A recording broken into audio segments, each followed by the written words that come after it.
you're not sure whether to commit front or back. And that is the key to an excellent seam bowler. And then we can look about and reflect on that one to Tony DeZorsi and the degree of swing.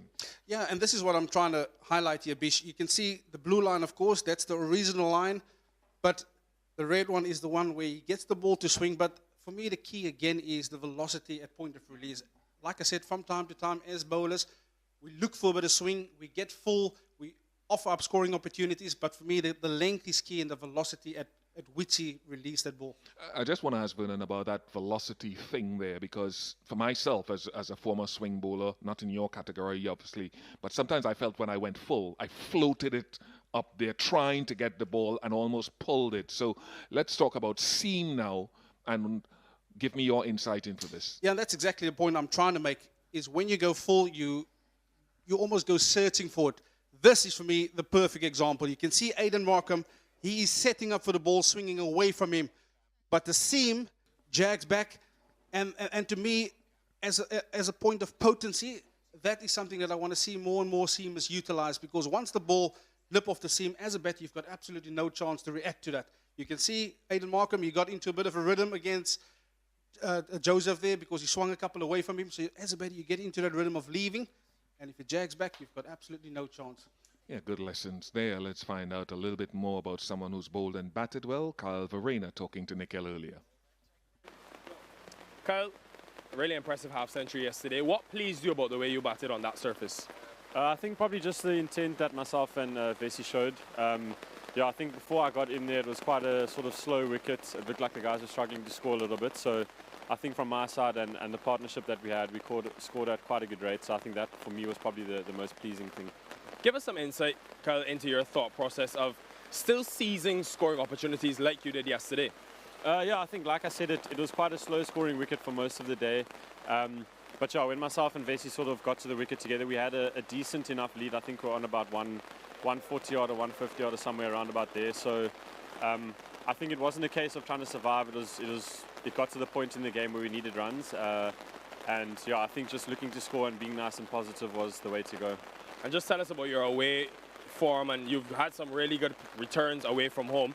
What is it in your game, the adaptability? What are you trying to do when you actually leave South Africa and go into different conditions? I think personally I quite enjoy problem solving. So yeah, when you're playing away from home, it's different conditions all the time. You've got to sort of figure out game to game, venue to venue, different ways to go about things, which I think is something that I quite enjoy. And yeah, just have a lot of fun in finding new ways to go about scoring runs, and yeah, seems to be paying off so far.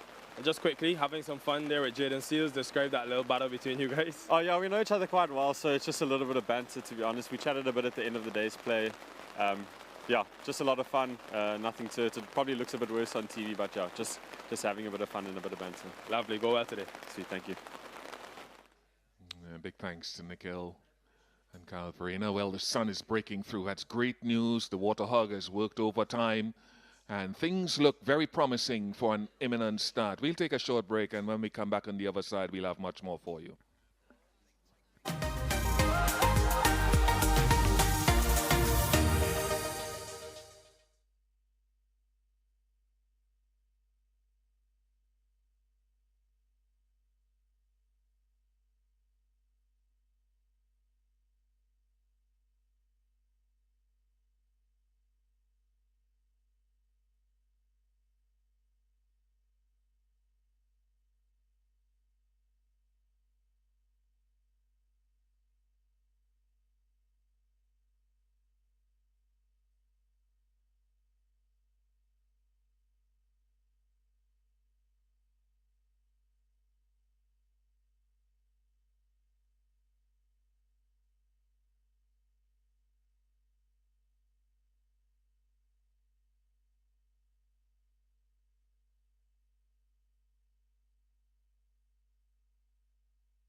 back here at the Providence Stadium in Guyana. The covers have been removed from the actual playing surface, the pitch.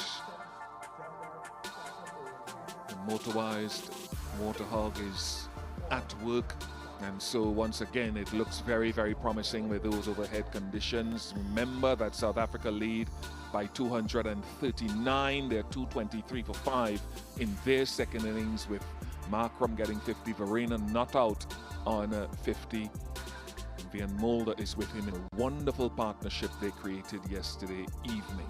It's been an engrossing couple of days here at Providence in this second and final test match. If you missed any of the action, let's take you back to the start of play on day one to enjoy some of the action.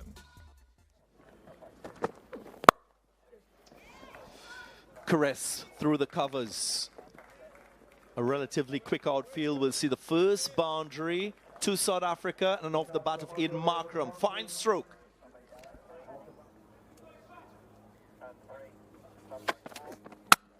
Ball him! Fabulous delivery from Jaden Sales. He is growing in stature, and he's made a statement with his first wicket. What a start. He's set up this over. He's carried a few of these deliveries from wider. This one on target.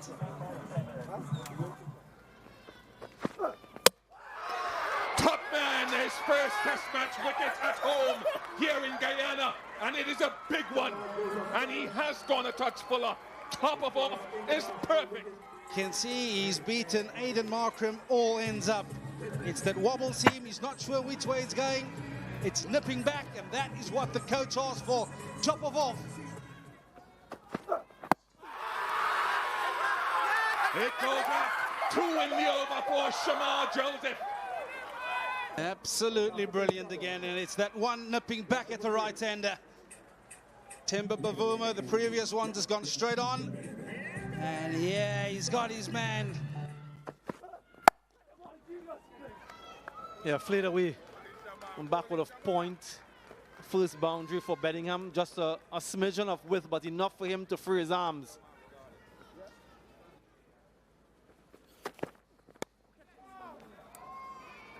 Thick outside edge. Along the ground. No issues there. 4 more runs to Tristan Stubbs. First boundary to him. Yeah, that should go for 4.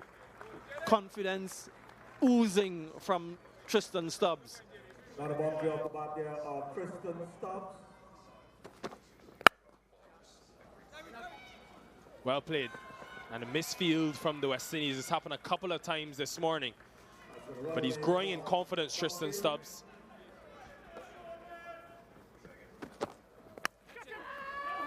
There's the nick.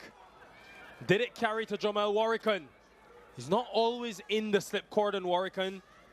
We'll check, but that could be a big opportunity miss. 55 for 3. There's the nick. This time taken. Jason Holder, his persistence of a line outside off has worked. And the West Indies have got Stubbs finally.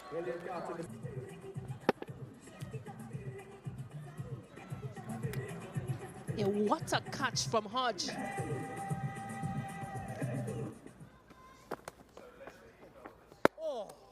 Can't tempt him into the big shot. 64 for 4, the West Indies, they'll say that they've won that session. And it's been a riveting start to this second test. World Test Championship points up for grabs, very important. And Craig Brathwaite will be pleased and proud of the way his men have battled in the first 26 overs.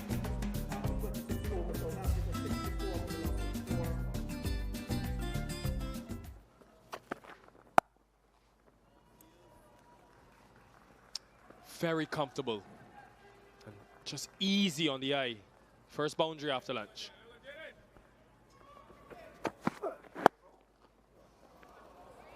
Very strong there. Anything on his pads or body line, he's exceptional against.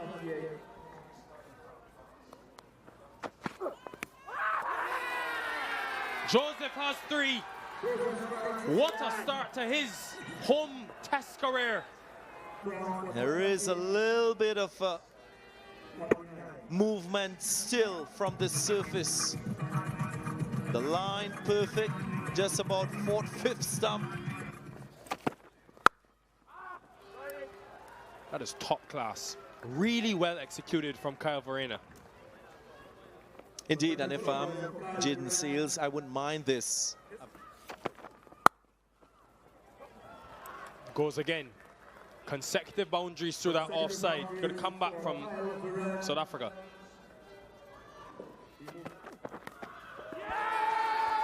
And there's the nick. This has been outstanding from the West Indian Pacers. And they are dominating day one. Van Mulder. That's as good as it gets from Jaden Seals. This is unbelievable bowling from the West Indies, and Shamar Joseph in Guyana, he's leading the way. Is in full flow. Shamar Joseph. Not only speed, but accuracy on display from the young right-arm seamer who hails from Guyana. He's putting on a show. Bang on target, and the excellence continues for Shamar Joseph and Jaden Seals. Great seam position. Yes, not dissimilar from the one that got the Zorzi at the start of the day.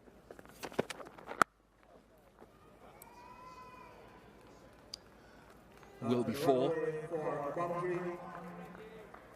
Only a moral victory for Seals. Could still go fuller. He has a fifer, his 3rd fifer in Test match cricket, and that in his first Test match on his home territory. Kyle Verena, too much across to offside, and his leg stump goes for a walk. He's perplexed, and he's jubilant. Arms in motion, nice looking stroke from Dane Pete. Just hitting on the up, through the line, and getting 4. Brings up the 100 now for South Africa.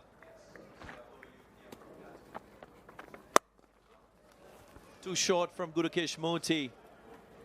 And a nice control pull from Pete. Gets a boundary, ends the over on a high. It's 118 for 9. Clean strike down the ground. Dane Pete is showing his real value as an all-rounder here. Too short on that occasion. Continuation of what we saw in that first Test match.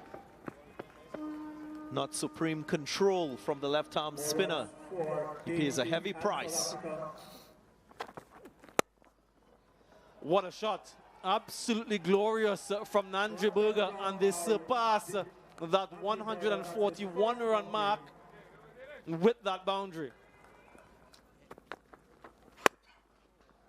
And that was a gift. We asked for him to bowl a little bit slowly and to flight it, but not on the bat. Smashed it through the offside.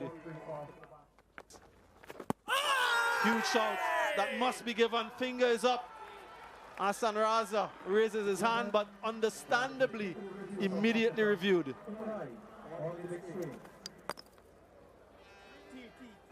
Okay, pitching in line, impact in line, wickets is hitting. Hassan, you may be on the field by yourself, but please give the batsman out. Good decision from umpire Hassan Raza.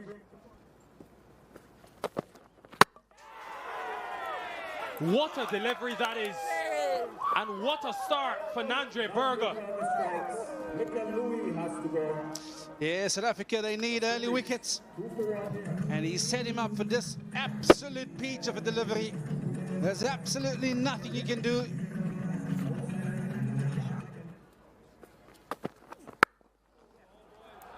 And that's the area. Classy way to get off the mark. Yeah, from a South African perspective, you won't mind seeing the shot.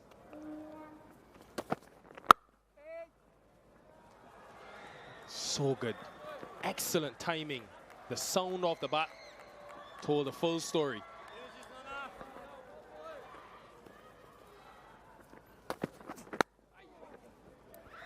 More runs for Carty and more runs in the offside. 2 boundaries in the over, 16 for 1. More runs for Carty.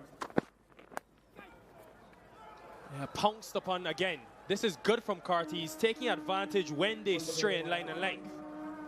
With a positive start, 21 for 1. Yes, on target through the gate. This is a surface that his bowling type will certainly enjoy. Maybe a hint of movement off the surface and through the gate of Craig Brathwaite.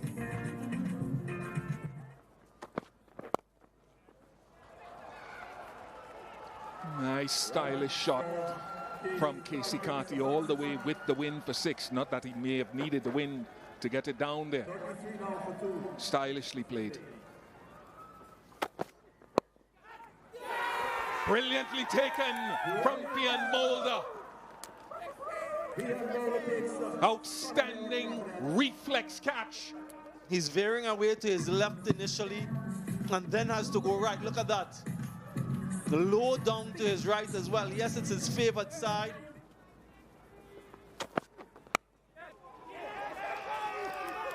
Mulder's so good today, so very good, safe hands. And the wickets continue to tumble with the ball moving around. Sharp catch from Tristan Stubbs. Straight to the fielder in front of square. They're folding like a pack of cards. West Indies lose another, that of Casey Carty. Pitch leg side, airborne from Carty, and he only managed to find a fielder in Castle Rod on the leg side.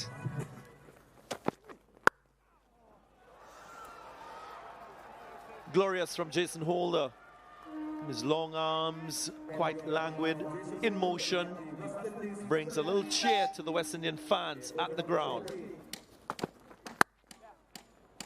Nice shot. Neat-looking stroke from Joshua De Silva. This might just give him the confidence to progress his innings.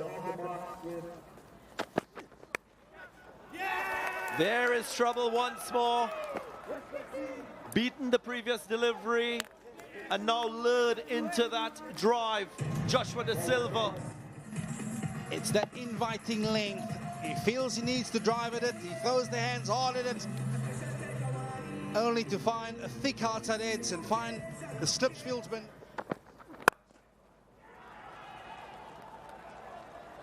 Scoring opportunity accepted by Jason Holder. All around the ground, and a boundary for Jason Holder. And he's been exceptional.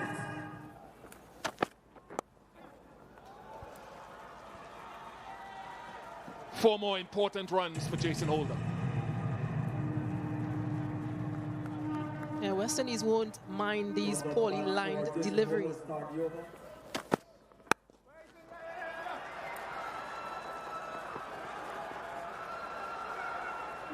Just gathered pace across the outfield and teased Temba Babu.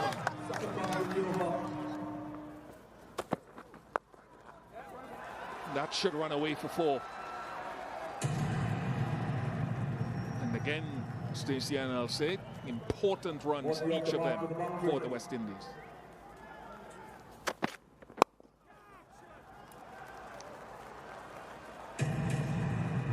Boundaries come once again for Jason Holder in this important innings, 25 from 25.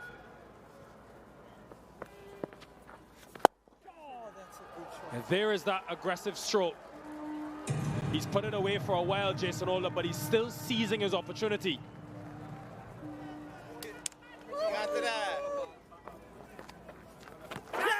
Huge shot, huge shot. That looks close, that looks dead. Umpire raises his finger. There is a little bit of discussion between Jason Holder and Gudakesh Moti. Moti seems as though he's consigned to his fate. Nobody convinced him to take the review. He does. Okay, pitching outside off. Impact is in line. Wickets is hitting. You're going to stay with your original decision of out. Okay, you're on screen now. Please signal the side gap. Partnership broken, and Maharaj again, he has been a highlight in this series. Moti gone for 11, 97 for 7. West Indies now. Well, with that wicket of Gudakesh Moti, it ends the day, and what a riveting day one of cricket it's been. Of this second.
Round of applause. My first cricketing memory is being on the beach with my friends, family members, my mom, just enjoying the environment and just having a good time. Growing up, I would say Ram Narasawa, and I was always a fan of the orange, bandana and the Pepsi commercials, and I just love the way that he batted.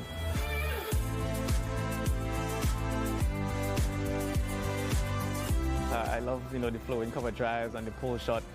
I can't say that I've mastered them now, but, I'm enjoying it.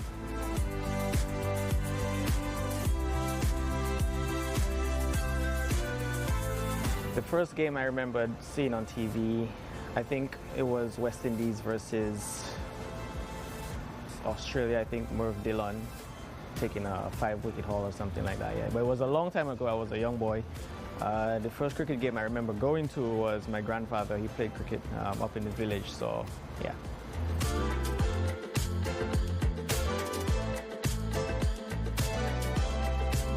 Look, I think it was all part of the environment. Like I said, my grandfather played cricket. You know, everyone in the village. My mom loved cricket. You know, she always encouraged me to watch cricket. She brought me on the beach to play cricket with them. So I think it was a family affair, and I think that's how they got me into cricket. My grandfather, he was a batsman. Right now, my family, they feel very proud. They've seen me grown over the years. There's been highs, there's been lows.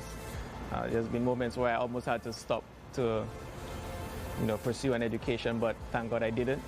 And I would think that they're happy right now and proud.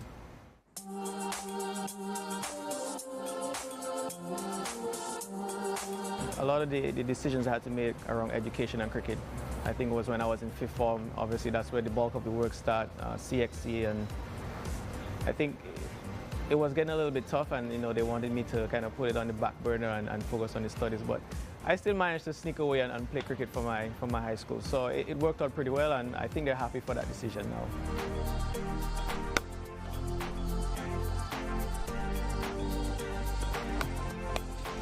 Look, I think it's just a matter of managing my emotions. One of the ways that I managed that gap was seeing, you know, people that I've played with in Dominica, outside of Dominica, they were able to make it, and I kept telling myself, if they could do it, then so can I. And I think that kept sparking the belief in my ability and, you know, and being capable of making it at the top.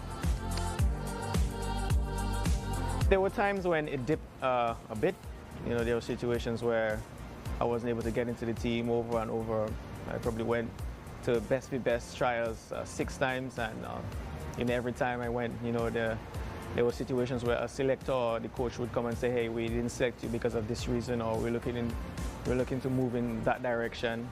So, you know, every time that happened, it took a little bit away, but I still didn't waver. You know, I knew that there was a possibility, and I was willing to work hard for it.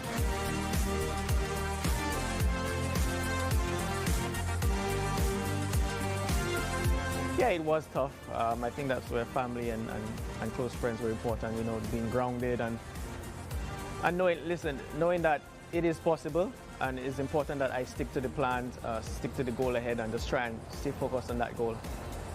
The first ODI, I think I was taking part in a best v best, and I didn't get selected in that squad. But because of my performances with the bat and the ball, the chairman of selectors, you know, he decided to select me for an ODI against UAE in Dubai. And I was really happy for it. I mean, I didn't expect it, but you know, I was really happy for the opportunity. There's always a big sense of relief when you've sacrificed so much. You know, you try and keep on the path that you're going and not waver, but definitely it was a big sense of relief because of everything that has been sacrificed. The first person I called was my mom, and she was really happy. She was excited. Like I said, you know, from a young boy growing up, she's one of the first individuals that really introduced me to the sport and kept encouraging me by bringing me to play the sport. So she was really happy and excited for that.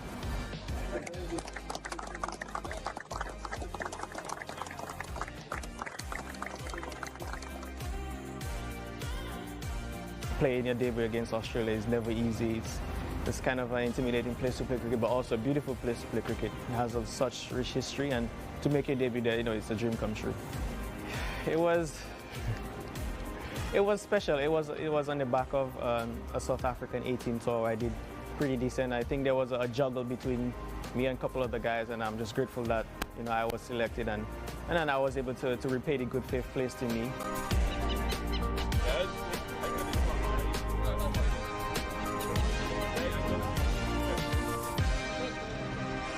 I think he brings clarity. He's very meticulous in, you know, how he wants us to prepare, how he goes about things as a coach, and I think he just wants us to enjoy the environment, make sure that we do things our way, and be comfortable in our own skin, and be comfortable in the environment that we have. When I'm not playing, I spend a lot of time in nature. Growing up, I grew up, you know, a lot of greenery, mango trees, everything. So that's something that has stayed with me. Spending time in nature, the waterfalls, on the beaches. I do a lot of reading, so everything to just, you know, relax my mind and just calm myself, and always just find a way to reset. Obviously, the win in Australia is is one of the biggest things. You know, playing against Australia in Australia and winning has been amazing, and to win is, I think, is one of the highlights of my career thus far. Tell me about that 100 at Trent Bridge.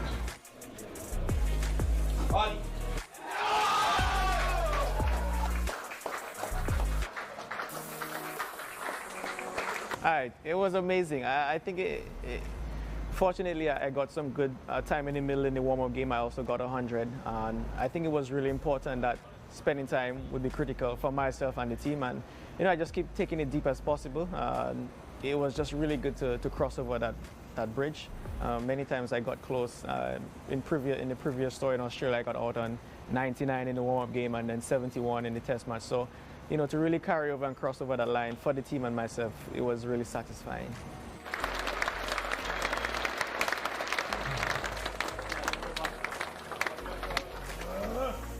It was brutal. It's not every day that you rock up and you face someone that's bowling 90 miles an hour every single ball. There was one point I made a joke with him. I said, "Hey, I have a wife and kids at home." You always learn something every inning. I'm learning something new and having to implement it. The mental aspect, you know, it's undoubtedly the most important thing. You know, these guys, they always keep coming at you over and over, and it takes a lot of you mentally, physically as well, because of how long the game goes on for. But I think the mental aspect of my game is something that, you know, I've worked a lot on, and it is really paying dividend now. So, you know, I'm just trying to continue in that vein for the betterment of the team.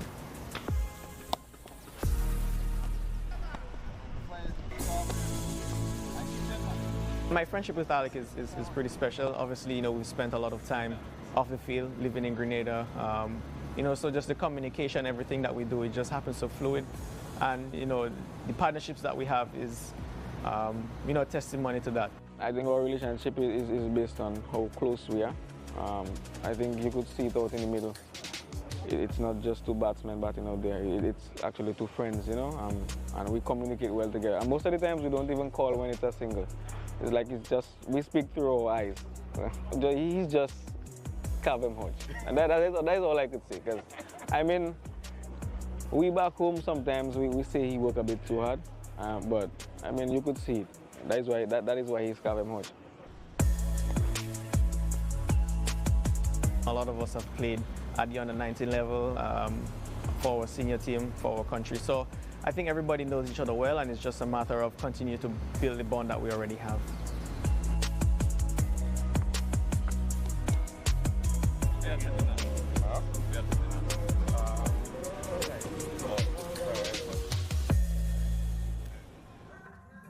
Lovely story there of Kavem Hodge, man, who's always smiling.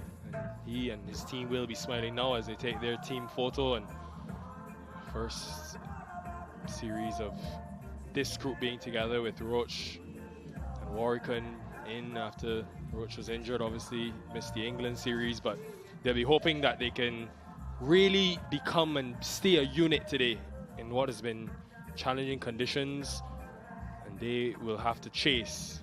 But a lot of time left in this game. We're very happy to report that the sun is out in its full form, and we're ready to start what should be a cracking day 3 in this second test match. Samuel Badri is alongside me. Good morning to you, Sam. Good morning, Nikhil. Good morning, everyone. Yeah, had an opportunity overnight, Craig Brathwaite and his team, to come up with some plans and to strategize, reevaluate where they currently are. 5 wickets left to dislodge an overall lead of 239. Jayden Seals, exceptional stuff from the young man once again. From the start of play on day 3. As making their way out, we've had that 30-minute delay because of some inclement weather.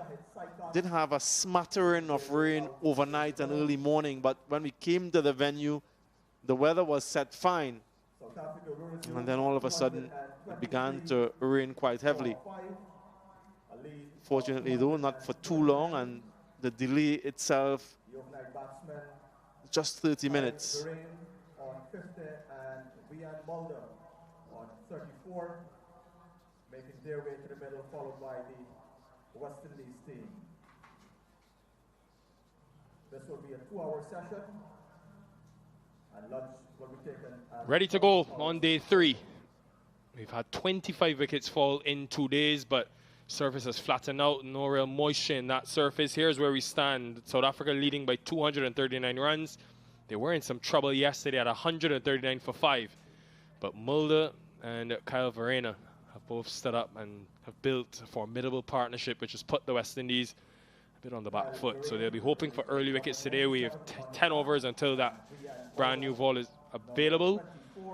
But they'll be hoping to wrap things up for the most part, at least before that new ball comes. Mulder looked impressive yesterday in that brief stint in the evening.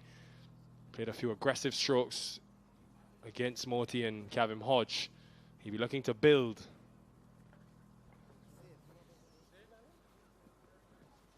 Kyle Verreynne getting to a half century. It was a much needed contribution. Gutsy innings from him.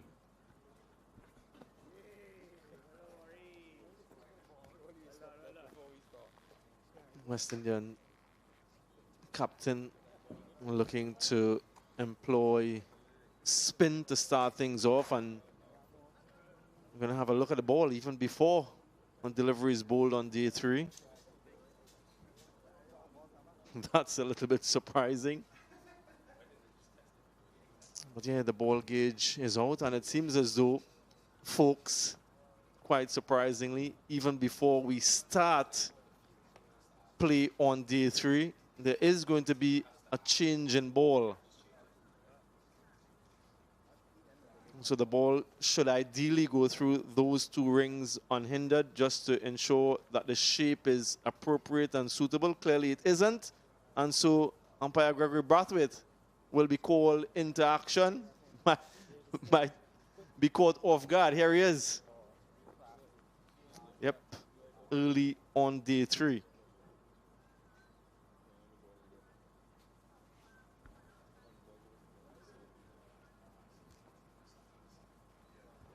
And there'll be a few people wondering, well, why didn't they just test the size of the ball before they came onto the field? But it's actually Craig Brathwaite and Warwick, and they have to inquire about the ball before they actually put it through those rings. So Warwick may have put it in his hand and said, no, wait a minute, this feels big. And remember yesterday, last over of the day, Kevin Hodge got hit for 6. It went straight into the stands, would have been hit alongside some concrete. So maybe that has played a part in its shape. But they have got a different ball. Yeah, and just to clarify, folks, the ball has to be similar in nature to the one that they are replacing. So in terms of the wear and tear on the ball, as close as possible to the one that is being replaced. Sometimes teams use it as a strategy to get one that is slightly more assistive, particularly when things aren't going your way as a bowler. Well, we're all set now, eventually, for the start of day 3. This one. Hey, bowler. Take it off.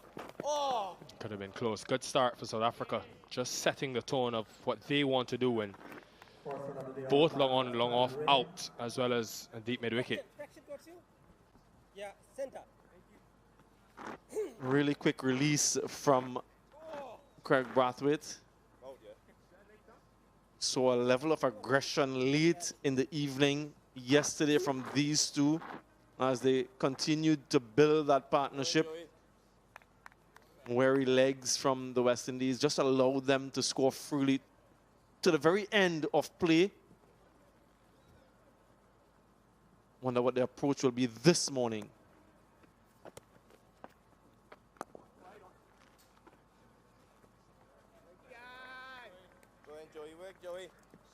And Nicola, I'd just like to see, maybe for the first couple overs, long on to mid on and long off to mid off. It's a new day. The batters have to get themselves going again, have to restart their innings.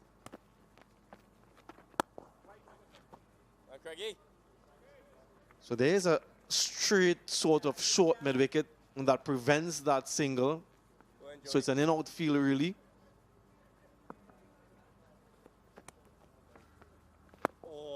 But we speak about the period of vulnerability at the start of an innings, at the start of a session.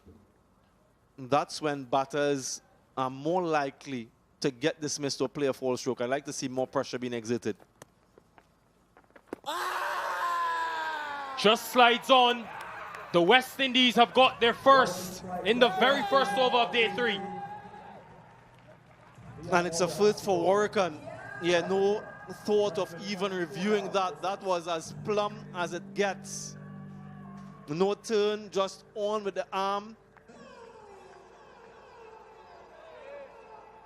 Not a good decision from Mulder.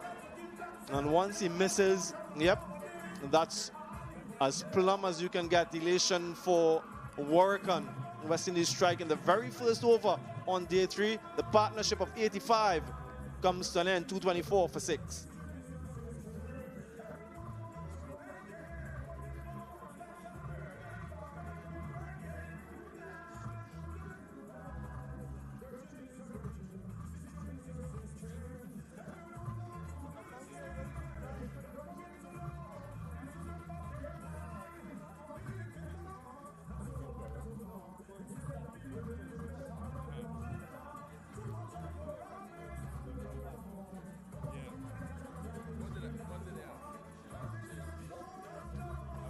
Keshav Maharaj makes his way out to the middle. Exactly what the West Indies would have wanted. Getting a wicket in the very first over. Warrican mentioned at the start of today, the bounce.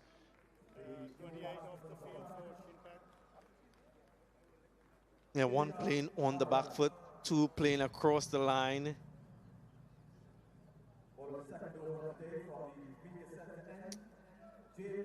Yeah, smile, and why not? Exactly what the captain would have asked for.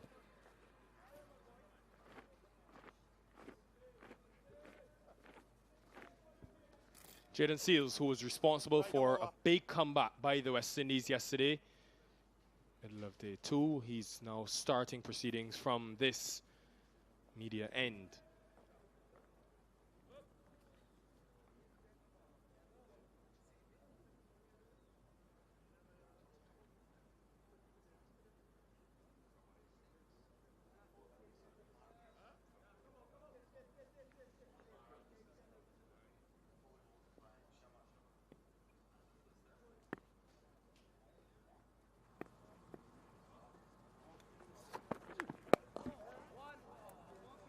By Varane. I was curious to see how Craig Brathwaite will weigh up managing his bowlers. So obviously he wants to get the most out of Seals. They have one eye on that new ball due in 8 overs after this. But of course, main priority is to get as many wickets as possible now. But you've got to manage the heat. We've had some rain, so there's humidity.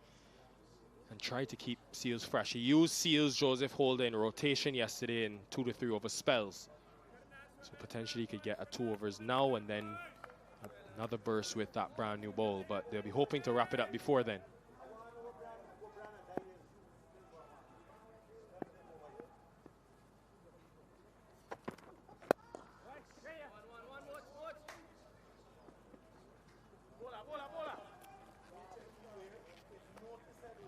May not mind that getting Maharaj on strike, the West Indies.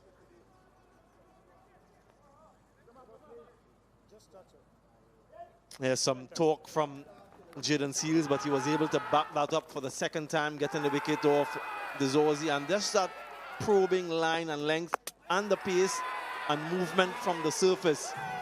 Picked up 3 wickets.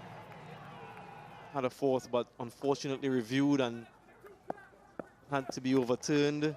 So that celebration was short-lived.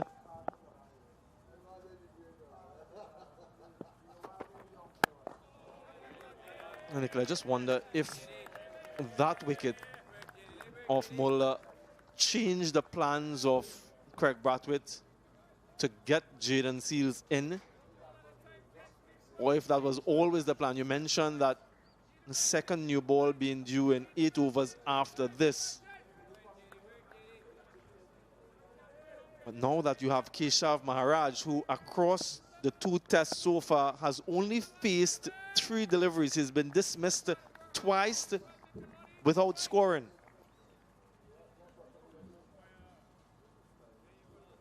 So seeing the new batter in might just have prompted him to get Jaden Seals in, or perhaps it was the plan all along. In any event, Keshav Maharaj yet to score a run in the series. Is that T.I.? Has he abandoned the camera? Really nice to see. There we go. Well, that T.I.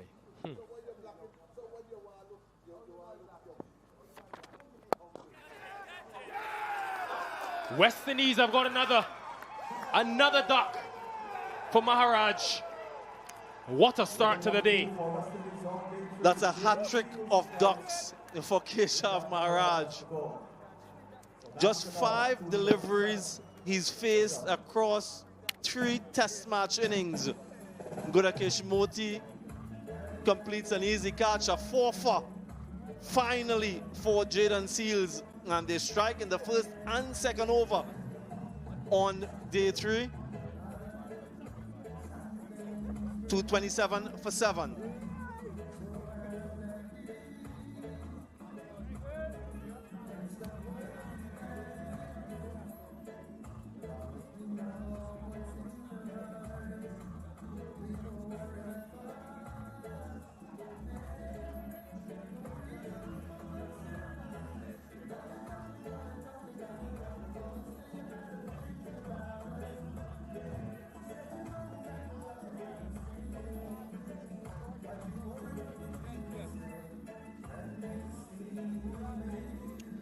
Rabada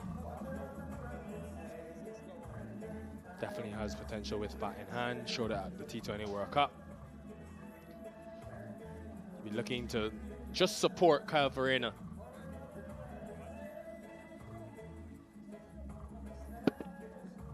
They tried to keep it down, but unable to do so.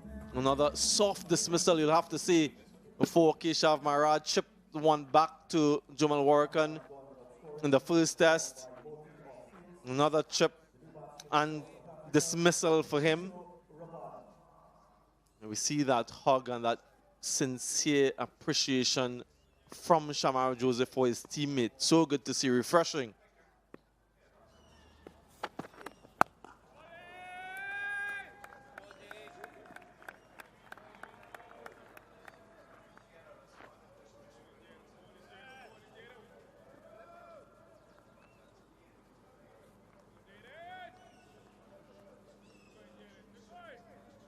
Be hungry, he'll be hunting for that 5th.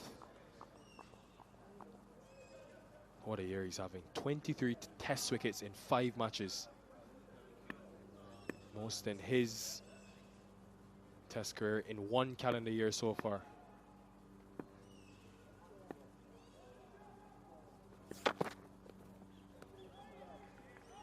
.227 for 7.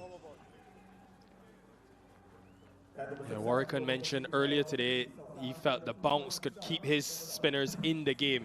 And it's almost identical dismissal to what we saw yesterday of Aidan Markram. Bowling from that end, Moti, and now Warrican just getting the ball to keep low. Few deliveries, that was the wicket of Moti, but of Markram by Moti, and almost an identical line. Just going straight on.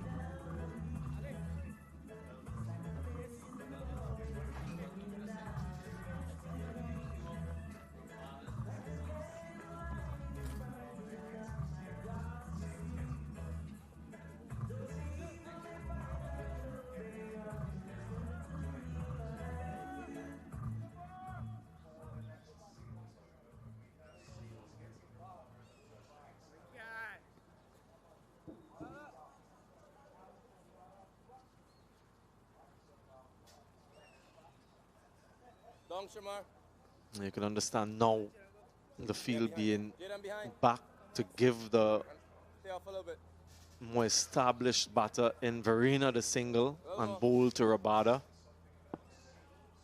Yeah, that good, that good, that good. Yeah.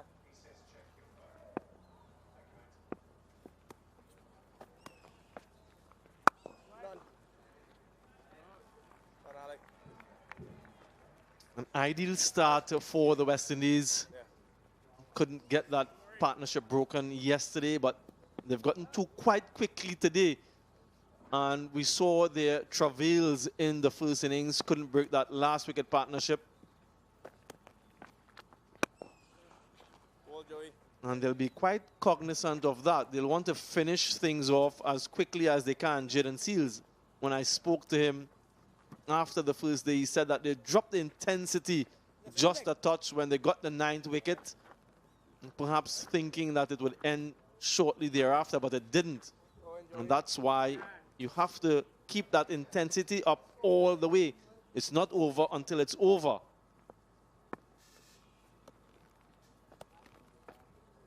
Oh, Joey, well bowled, Joe. Don't worry. Go in, Joey. Work in, Joey.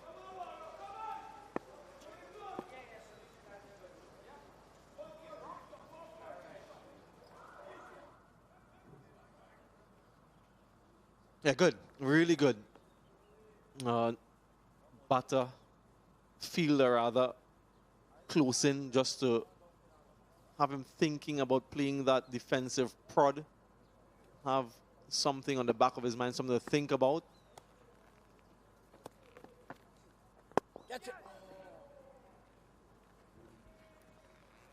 I understand the option as well. People will say, like you were discussing, Sam, about having that long on in, but it almost dangles a carrot for Rabada because Craig Brathwaite is so straight. Obviously wanting to score and trying to get runs, he can think about going long on, but he has to go past Craig Brathwaite, who's at a very straight mid-wicket, Carty, who's just to his left, and the short leg as well. So it's almost used as an attacking option.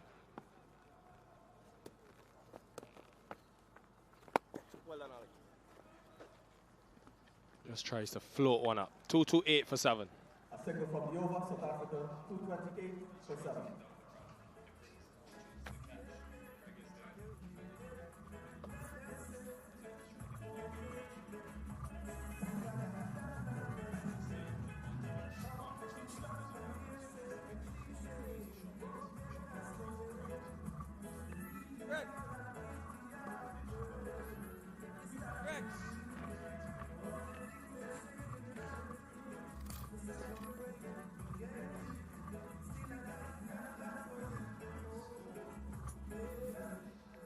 West Indies will be pleased. 2 wickets inside the first 3 overs here on day 3. Trying to keep that lead to as least as possible, which they, of course, will have to chase. Plenty of time to do so as well. Here's Seals.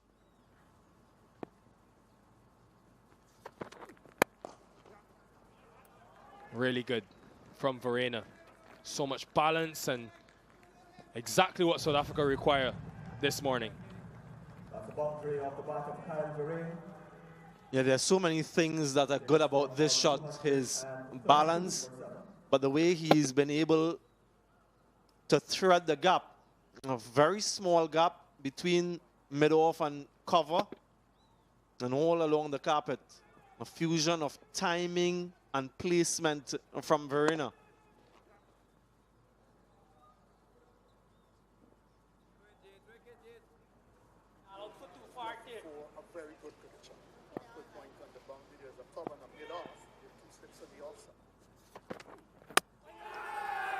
Straight through. It's 5 for Jaden Seals.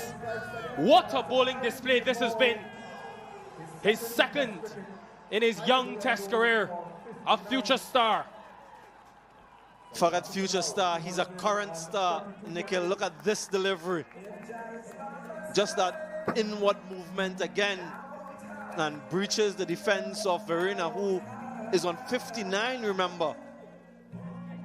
The youngest West Indian to get a 5-wicket haul when he got his first. Another one to add to that. Verena goes for a well-played 59, 232 for 8.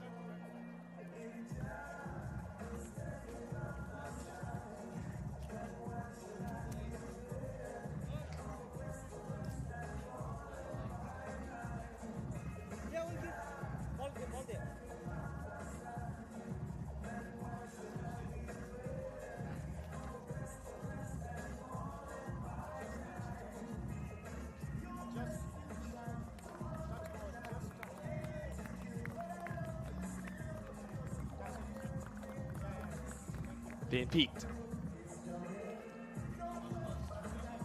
Top scorer in that South African first innings, and it was at a similar point where the West Indies dropped their intensity and allowed Pete Berger to get back into the game. But what a start for the West Indies, thanks to this man, Jaden Seals. Yeah, it's something they would no doubt have spoken about last night, Nikhil, about getting early wickets, but I don't even think they would have imagined how well it has gone so far for them. South Africa lost 4 wickets for 19 runs in a collapse yesterday, and now they've lost 3 for 9. So in essence, they've lost 7 wickets for 28 runs. This pitch still has something in it. And that overall lead, South Africa were thinking about 300, 325, maybe even 350. Now it's 248, 2 wickets in hand.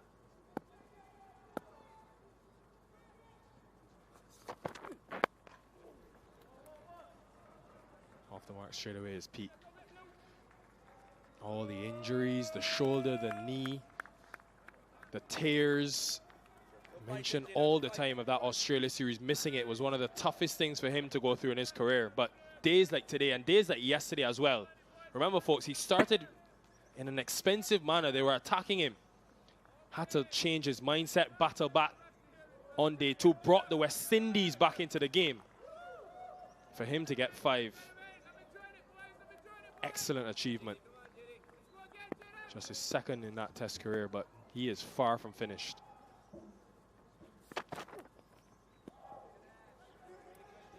There's something our colleague Ian Bishop has mentioned before, Nikhil, that the bowling unit for the West Indies in general has remained competitive, continues to be competitive.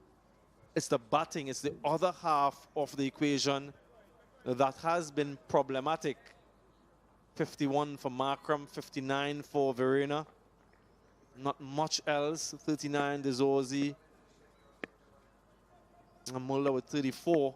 A disappointing scorecard again for South Africa from a batting perspective.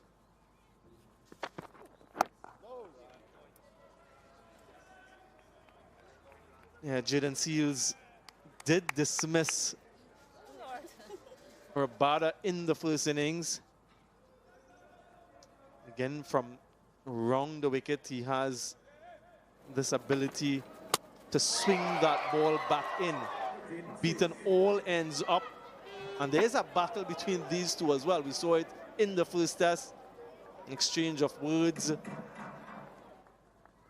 One way to silence your opponent is to get him dismissed or to get the better of him.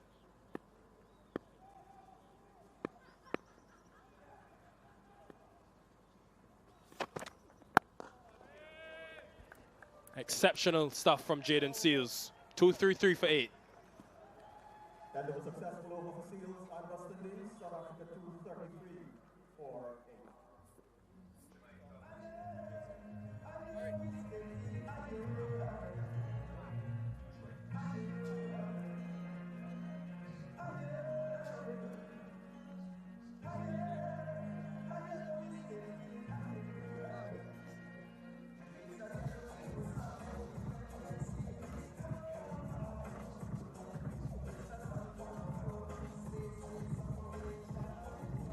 West Indies will be cognizant of that final wicket partnership that took South Africa in that first innings from 97 for 9 to 160. And they'll be doing everything they can to not allow that to happen again. They've started well.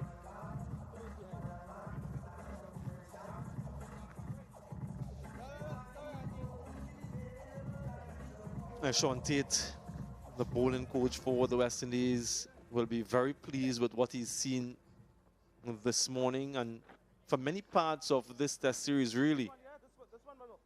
That's Jamal behind. Front.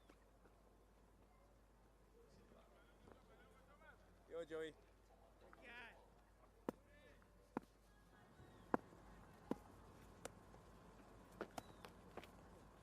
Oh, no. Yeah, no one in front the bat, which is, again, a little bit surprising to me. Pete has only faced 2 deliveries now. Just to add some pressure. And it's not about the catch necessarily in that position, but it's about the uncertainty about playing on that front foot. The lead now 250 for South Africa. You have someone in front of you close by. You're always a little bit apprehensive about going on the front foot, and sometimes you're caught at the crease. There's someone for Abada.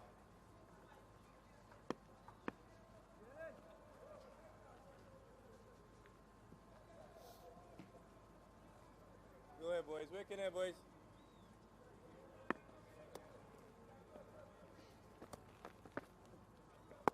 Yes, Joey. Go on, Joel. Go in, Joey. Light that pace, Joey.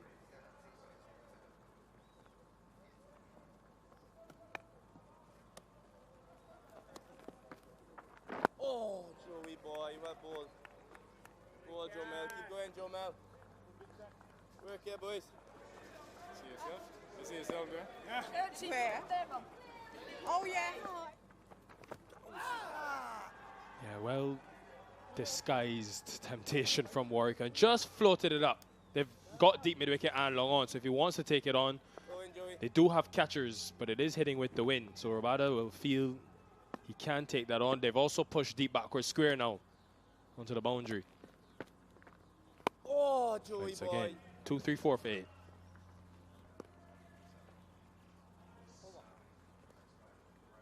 And there was another over from Warrington, South Africa 234 for 8.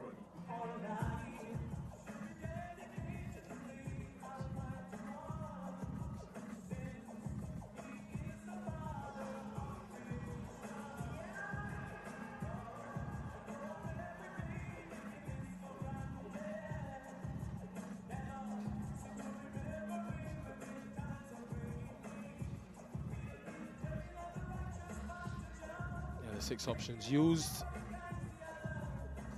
You know, all about Jaden Seals at the top of that list. 5 and there was some discussion going into this over between Jason Holder, Craig Brathwaite, Seals himself. And they just want to continue to manage his workload, so I think that 2-over spell comes to an end, and it will be Shamar Joseph now. Both of them have bowled well in tandem.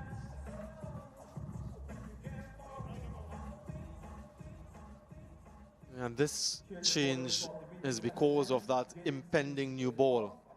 Just about 5 overs away, so it's a sort of gamble in a sense from Craig Brathwaite. He wants to keep Jaden Seals fresh. He also wants to keep Shamar Joseph fresh, so a couple overs each.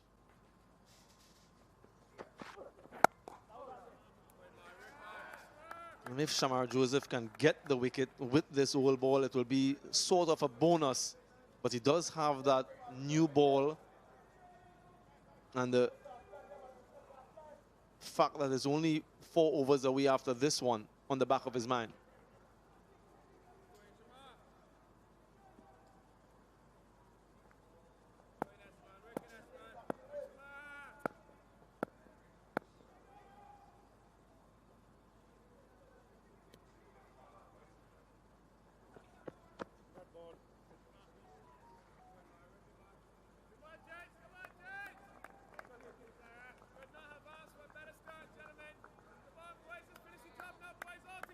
A couple of dismissals for Verena. First one behind him, leg stump, knocked back, and then in front of him, leg stump, knocked back.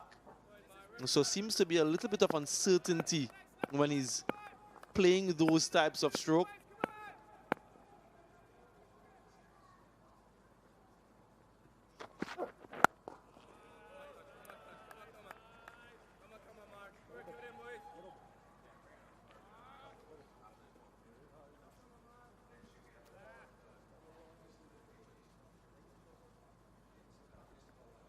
Maybe short ball, potential short ball to Pete. He looked very comfortable against a spin. He made that valuable contribution first innings.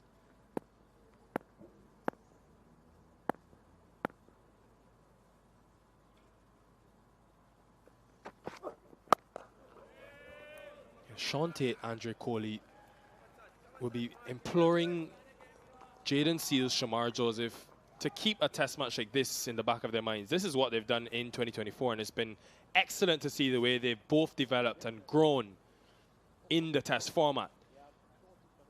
And Seals right up there in terms of the most wickets. Joseph just 2 behind him. Get back to it.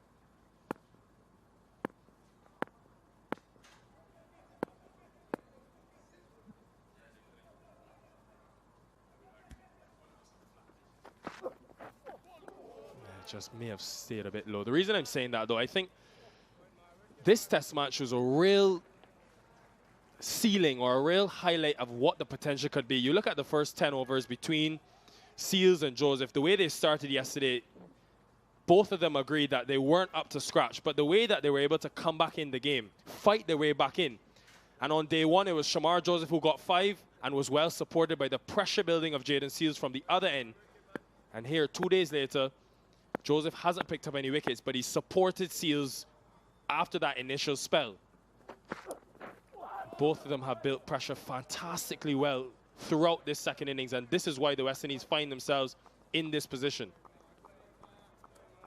Another one keeping low. The potency of this pair of Shamar and Seals is really awe-inspiring from a West Indian standpoint to see these two young men perform the way they've performed, not only in this test match, but so far in their burgeoning careers. Long may it continue.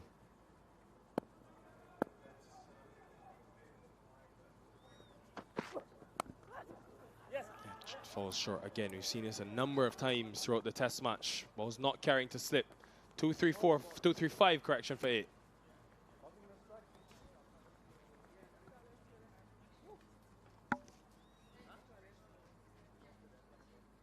At the Rio South Africa 235 for 8.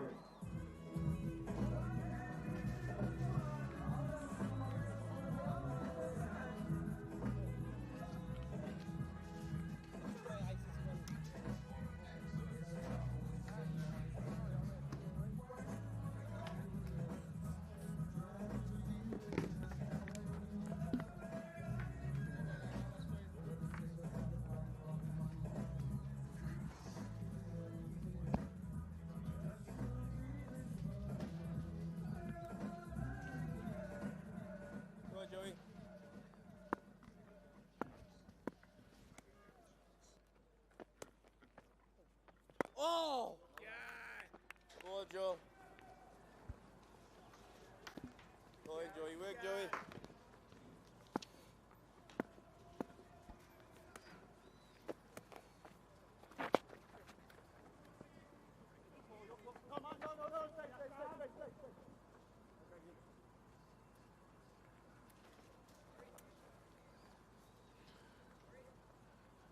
The lead now 252. Kagiso Rabada has shown his skill with the bat, and he'll still be looking and hoping to form a partnership of some sorts with Pete. We saw with Andre Berger in the first innings.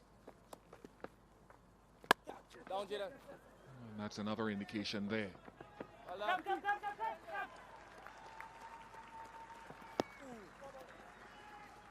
So good work, though, from the West Indies bowlers, including this man with his second 5-wicket haul in Test match cricket. Now, it's a bit Stacey, as I say good morning and hello to you. I was a little bit worried coming into the Test match with his workload.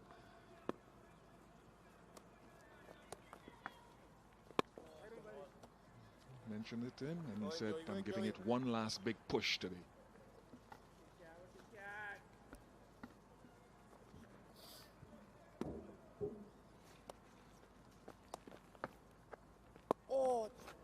Yeah, hello, Ian Bishop. Hello, everyone.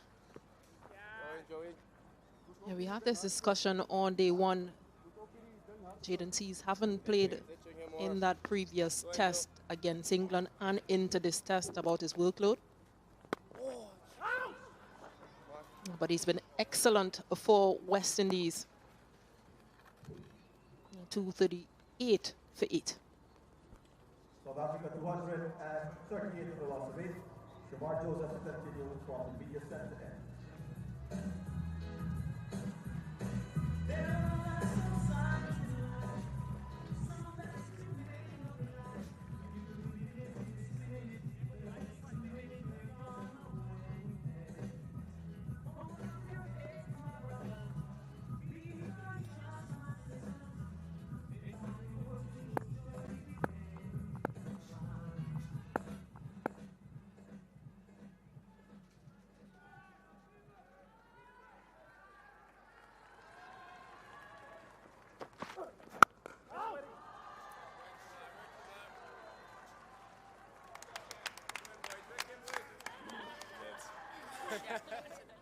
A few more supporters in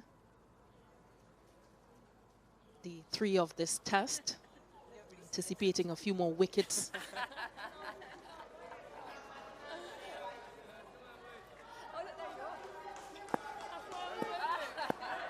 Second new ball due in 3 overs.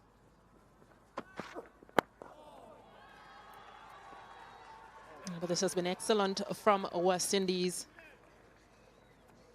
Coming into day 3, knowing that they needed a few wickets, still need a couple more, but being able to be switched on. 3 wickets in this period of play, 7.2 overs bowled.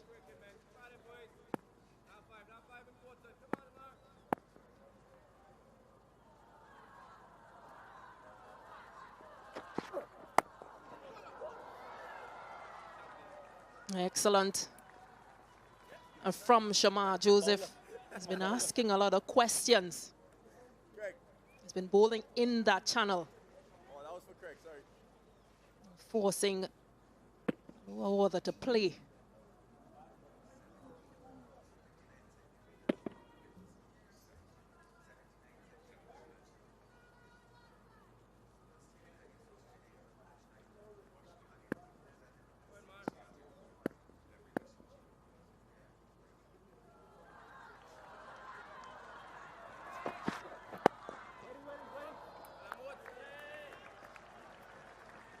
We've seen him do this in prior innings, Shamar Joseph, in terms of the line that he's bowled. He's tried to set up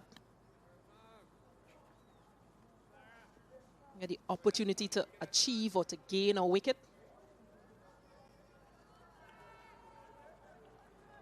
Well, this has been good from him in terms of bowling in partnership with Jamel Warrican.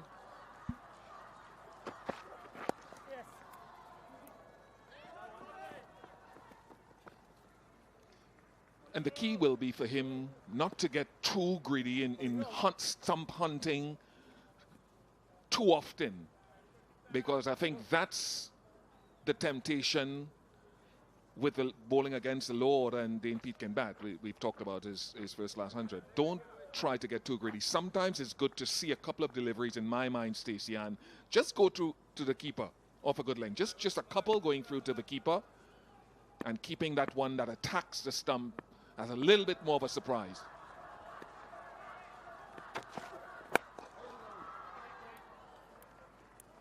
$239 for 8.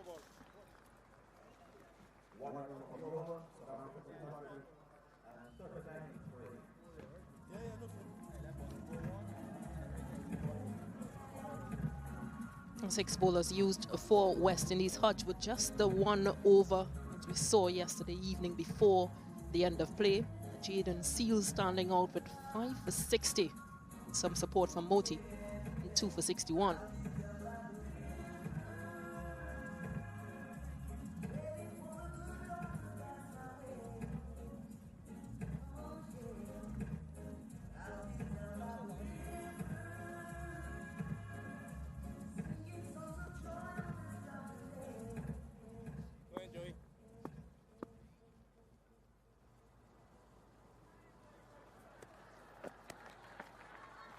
None. Down, Case. Come on, like. You gotta pull out these people now. Take him. This won't be the difference.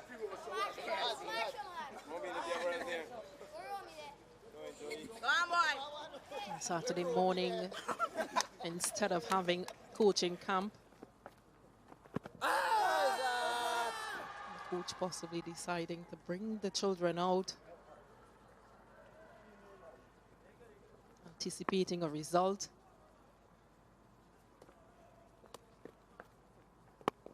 Go on, Joey. Go in, Joey. Work, Joey. Go in, Joe Mel. Where we going? Where we going? Where we going? Go on. Oh, well ball, man. Yeah, lovely to see him. This is what they aspire to, and hopefully one or two of them in future will be out in the middle there. How long can Rabada hold his patience? There we go. It was time after facing 3 dot deliveries. Boundary off the back of Kagisa Rabada. Go in, Joey. And first boundary in 34 balls. Firmly struck by Kagiso Rabada. Forces a change in field. Very good from Jamel Warrican. Underutilized in this innings, in my opinion, but he's showing that he has the capability in this spell this morning. Yeah, what a response from Jamel Warrican. The delivery before was hit for a boundary and achieving the wicket. Asking Rabada to follow that delivery. Yeah, very good catch in the first slip region. Good hands, good eyes, good reward. Rabada goes for 6. It's 2-4-4 for 9. And the Blue Waters drinks break.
South Africa, 244 for 9. They've lost 4 wickets early this morning, starting with Ian Mulder. Keshav Maharaj soon followed, picking up his 5-er. Jaden Seals. Beauty once again from Jamel Warrican. This has been exactly what West Indies have been aiming for. Still a lead of 260 runs, but Jaden Seals stands out with that 5 for 60.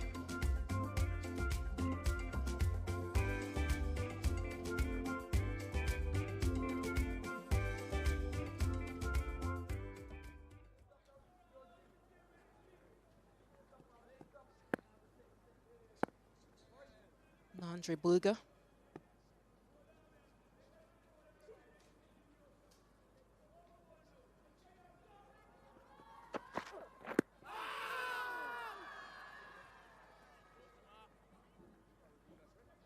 Yeah, and you can't take your foot off the gas, obviously, if you're Shamar Joseph or the West Indies, because you just have to cast your mind back a couple of days when Andre Berger and Dane Pete added 63 for that 10th wicket. So what have they learnt?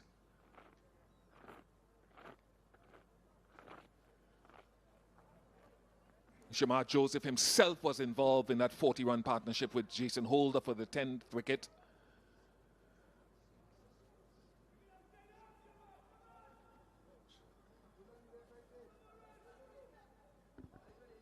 You could go and attack the stump straight away, or you could try to go short and then full. He goes short. So then he could then think, has that worked, Stacey Ann? Was there enough venom in it where he can now do the 1-2 punch that Berger himself used to dismiss Jaden Seals and now go up the stumps? I think it's a good opportunity. Just to keep changing things up. Well, he's opting to come over the wicket.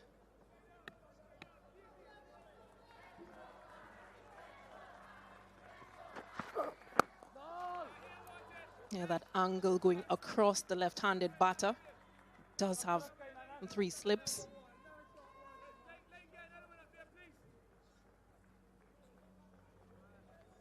A pretty attacking feel for the left-handed batter.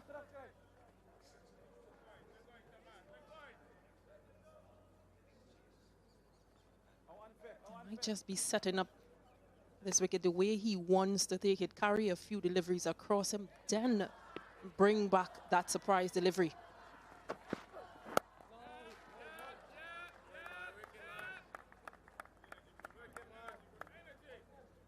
Yeah, there are a couple of options with that for Shamar Joseph, in that he could have stayed around. It's just options. I'm not criticizing him going over the wicket. It's just an option to have easier brought all dismissals into play from around the wicket LBW board. Not that he can't get it from over the wicket. I thought he might have given it one more delivery from around the wicket, but if it works from over the wicket for him, then so be it, for all those reasons you enunciated.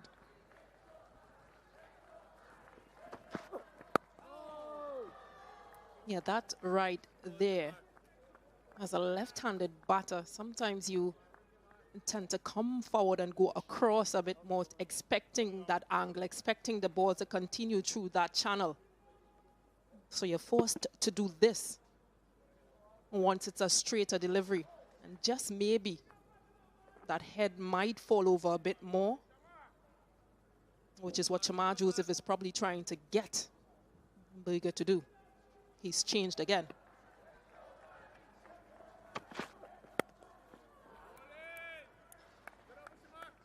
Well defended, though. 245 for 9.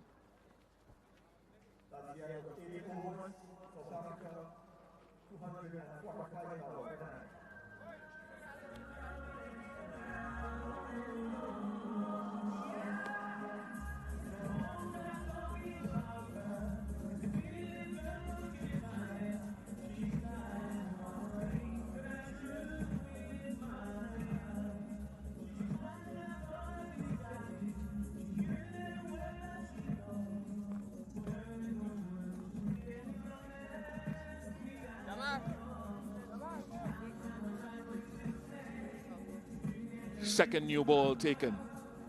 Jaden Seals is back after a magnificent spell again this morning. And for however long this innings lasts, we have 2 young men, Stacey, and I talked about it yesterday during tea. Shamar Joseph's run-up, he's very athletic. and Jaden Seals, a comparison between the two of them. When Jaden is, what I say, he's coming at you, the arms are pumping. Shamar perhaps a little less consistent with the way his arms address going forward.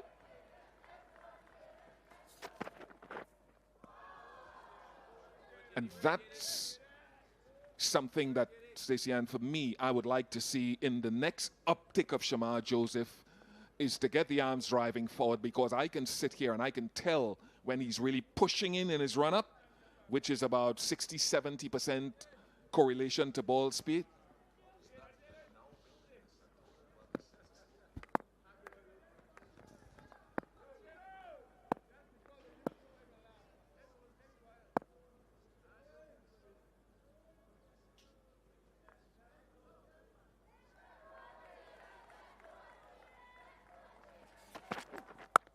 Wide on the crease. And I've said it before, Stacey, and you've heard me say it with O'Shane Thomas, for example, and his run-up challenges. And we have so many great athletic trainers in the Caribbean, sprinting coaches. The Paris Olympics have just concluded. Glenn Mills and all these guys. It should not be hard for us to tap into those resources. Stuart Broad said to me in England, he said himself and Jimmy Anderson used to go to South Africa to one of those training centers almost every January, I think it is, and just do their running training to refine their technique.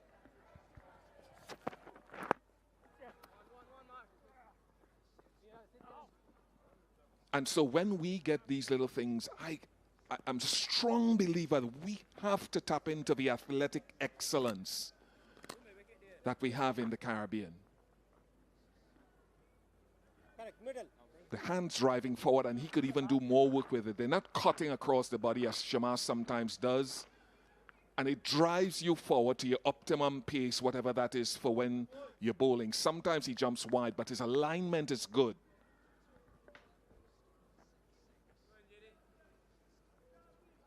Can he be on target to Berger?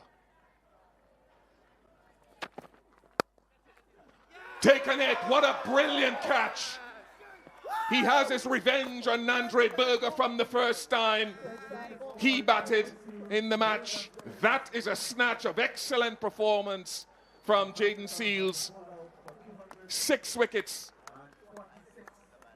in the innings, 9 wickets in the match.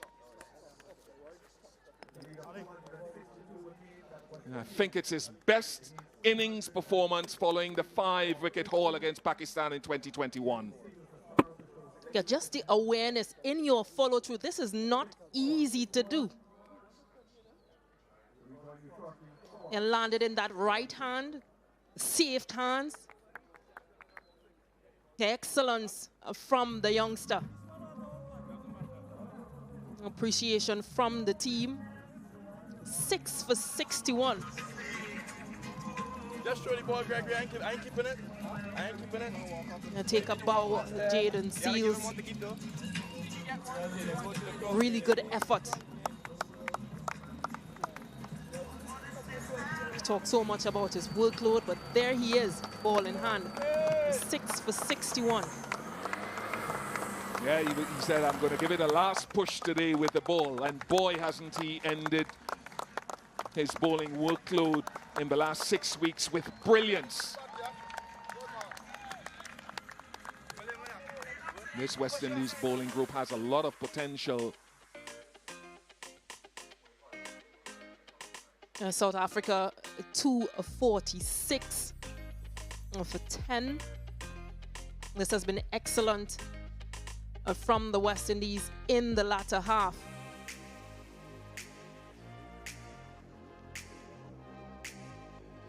The West Indies led by Jaden Seals. It was Shamar Joseph in the first innings. It is Seals in the second innings. His best innings bowling in test matches. His second 5-wicket haul. A couple of wickets for Moti and for Warrican. His bowling group is good. It's over to the batting, but West Indies have been excellent with the ball. Let's join Nikhil Uttamchandani and find out who he has with him. 5-wicket haul in your Test career, second on home soil as well. What does it mean to you? Yeah, obviously it's a special feeling of getting to my second 5-wicket haul in Test match cricket. It's been a long time since I've played Test cricket coming off injury, and I'm just really happy to be performing well for the team and very grateful to get this next 5-wicket haul. Yesterday they came at you hard in your first couple of spells. What changed that allowed you to get back into the game and bring the West Indies back into the game as well? Well, after lunch we had a chat with the analyst and Kim Roach, the senior pro, and he told me just hit the pitch, allow them to make the mistake from me hitting the pitch, and it worked really well for us. Tell us about that relationship you're developing in Test cricket with Shamar Joseph. Why do you think you guys are able to complement each other well from both ends? I think because we are two different types of bowlers. He's very attacking, and me personally, I'm very conservative. I hate to go for runs, so I try to keep my economy at least at 2 and 2.5. So when I'm going at 3s, I'm very frustrated. So I could allow him to express himself and be very conservative from the other end. In those times of injuries and those difficult times, you missed the Australian series. What did you tell yourself, Jaden, to remain focused, to allow you to perform like this when you would return? Just to keep trusting the process, just to be waiting for the moment to come back and play Test cricket and perform for West Indies, because I always know that I wanted to play Test cricket and I always wanted to be at the top level. So it's just to keep pushing myself in all the training and the rehab that I've done and to get me back to this moment here now. Tell me about the chase. You guys confident? Yeah, of course. We have a lot of time in the game and the batsmen are pretty confident that we can get it done, and I believe in the boys all 100%. What an outstanding performance today. Go and celebrate this one. Thanks. Well, I have to ask him about that. He says he has a conservative personality. That's at odds with what I believe anyway. He's a good young player. South Africa won 60, West Indies 144. South Africa bowled out for 246. They've set the West Indies 263 to win the game with over 2.5 days left in the contest. We'll take a short break and come back to the glorious sunshine of Providence here in Guyana momentarily.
back here at Providence in Guyana. South Africa bowled out in their second innings for 246, losing 5 for 23.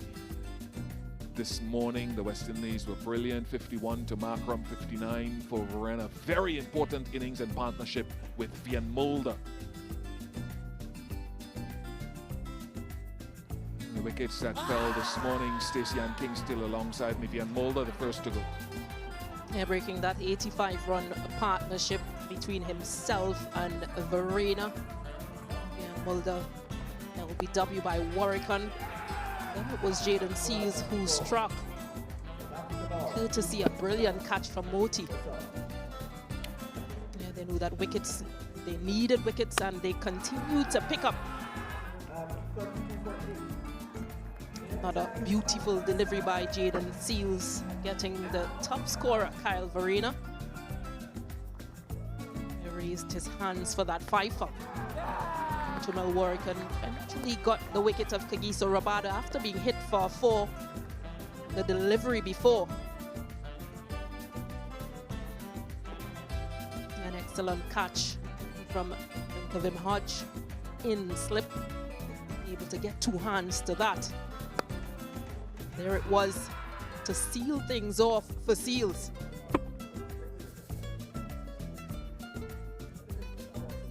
Excellent reflexes, excellent catch. Picked up a 6 for.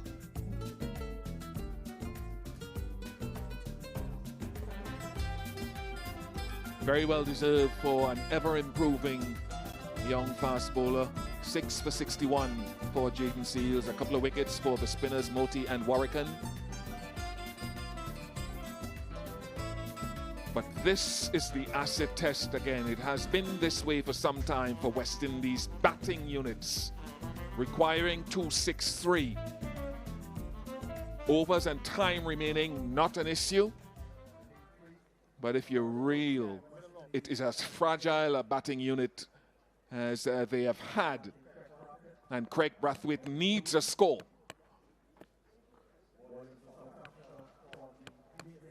It's a pitch that is still offering enough, whether it's variable bounce on the low side, and this here will be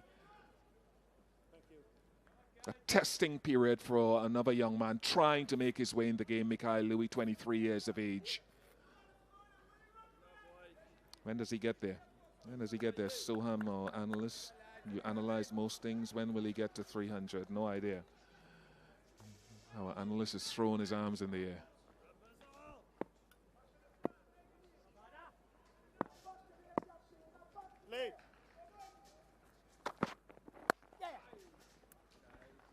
Off the mark straight away for Craig Brathwaite and the West Indies.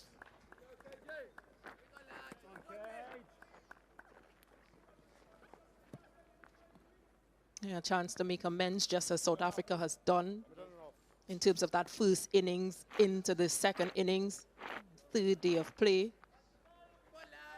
which means the track, there is runs in it, but the application will be important.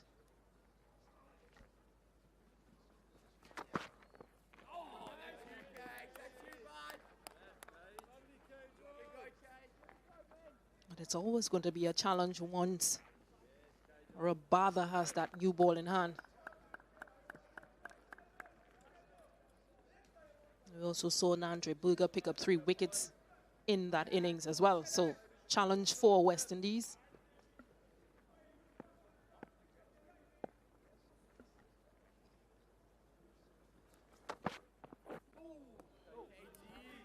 There is that low bounce. And because of that low bounce, in part, the slips led by the wicketkeeper are going to have to be very careful about how deep they are positioned.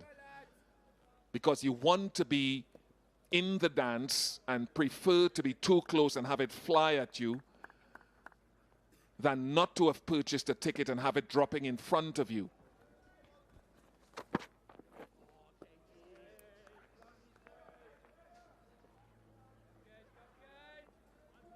So ideally, the keeper would want most deliveries, I would think, to be perhaps about hip height, certainly above the knee, consistently and higher. But some of them are bouncing well in front of him.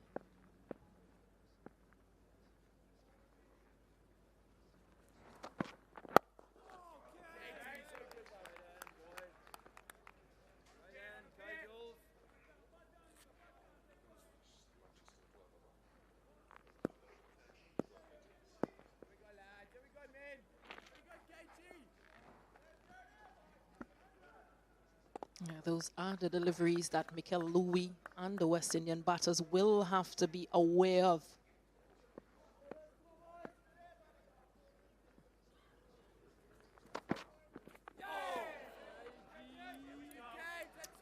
He is world-class, Kagiso Rabada, one without loss.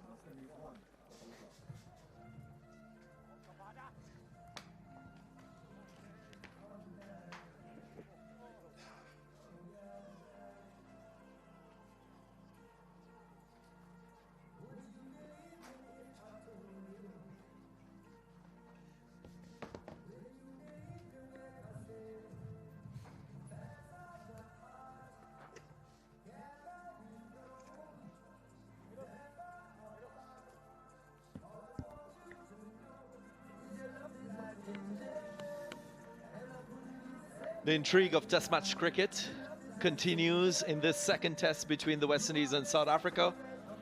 How spicy will Nandre be in this spell? Bernard Philander alongside me. Mouth-watering contests on our hands in this, the fourth innings.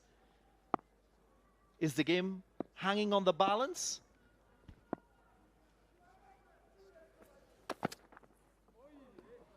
Here, good morning, Darren. Good morning to all our viewers. We certainly have a game in our hands. You'd feel West Indies needing 263 for victory. They would feel that if they can form a couple of partnerships, they will give themselves a chance. But given the nature of the surface, you would feel from a South African perspective, this new ball is key. They will have to make sure that they create a few opportunities. We've seen the surface, couple keeping low, going up and down, going sideways, so there's plenty to work with for the seamers.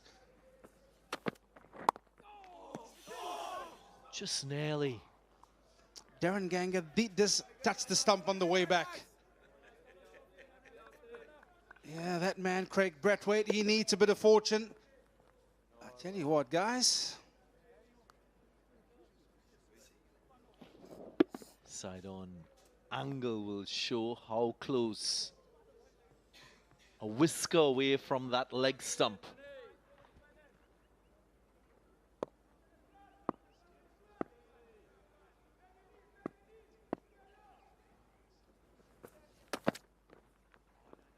Yeah, I certainly feel that this is a big hour in this test match.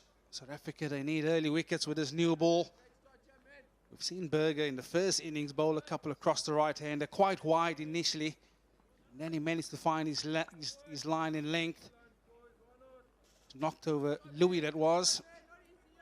But the key is to start here with this new ball for both these seamers for South Africa.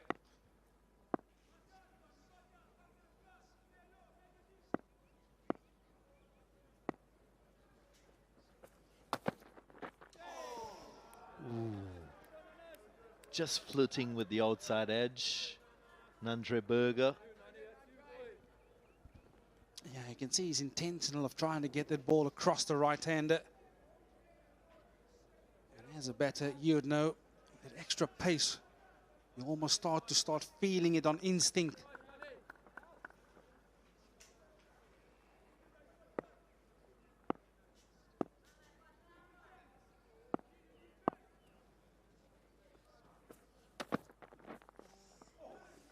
Away movement once more.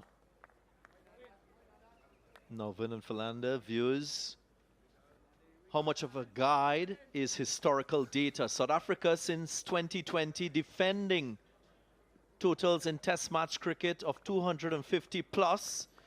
They've gone on to win 5, draw 1 and lose only 1. Whereas the West Indies, in that same period, chasing 250 plus totals in Test match cricket. They've only won 1 Test match. 5 draws, 10 losses. Nicely worked through the onside. Yeah, he was waiting for this, the in swinger. He's trying to set him up, Nandre Berger. The West Indies 3 for none.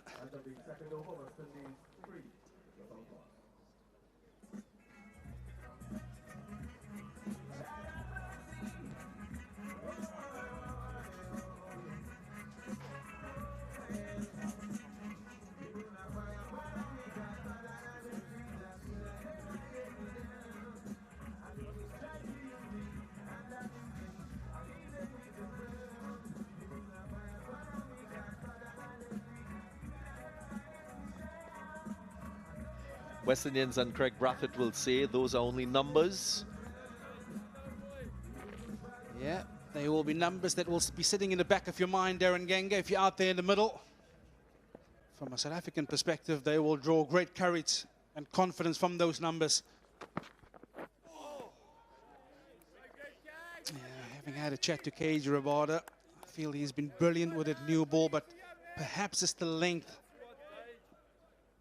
That's his natural length in South Africa.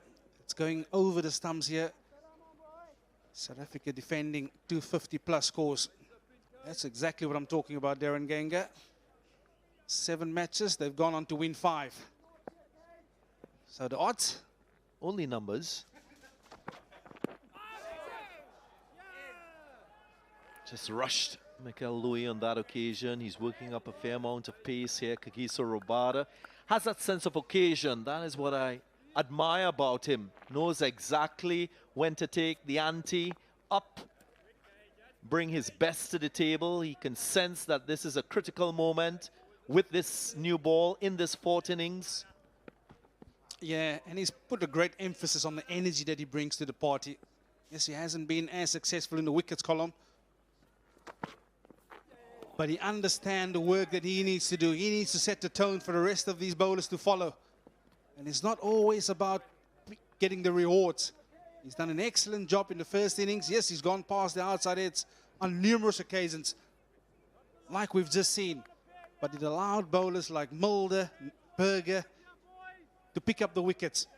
That is what bowling in a group is all about. It's not always about collecting the accolades. Yes, he's got a phenomenal record at this level, KJ Rabada. But you understand the importance of him setting the tone for the rest to follow. 2 deliveries ago, the ball seamed away from the right-handed Mikel Louis. I heard you speaking pre-day's play about swing and seam. Maybe in the next over you can elaborate a little bit more the distinction between swing and seam, and how do you prioritize both as a bowler? You're a master of seam, yourself and Jimmy Anderson.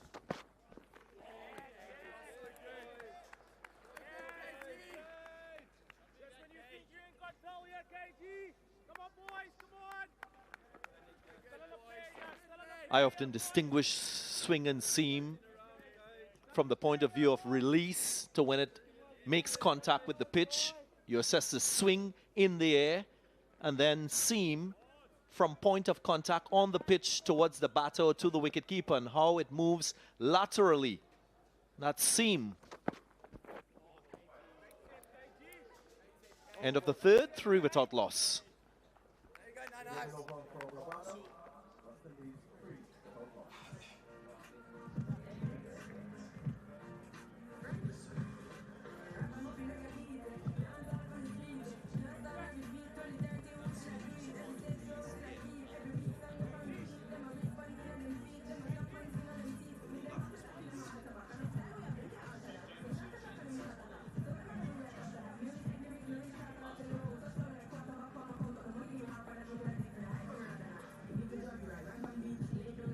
West Indies will need to chip away at that 260 runs for them to secure a win. Here's Nandre Berger.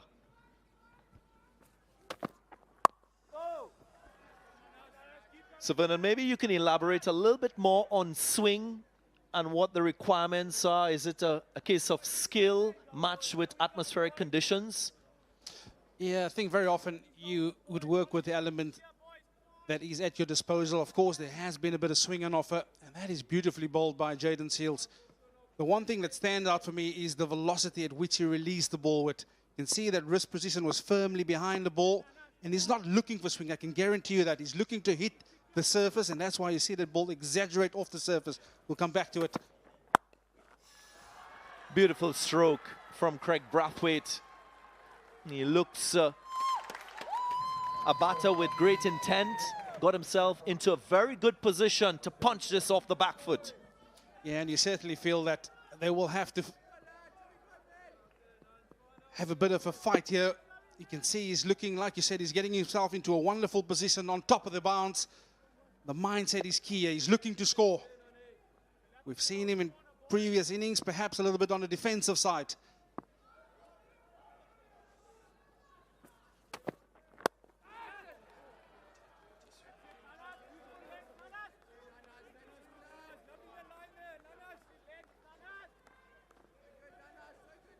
So you're talking technical skills when it comes to swinging the ball.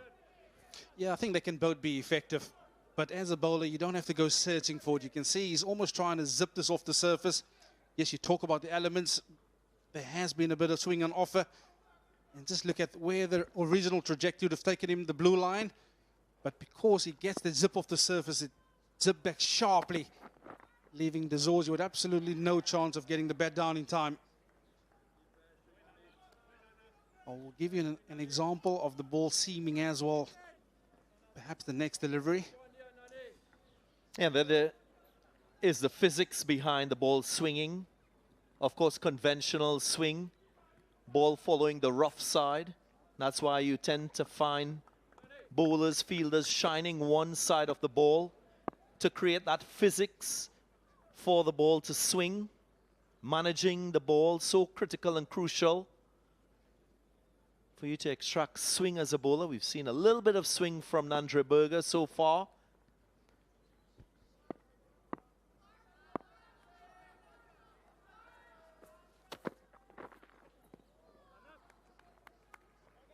Yeah, you can see on that occasion, Nandre Berger just getting a little bit of swing. But now I'd like to point out the element of sea movement. You can see Aiden Markram looking for the ball to swing away from him, but the ball deviate off the seam, and that to me is a key on this particular surface. Because the ball reacts so sharply, as a batsman, you've got absolutely no time to react to that. I'm a massive fan of using the sea movement if there is any on offer.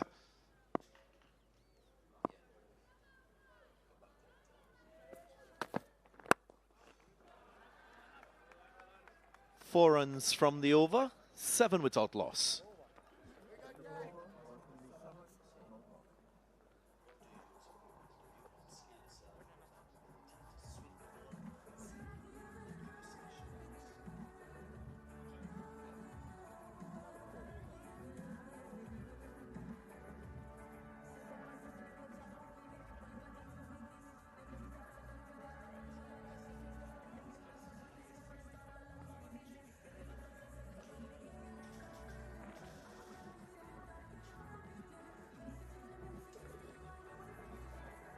Wickets continuing to tumble throughout the course of this second test. 4, 6, 7 in the first day's play. Inward movement. Was there an inside edge? We'll wait for the signal from the umpire. 4 runs, yes. Yeah, it's indicated runs, and you can see the excitement with which Akeja Rabada went up with. It's that length again. It's the wobble seam. It's faint inside edge. There is a little sound in our ears, but even if the wicketkeeper had to catch it, it would not have mattered because it's a no ball. And this is an area that South Africa would want to keep an eye on. Oh, I tell you what, there's absolutely nothing. Perhaps brushed the leg on the way through.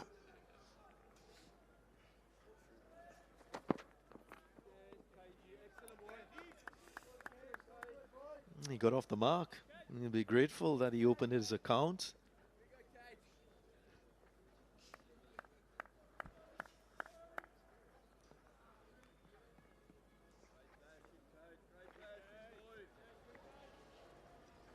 Quite a few spectators here to witness proceedings on day 3.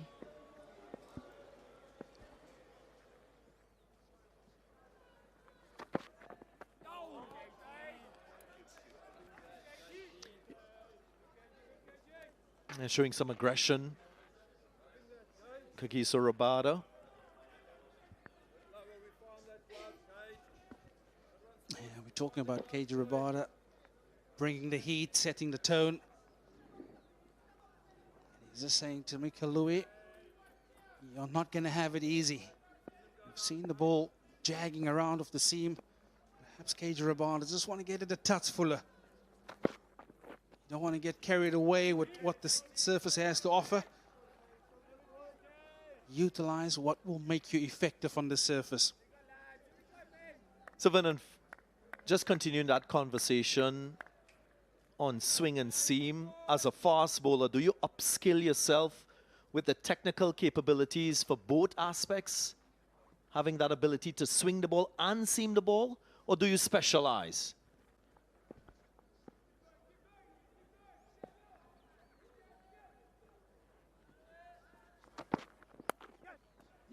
Edge. And catch well taken. Slip Corden getting closer to the stumps. And South Africa, as a team, they have their first wicket. Yeah, they needed early wicket, South Africa. We've asked Keiji Rabada to get it a touch fuller. This time round, he's dragging Mika Louis a touch forward.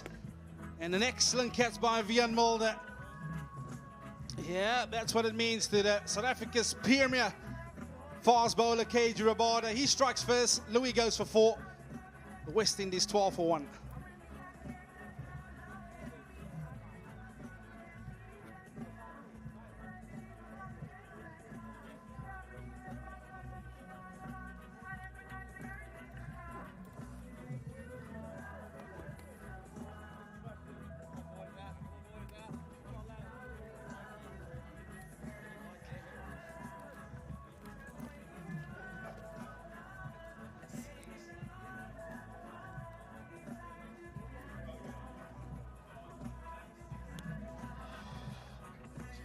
Will he play a special innings to get the West Indies over the line? Casey Carty has shown great form in this series. He just needs to kick on. Talented batter, no doubt about that. Yeah, this is the reason why he's out there. Keiji Rabada just making a subtle adjustment in his length. It's that wobble seam. You're not sure whether it's coming back or going away from you. In the end, Michael Louis thought he'll have a bit of a taste at it. Thick outside Edson, and it's an excellent catch by Vian Mulder. Hard hands as well. We often mention the softer skills required in your armory as an opening batter. Louis just going hard at the ball.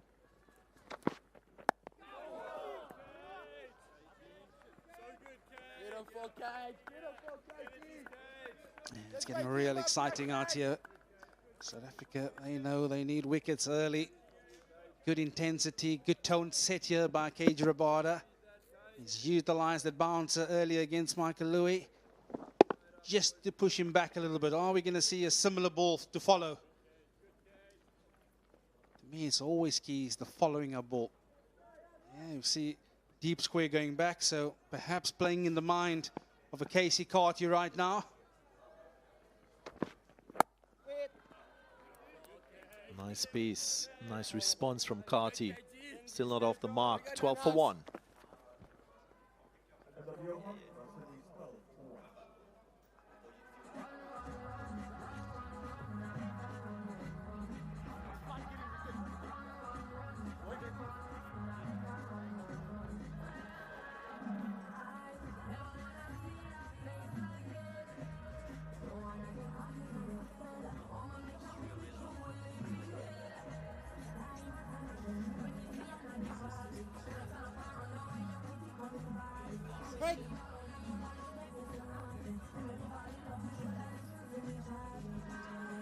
Yeah, West Indies, they need partnerships. They need contributions from that top 6.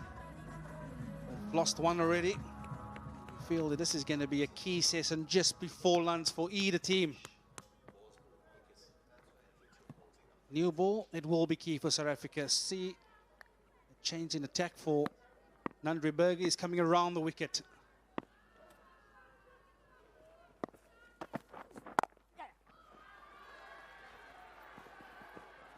Few more runs for Craig Brathwaite. Vernon Philander, I'm not going to let you get off the hook with my question about upskilling yourself as a fast bowler to swing and seam the ball. Is that the right approach for young fast bowlers? Yeah, absolutely. I think for me, starting out, I was predominantly a swing bowler, swinging the ball out of the hand. But what I felt was over time that you give batsmen a visual clue. And you can get into some sort of rhythm if you're a batter to just let the ball go. So as much as it was swinging nicely, it looked cool, but it wasn't effective. I then had to go away and really play around with the ball. I'll come back to it in a second. And I used to play around with changing up the seam a little bit. I had to play around with the seam from time to time. So from time to time, this worked for me. Just tilting the ball towards first slip and then pulling down behind the ball. So wrist firmly behind the ball, and that's where I created the wobble seam from. But every now and again, because we're all different and we release the ball from different heights, different points, I had to turn it the other way. It depends on the kind of ball you play with as well. I think for me, the Kookaburra ball, that worked quite nicely. With the Duke ball, I almost had to turn it the other way towards facing, first slip to the left-hander.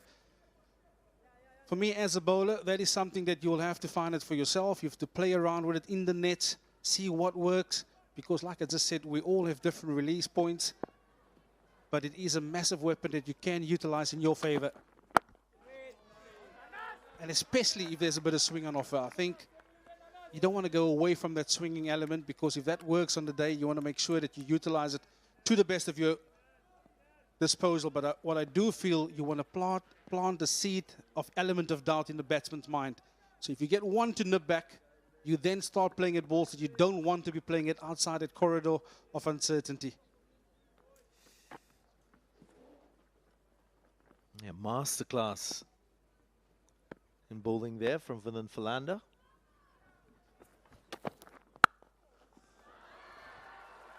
Just caressing this one through that cover region. Casey Carty didn't try to overhit it. And that's a terrific stroke.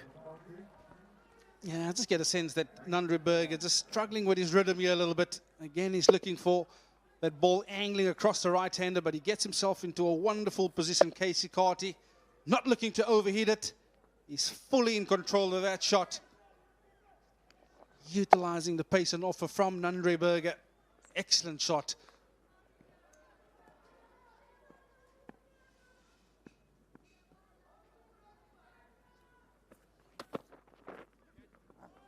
Yeah, I think just to finish up on that point, Darren, seam bowlers, we're all so different. So for me, it is going out there, experiment what works for you. Yeah, play around with the different seam positions. Give yourself that option when the captain calls upon you, whether you play in various different conditions. You want to have that element of surprise, I call it. Not letting the batsman know what you're doing and play you tactically on what you've done in the past. Always be inventive, always add something new to your game.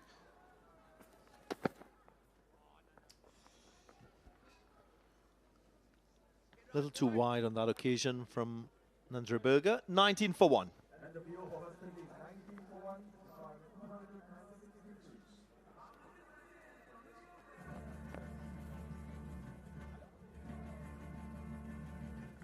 Craig Brathwaite will be a key figure in this run chase for the West Indies. Oftentimes when he performs with the bat, you tend to find the West Indies as a collective also come up trumps in terms of scoring. 244 more runs to win this test match for the West Indies.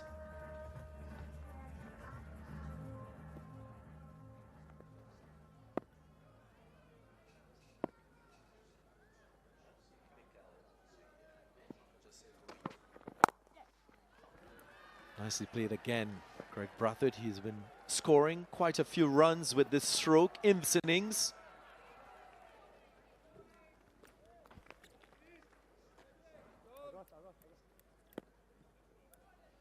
Yeah, Mikhail Louis, he's been getting a good working over here by KG Rabada.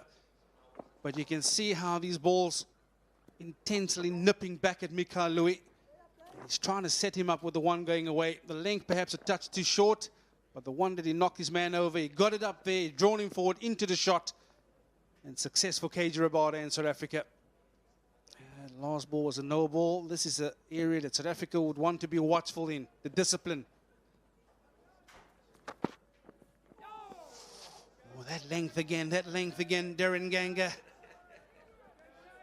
I tell you what, from a batting point of view, when a bowler is pushing you back, your eyes light up.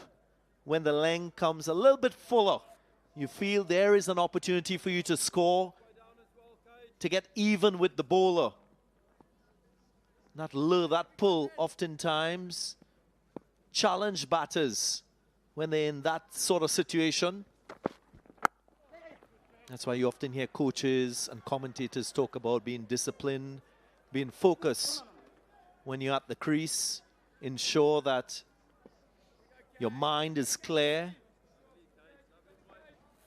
Yeah, and I suppose a big part of betting against this new ball is to get through that mentally tough period. Yes, the ball might beat you on a couple of occasions, but you almost need to make peace with it that you're going to be beaten. And how do you reshape your focus to the next delivery? That is key.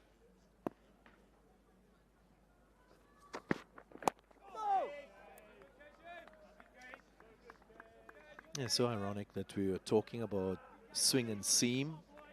And just a little stat for everyone listening on. Pacers with 50+ wickets in test matches in terms of seam movement, and bowlers who have extracted the most significant amount of seam, Jimmy Anderson and Vernon Philander. So two of the very best exponents of seam movement in test match cricket. Darren Ganga, I wasn't looking for much. All I was looking for is a couple of millimeters to take the outside edge or to bring those thumbs and pads into play. So I'll give that one to Jimmy.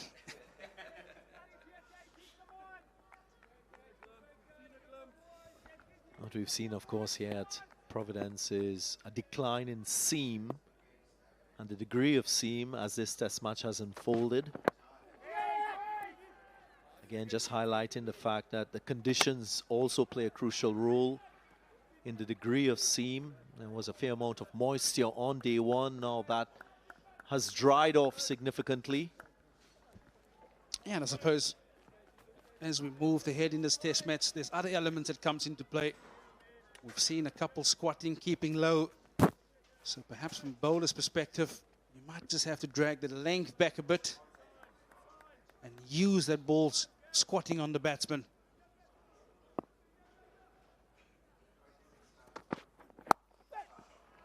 There again, beautiful from Craig Brathwaite. It's been a productive area for the right-handed batter and captain of the West Indies. 4 runs to end the over, 9 coming from it, 28 for 1. Yeah, he's much better today in terms of moving his feet. He's looking to score, but just watch how he gets into line. Gets on top of that, he's in full control. Yeah, excellent shot. West Indies, 28 for 1.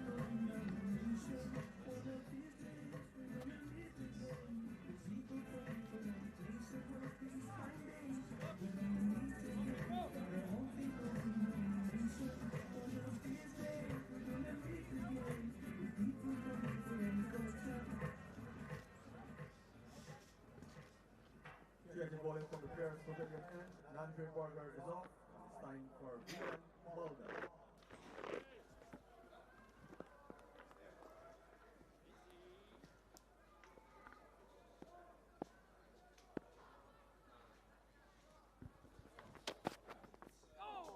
Vian Mulder, who was the star of the show in the West Indies' first innings, gets an early spell. Getting some nice shape on the ball, just a hint of away movement. As I say hello to Stacey and King. Hello, Nikhil. Hello, everyone. And you can understand the change. Andre Berger seemed to have been struggling with that line.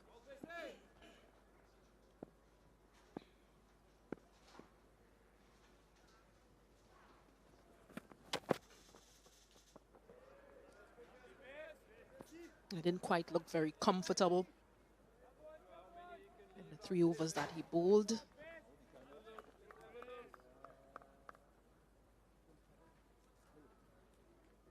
So the introduction of Mulder, who would have picked up 4 wickets. And sort of was inevitable.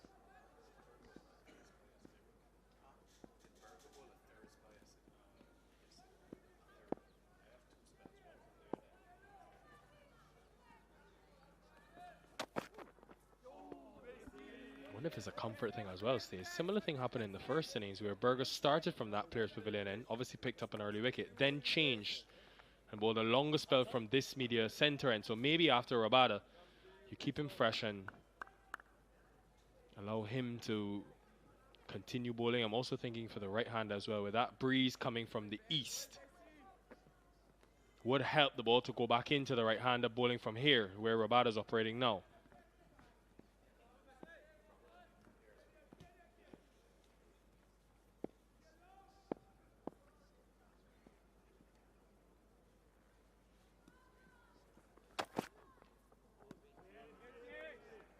You know, all the 1%ers to consider.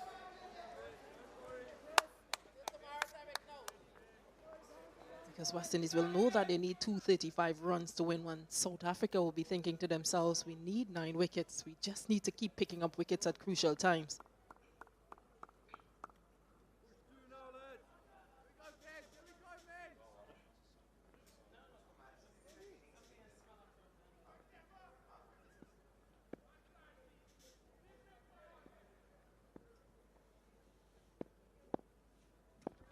Deep point goes to the boundary.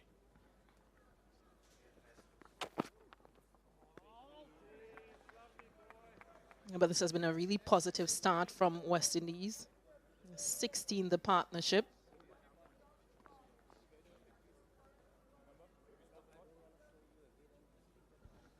McCarthy himself has brought a level of positivity every time he's come out to bat in this series. Remember, it's his first series in Test cricket. There would be expectation, would be pressure, but the way he batted in Trinidad and then followed it up in the first innings was really the only one in that top order to put any sort of pressure back on South Africa.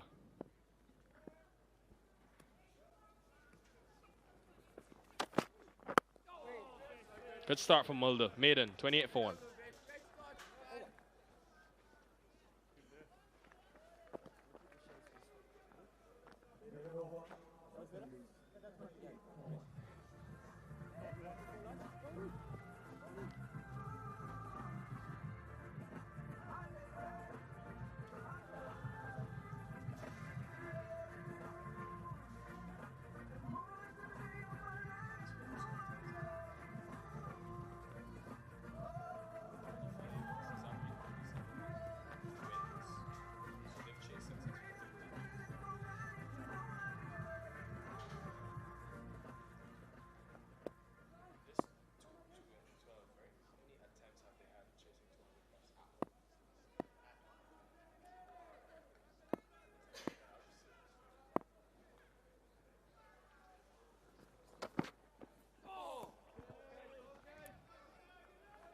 Seven times he's got in Rabada in Test cricket.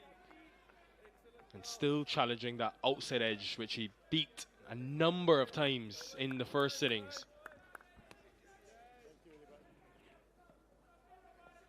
And we've seen him set up his overs quite similarly.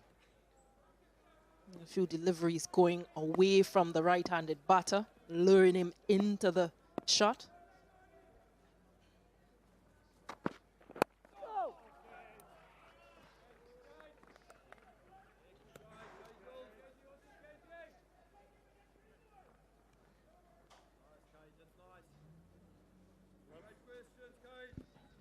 Excellent record in that fourth innings, defending runs.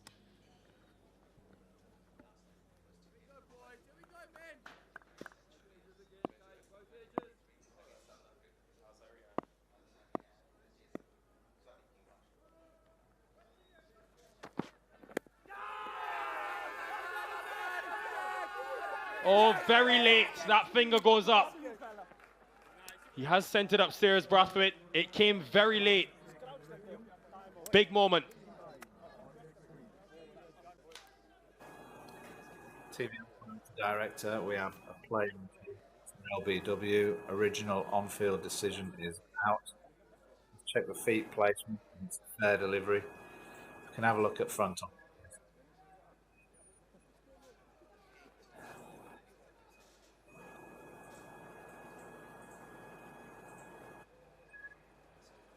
Okay, just rock that back.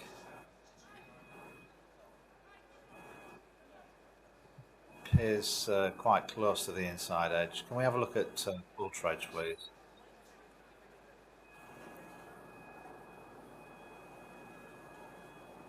Okay, roll that through to the pad. Okay, clearly missed the bat. Now we can go to ball track and ready, please.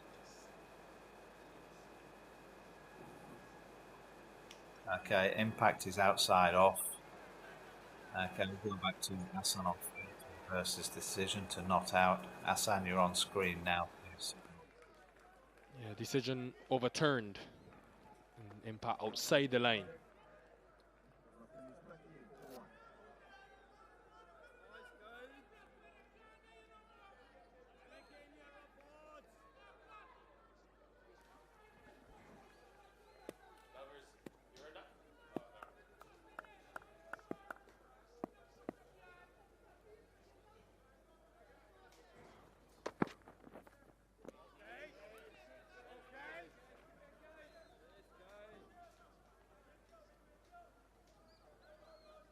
Yeah, sets up his over. He's a Rabada. Yeah, just impact outside the line. Greg Brathwaite knew right away.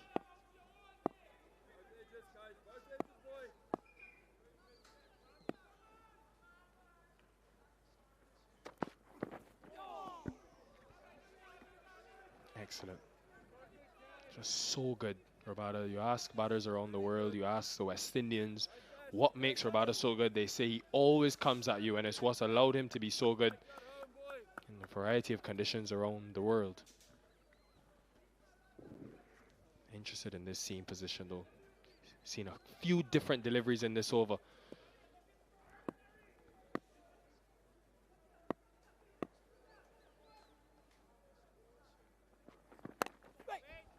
Well played. Shorter delivery after a series of fuller ones. 28 for 1.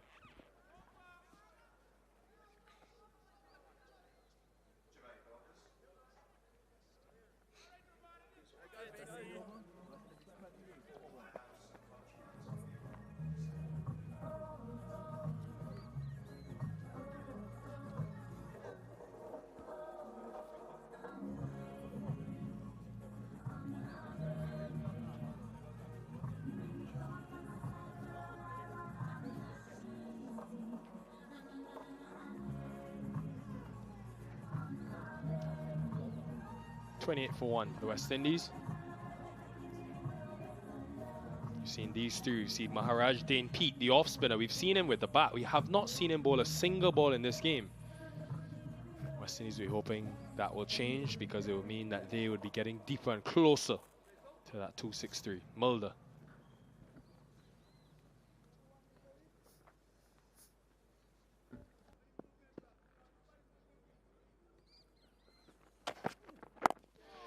One thing they did really well to Carty, obviously he scored freely in that first innings stage when they went straight. Anytime they veered straight, he was able to capitalize. But they left that cover region open. You can see Dezorzi there, extra cover. And they continue to persist on a fourth stump line, just hitting the top of off, finishing on the top of off. Denying him that width which he tends to thrive. No ball signaled. But he likes width. And so far in this innings, they've tempted him by purposely pushing it wide, asking him to take on that offside with that punch or drive he likes to play. I think that's where the challenge is.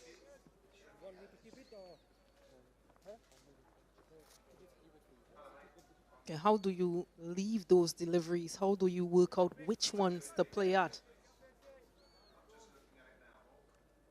A bit of cat and mouse as well, because you want him to play at those deliveries. He's young, he's enthusiastic, he wants to score runs.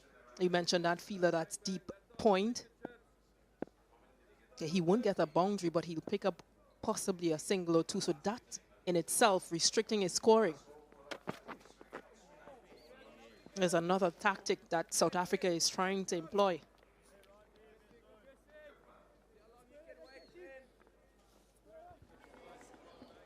Yeah, they'll start building and making their way to the ground, because this run chase, the way it started, should be entertaining. But I love the option stays from Bavuma. Willing to sacrifice a boundary in front of square or 1 or 2 runs, as you rightfully mentioned, knowing that Carty will try to take it on, and have him thinking about the scoring shot, which brings you in the game, and those 3 slips in the game as well.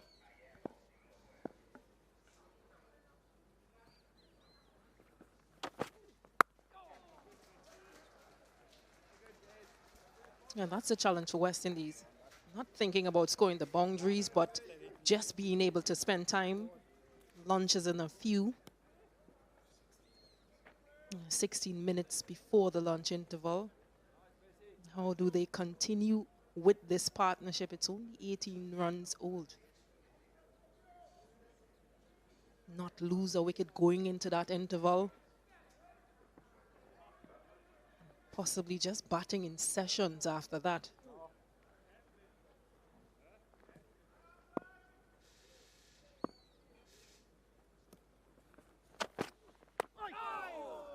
Came back sharply.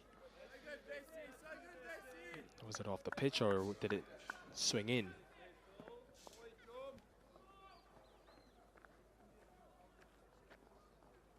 Yeah, something he did all that in his spell previously, just creating some difficulty for the batters to score.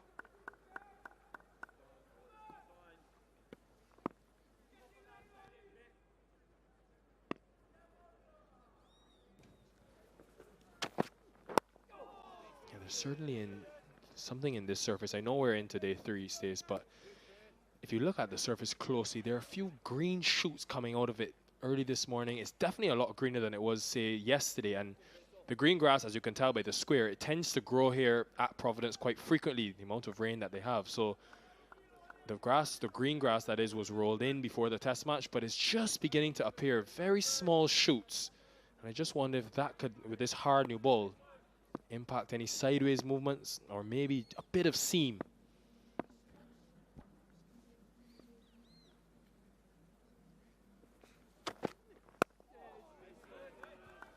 $30 for 1.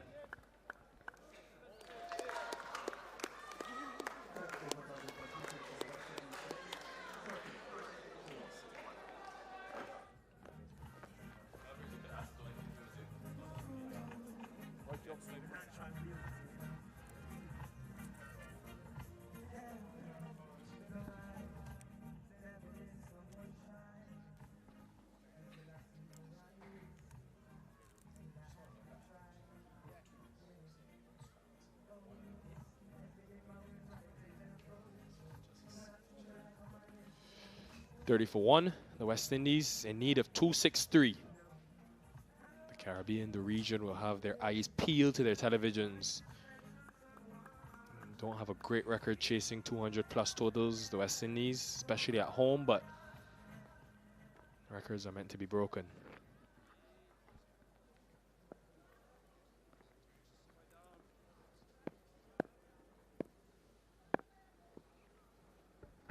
Rabada. There's that again, just teasing him into that offside. He likes to score, he likes to play his shots, and they've again left cover open.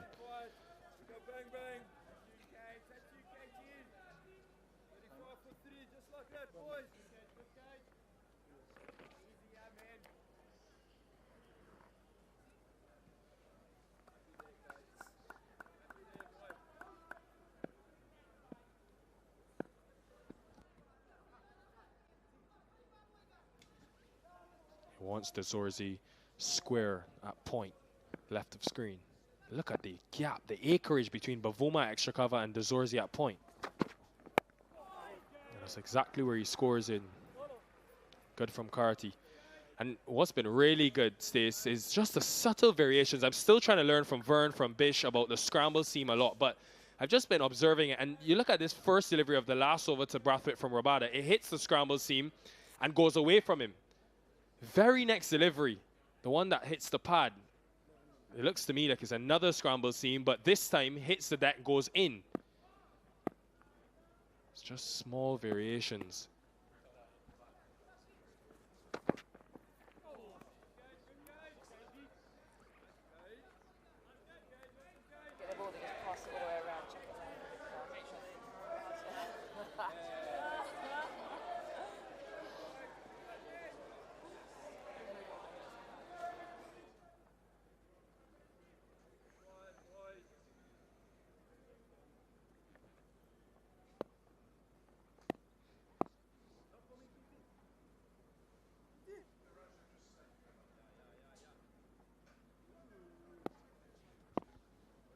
Mid-wicket goes back, square leg actually, maybe short ball.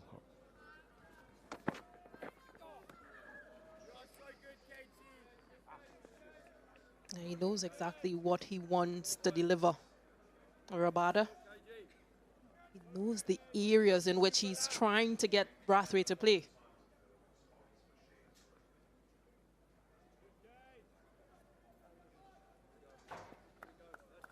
It does have that extra pace as well, so good bounce, good carry. But Brathwaite will be aware of that delivery that comes back in that you mentioned.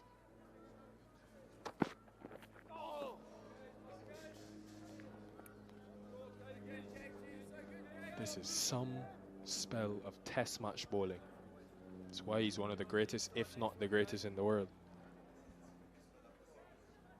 It's a spell of test match batting as well. It's almost like survival out in the middle against Rabada.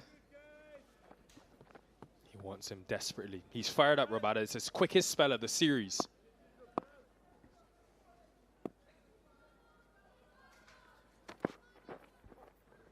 Yeah, maybe just searching a bit too much, Rabada. He's frustrated, but it is runs for the West Indies. Valuable runs. 35 for 1.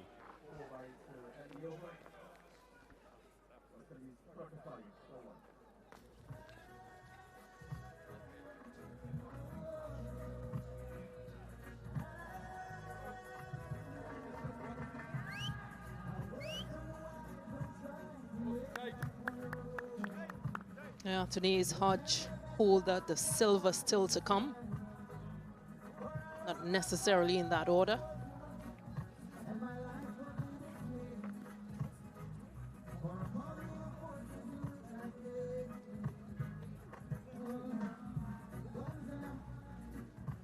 Grand opportunity awaits for the West Indies. Last time they've chased 200 plus at home, 2012, 12 years ago against New Zealand. Mulder. There is an edge. It wasn't convincing from Carty, but there are opportunities to score with this field set. Appreciation from the crowd.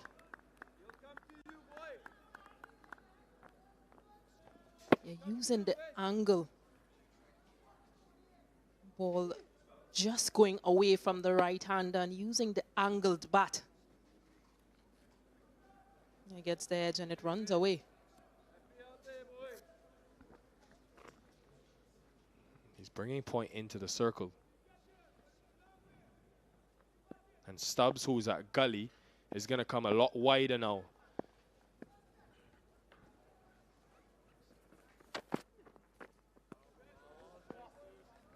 Smart batting. And I wonder, well, I think we've got our answer, but I wondered how long Bavuma could persist with the temptation, knowing that runs are flowing. It's not like Queen's Park Oval, where in the first test, the West Indies had runs to chase, but there were so many runs in such little time that you knew South Africa could go on the attack and not worry too much about the runs. This, though, is a different scenario. 2 days in this test match after today remaining.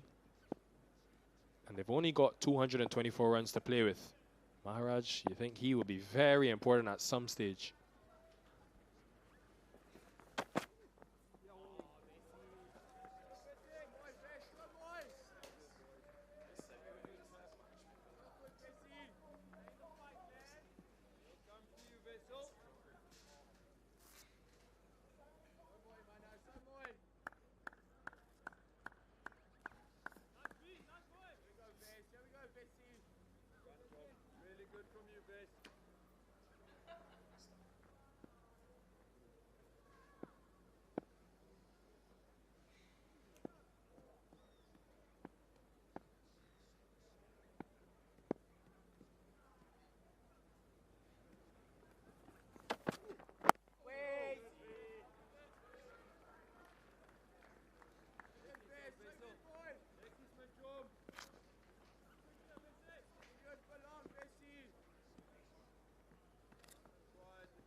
Maharaj was at mid-wicket. He's now going a lot deeper into that leg side.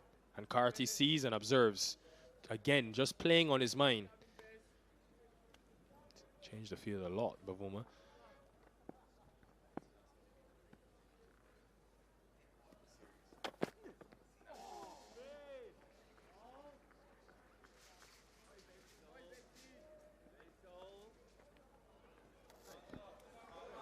And the longer these two bats stay, the more pressure is on Bavuma, the more we'll see the field change, the more bowling changes he will make, and the West Indies have to be aware of that.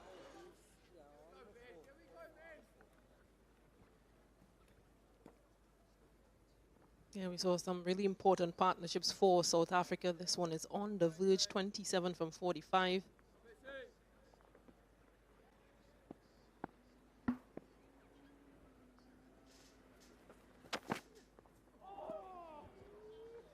Very consistently outside off in this over, 39 for 1.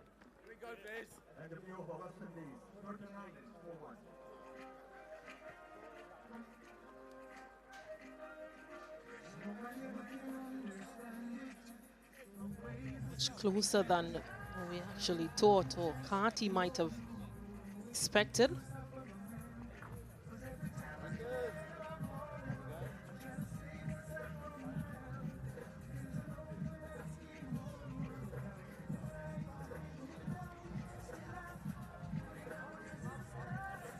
4 minutes to lunch.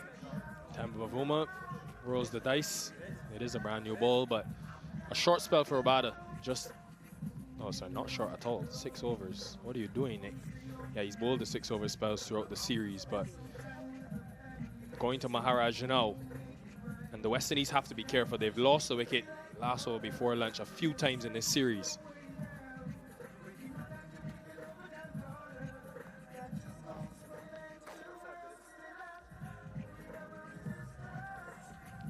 Last time they were chasing a score, Stacey and King, Craig Brathwaite against Maharaj.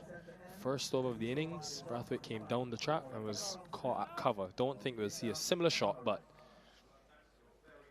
just something to be aware of.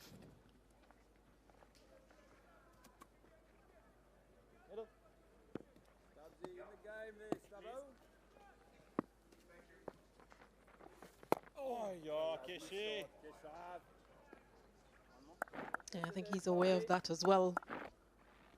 And the importance that him being in the middle plays.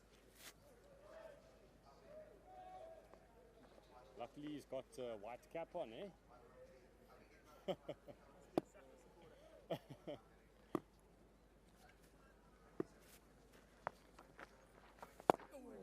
David, make a yard, please. If you don't want to be there. He'll note to himself as well that once he's in the middle, he's able to bat for long periods.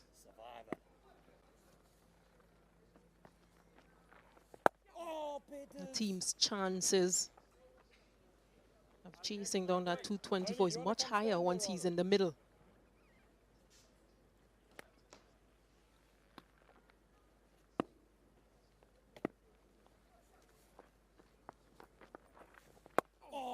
Better. You really may need to play a captain's knock. He keeps thinking about his tickles that he's going to get.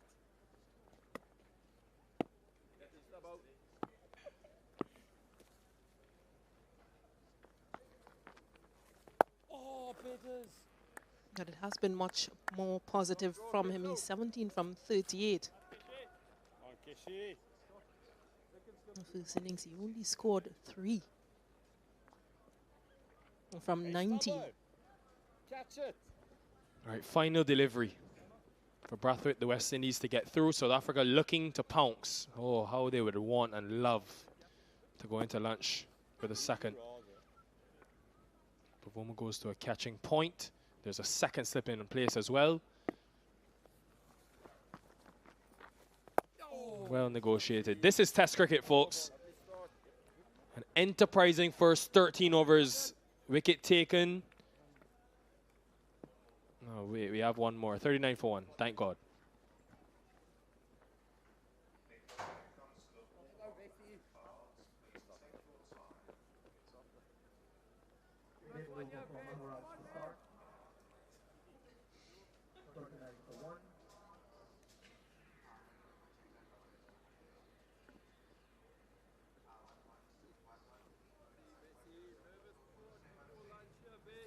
We have Mulder to continue bowling from the first opening.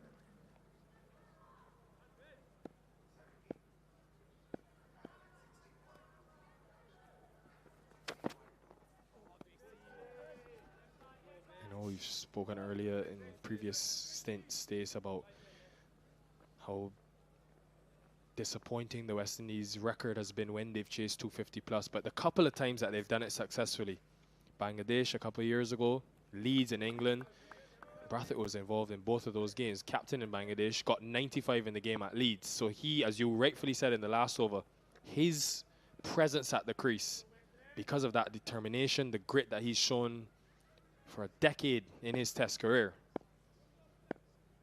very imperative today.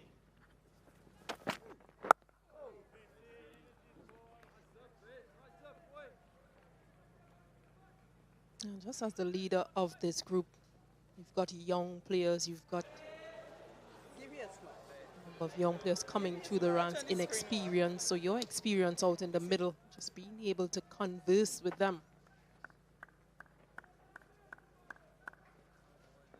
They keep their temperament and wanting to score, sort of settle things out in the middle.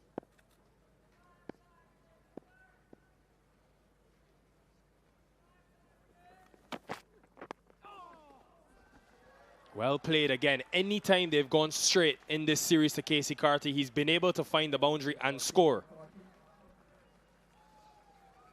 Excellent from Casey Carty. He's been patient, but what he's done is scored in the areas that he's strong in. So he's waited and just helped this delivery that is third in line.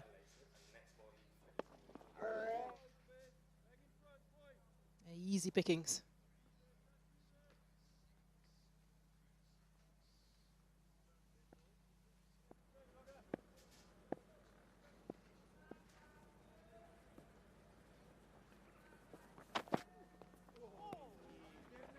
First word Brathwaite said at the toss on day one, intent. And you saw just a small mindset shift in Trinidad where they decided they were going after the runs, and it was a stark contrast in that second innings, the way that they batted.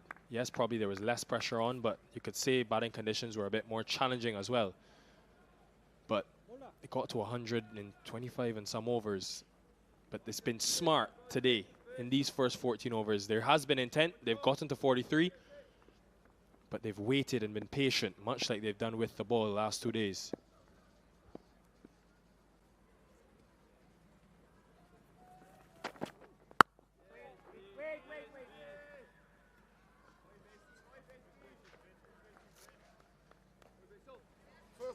First 100. You want Craig, gotta bring it home. You want Craig, gotta bring it home.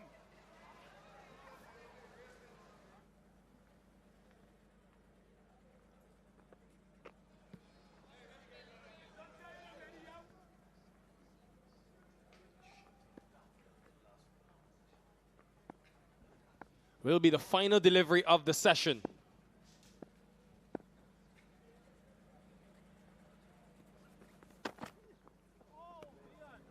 Well, it really is the ultimate test, this format, and the first examination has been passed by the West Indies. They lost Louis earlier, but a 31-run partnership between Brathwaite and Carty has steered the ship safely to lunch. But game on, folks. 2-6-3 to win. South Africa 9 wickets away.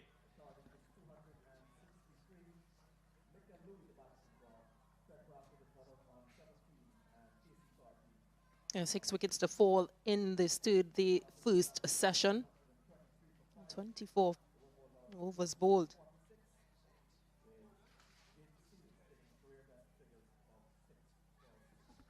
And the West Indies will feel like they have won the opening session, a critical opening session here on day 3. First of all, to limit South Africa to below 275. And then Craig Brathwaite was positive to start, scored a few boundaries in the offside. Mikael Louis, the only wicket to fall. Kiki Sorabada set him up nicely, and Carty, as he's done in this series, has been positive as he's come to the crease on 15, and still Athanaze Hodge holded the silver to come. Just the 1 wicket taken by South Africa, courtesy Kagiso Rabada. Moved on to 97 wickets in Test match cricket. Although the bowlers unsuccessful thus far. 220 runs to win. Those around the region, there's been a lot of criticism of this West Indies team, but if they are to pull this off, what a moment it would be in Test match history for this side. 43 for 1, they stand at lunch. Far from finished this game, but should be exciting given the way the first 2 days have gone. Do stay with us. After the break, we'll have some analysis.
Providence in Guyana.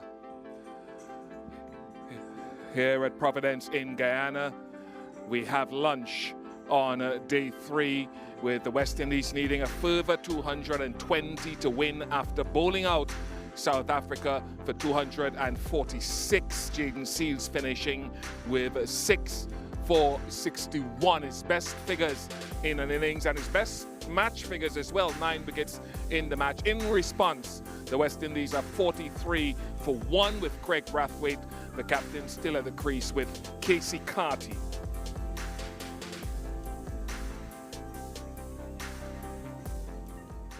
So grateful that you have chosen to spend our luncheon interval and hopefully your luncheon interval with us. Alongside me is Darren Ganga, Samuel Badri, and the trophy of the great man, Sir Isaac Vivian Alexander Richards, after whom this series, well, the winner of this series will get a hold of it. And I couldn't really think of a more prestigious West Indies sort of statue trophy to go to whoever wins. So we'll start with Darren first, and how the West Indies operated with the ball this morning. They were very clinical, I must say. You know, some would have felt that partnership with Mulder and Verena would have pushed South Africa a lot further in this test match, but it was not to be, because that sort of spell of bowling from Jaden Seals and Jamel Warrican showing his value as well. 3 wickets to Seals, 2 to Jamel Warrican to knock over South Africa. That was very, very impressive, considering how they had to toil the evening on day 2 to prize one of these 2 South African batters. To me, that would have given the West Indian hope in their chase, and currently they're well poised to giving themselves a chance of winning this test match. Let's stick with that chase that we've seen so far, Samuel Badri. How much of a challenge would that have been for the West Indies in that what, it's about an hour they had to serve up to lunch? Yeah, it's always a difficult period to navigate and to negotiate before an interval, and we saw wickets falling at previous times in this test series just before an interval. So yes, it was challenging for them. Mikael Louis unfortunately succumbed in that little period, but Craig Brathwaite showed all of his experience. Casey Carty is new to test match cricket, and he's shown his wares. He's shown a lot of confidence, a lot of comfort out in the middle, and a nice little partnership brewing. And for their sake and for their fans, they're hoping that this can continue well after lunch and perhaps for the rest of the day. Let's revisit then the Mikael Louis, as I know, a former opening batsman yourself, and how this wicket was prized out. Well, I think he was expecting the ball to come into him, so that sort of pushed him and prompted him to play at deliveries. Oftentimes deliveries that you don't really need to play at. That was wide outside the off stump. I don't think that was ever going to threaten his off stump. So maybe as an opening batter, he's still new to test match cricket. He has to work his lines out a little bit better, know exactly how that front foot is going to be planted, whether it goes a little more down the wicket than across, so it gives him more of a region within which to work with. Sometimes you need to structure that in your mind before you actually execute. But I still think he's working his way out in test match cricket, and even opening the batting. A lot of opposition teams will probe a way outside that off stump. So he's got to get tighter with his approach. Maybe look at whether or not driving the ball and playing at balls wide is going to bring runs to him, and just try to find the right formula where he doesn't place a high threat on his wicket and losing his wicket early. Let's reflect then on that setup, so to speak, from a bowler's perspective at Mikael Louis. Yeah, so skillful. Deliveries before were predominantly coming back to Mikael Louis. So he would have that thought in the back of his mind, and then Rabada changed it up a little away, and he also made an adjustment in his length. And I suppose upon reflection, one of the things that Mikael Louis will be thinking about, Darren and Bish, is whether or not he should be playing a defensive prod to a ball that wide. If he was perhaps looking to attack and drive and score, maybe you'd feel a little bit better. You never feel good when you're dismissed. Let's get that straight. But a defensive prod to a ball that wide outside of stump is something that he'd reflect upon and hopefully learn from it. Tristan Stubbs, for example, has the same issue. So, look, on the tour of England, where we first saw Mikael Louis in international cricket, he had those challenges. So let us refresh the viewer's mind as to what was happening there in England, and talk us through, as an opening batter yourself, what can happen to sort of evade this trap. Well, to be honest, you can find yourself in no man's land. He has that total and target at the back of his mind. He has that intent to score runs. So that is matched against placing himself in a vulnerable position. How do you differentiate both? How do you become very selective as an opening batter considering those two factors? That's the biggest challenge for Mikael Louis. And I just feel he's got to understand the bowler has the advantage very early in his innings. So maybe play more of a patient game, wait for the ball to come closer to him before he goes on the offensive or even takes out that front foot plod. But I just feel more structure will bring more success to him. The other thing too, Bish and Darren, is that he's such a dominant front foot player. He really likes to feel the ball on the bat. So his trigger movement is almost going towards the ball and going across to that offside. So as he plays more international cricket and he faces tougher opposition, he'll learn and hopefully learn quickly. A man, his opening partner, has played a lot of international cricket from way back in 2011. So that little period for Craig Brathwaite, what are the things that he did well? I love the fact that he is giving himself an option to score off the back foot. He's played a couple beautiful punches off the back foot. He is no longer premeditating and trying to push himself forward and find himself in no man's land. So you can see a stark difference in his approach. He has much more intent. And that to me is one of the factors we've debated about Craig Brathwaite over the course of his career. Whether he is too conservative and he should, of course, put a little more emphasis on scoring. I think he's found the right equilibrium in this innings because he's seeing that target as well. So to me, that's crucial for him. The better he feels, the more he gets a start, it will be in favor of the West Indies because if you reflect on previous wins with West Indies chasing totals in excess of 250, he's been an instrumental part of that success with him scoring runs on those occasions. Right, so some of our viewers may not have tuned in time, and I don't know how that could ever possibly be with such engrossing cricket. The first hour's play and what Jaden Seals managed to do, Samuel Battery. Yeah, really exceptional stuff from Jaden Seals. A test best for him, returns of 6 for 61. Another 5-wicket haul for him, only his second in his career. He is in the top 3 in wickets taken this year, Bish and Darren and viewers. Only Hazelwood and Bumrah are ahead of him. 13 wickets in England, 12 wickets in the series, the leading wicket taker here. And just his persistency and again his pace and his skill, his ability to swing the ball both ways and also movement off the seam. So he's gotten a pitch where he has gotten assistance and then look at that. Reflexes and agility, not something we see too often from fast bowlers, but that was on display there. He's been brilliant across this test series. And you're looking at this, the differentiation here, the subtle differences of seam and wrist. I think this to me is the biggest gain that West Indians can take away from what we've seen from Jaden Seals, even to the coach Andre Kohli. I think this test match has shown that he is technically and tactically sound as a fast bowler. Those two images there showing him swinging the ball into right-handers, swinging the ball away from right-handers, the technical skills and capability of keeping the seam in the right position, making sure, as Vernon Fernandez said, the velocity in terms of his arm to get the ball to react, using that sort of technical skill.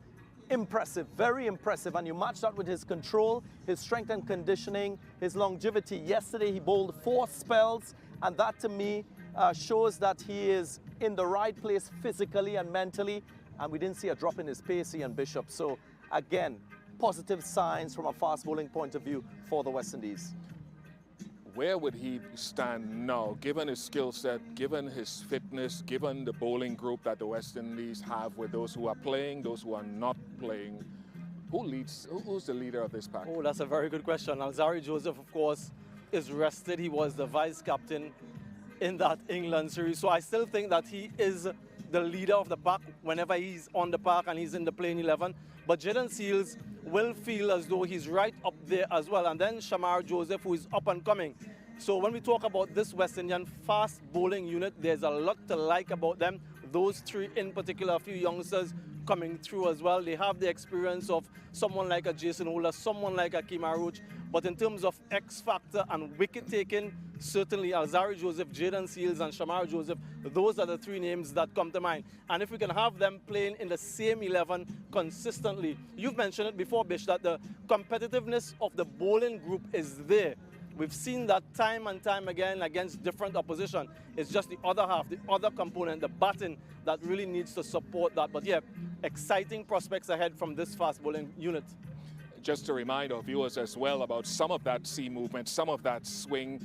I think the guys have talked about him getting and extracting the most swing in the world in this format of the game over the last couple of seasons. Another indication of how he's setting things up. Yeah, and what we've seen is, of course, superior technical skills to swing the ball from a West Indian point of view and from the West Indian bowlers in this test match. We haven't seen a lot of swing from the South Africans. So going forward, I think that's an important element in this run chase. West Indies will now have to expect the South Africans using seam as against swing to try and get these remaining 9 wickets. Yeah, he was the player of the series in England for the West Indies. He took the most wickets over there for the West Indies. And here with this now, he really is pumping himself up the ladder and in the minds of everyone. So we've seen all the highlights of this man. We've seen him live. Let's hear a little bit from him a little bit earlier before the start of play. In fact, Nikhil caught up with him in between innings. 5-wicket haul in your test career, second on home soil as well. What does it mean to you? Yeah, obviously it's a special feeling again to my second 5-wicket haul in test match cricket. It's been a long time since I've played test cricket coming off injury, and I'm just really happy to be performing well for the team and very grateful to get this next 5-wicket haul. Yesterday they came at you hard in your first couple of spells. What changed that allowed you to get back into the game and bring the West Indies back into the game as well? Well, after lunch we had a chat with the analyst and Kim Roach, the senior pro, and he told me just hit the pitch, allow them to make the mistake from me hitting the pitch, and it worked really well for us. Tell us about that relationship you're developing in Test cricket with Shamar Joseph. Why do you think you guys are able to complement each other well from both ends?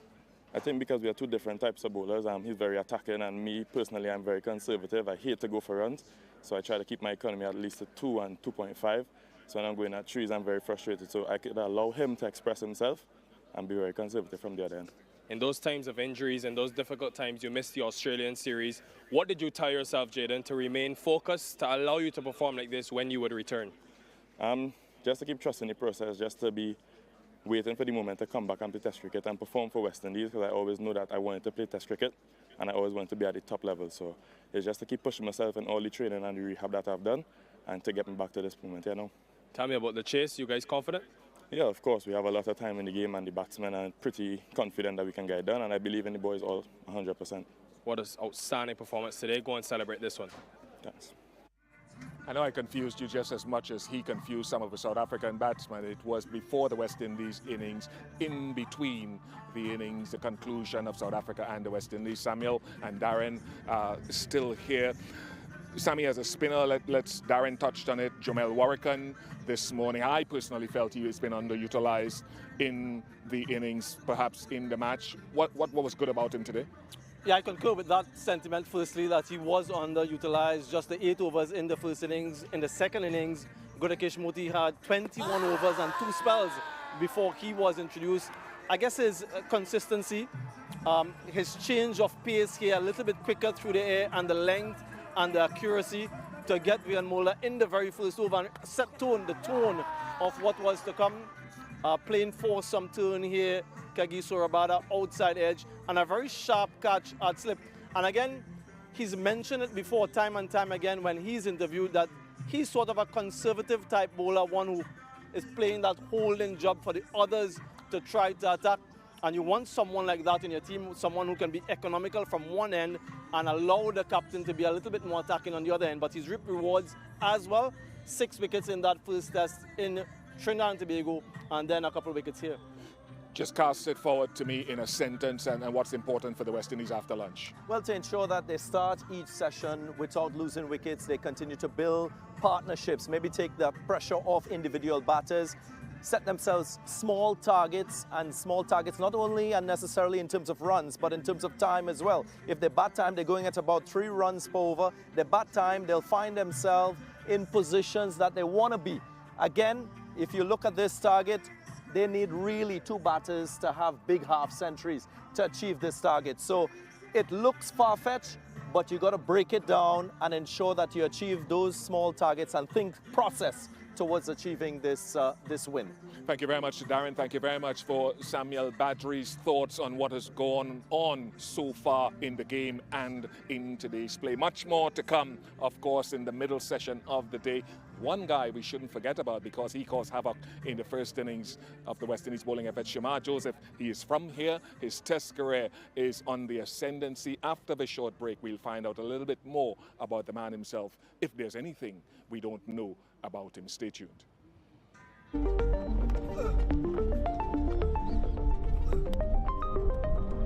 It wasn't the easiest of decision to leave your family, you know, your dad, your brother, because we grew up working together, you know, siblings and father, you know. So it wasn't the easiest of decision to make, but at the end of the day, I do come out successful, and I must say I'm grateful for that and the decision that I have made.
Shamar Joseph.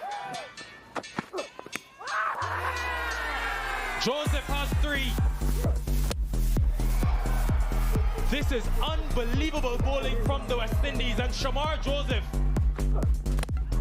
He has a fifer, his 3rd fifer in Test match cricket, and that in his first Test match on his home territory.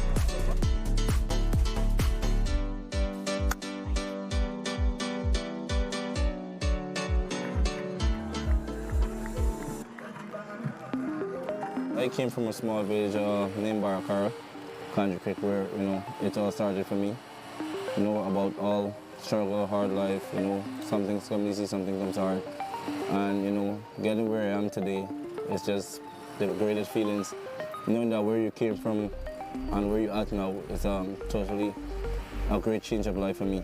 So, and the people from Barakara, so I know they are very proud to know what I'm doing for my village. I leave home at the age of probably 17, 18.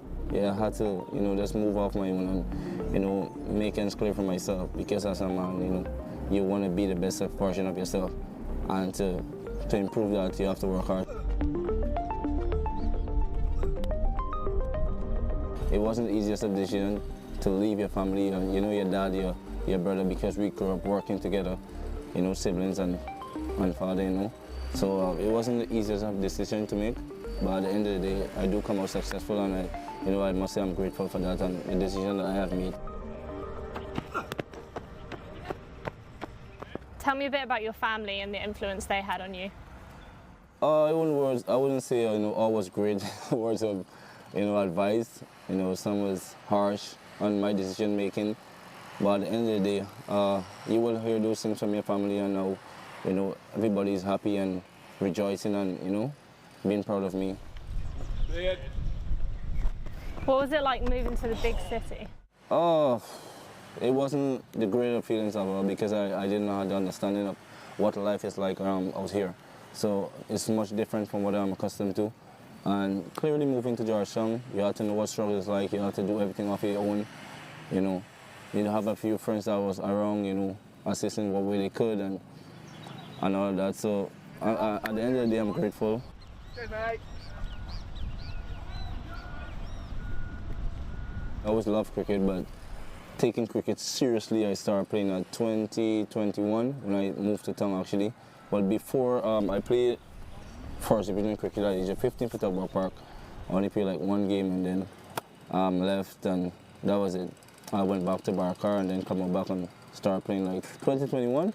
Yeah, I played at least one or two more games, and that was it. And then I moved to town here and started playing first division cricket with the Everest Cricket Club. I made my debut on the 12th of February. That was 2023, which was last year. I take 9 wickets in 3 matches, including a 5-wicket haul. And that gave me a call up to, I must say CPL, then Super 50.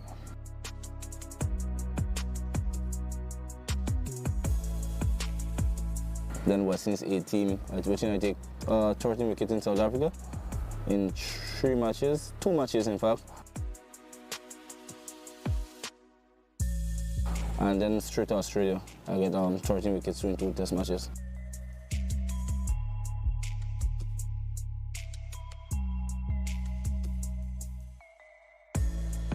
So I think that's a great start for my career, and just want to keep building on that. Well, Australia, that's memorable.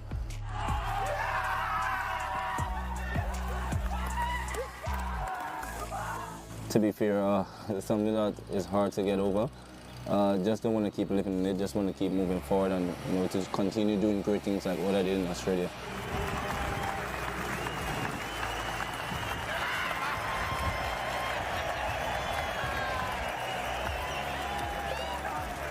That's one of the best feelings ever. I don't think it could get better. It's just to keep pushing forward and try make more memorable moments again. Sarkoti didn't know much about me, but he saw me bowl once, and he was like, I want to see you in the Guyana setup next year. And fairly well, that come and happen for me. So that was a great word of encouragement from a great legend of the game for West Indies cricket. I know I'm here today, and I must say he's probably proud of seeing me in this position where I am. It gave me a lot of faith in myself, because someone that doesn't know much about you, doesn't heard about you at all, to come and say something like that for you on the foresight was great for me, and I think that gave me a great drive moving forward in my career. Throughout my journey and my success so far, that actually gave me the full edge of myself to know what I'm capable of doing, and moving forward, I will do more.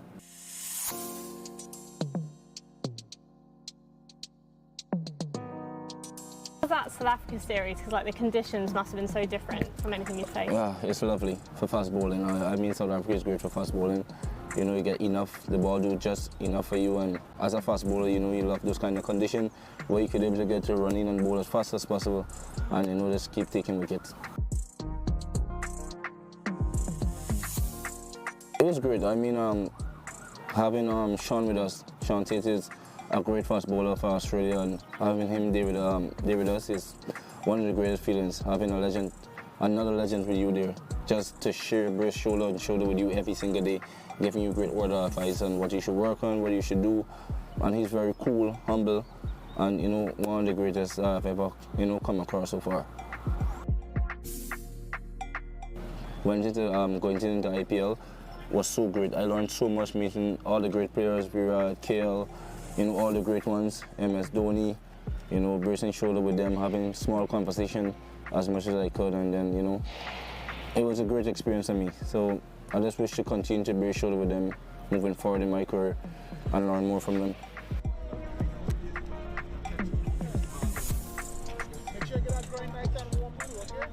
Too much hype and all of that to get to your head, and then you be distracted and all that. So to be fair, I just want to stay within my moments and stay doing what I need to do and what I could do to improve in my career moving forward.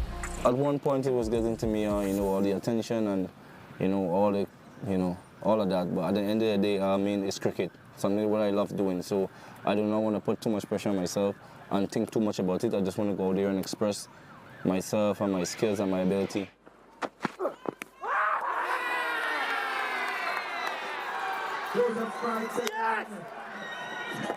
Well, I always wear a smile on my face. You could always see when I'm bowling, whether or not, I always wear a smile on my face.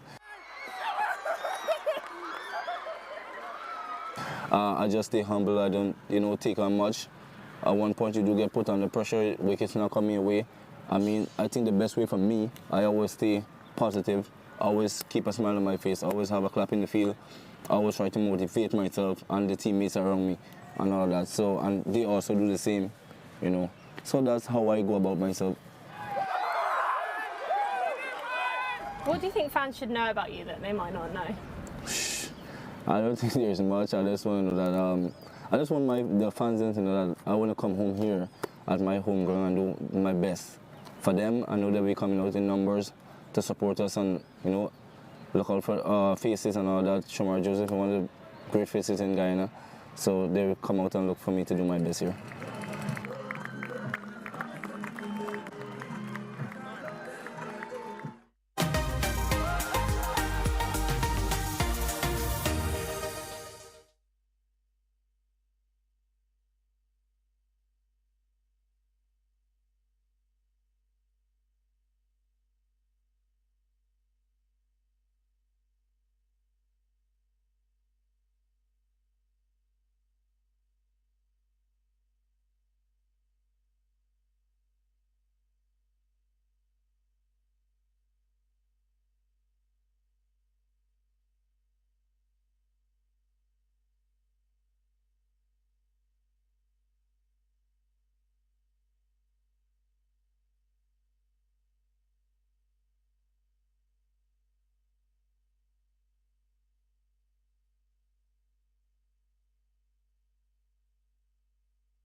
post-lunch here on day 3 at the Providence Stadium in Georgetown, Guyana.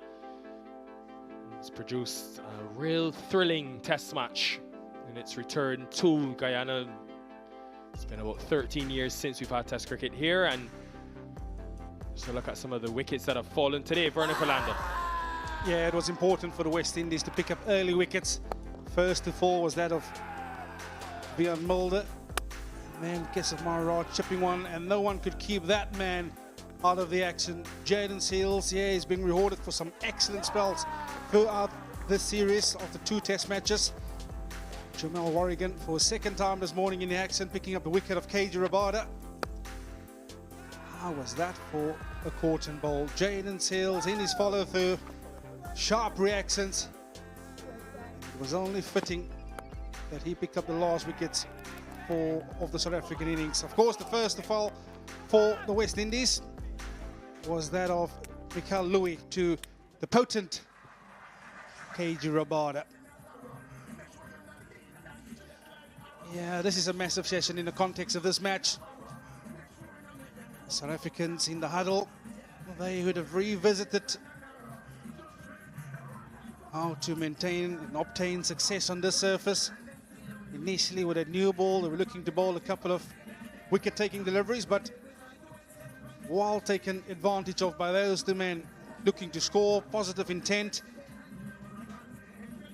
I feel that from a South African perspective, you'll see a much tighter spells being bowled here. Braithwaite, 17 not out, showing positive signs, moving his feet pretty well, looking with good intent to score. Casey Carty, as always, positive. Yeah, KG Rabada, he was real good with that new ball in hand. Perhaps a touch too short from time to time. But they will have to formulate a couple of opportunities. Yeah, that's how the game is unfolded. South Africa winning the toss, 160 in the first innings. In return, the West Indies 144. And South Africa in that all-important third innings, 246. That will leave the West Indies with a total and a target of 263. West Indies, of course, need a further 220 runs for victory.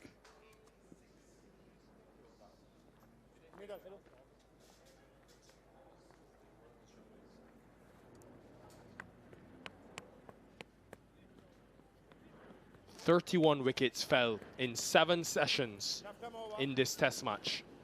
And South Africa and Nandre Berger will be hoping that more of those wickets and similar success will continue. And interesting now, straight after lunch, a change of ends for Berger. Coming from the media center, and he'll try to use the wind coming from the east. It's picked up heavily. And try to bring the ball back in using the angle to Craig Brathwaite and Casey Carty, both right-handers. Yeah, I think we've seen Nandre Bergen at first spell, perhaps a little bit lack in rhythm, swinging the ball out of the hand. But like you say, I think he's going to try and make use of this ball swinging back at the right-hander.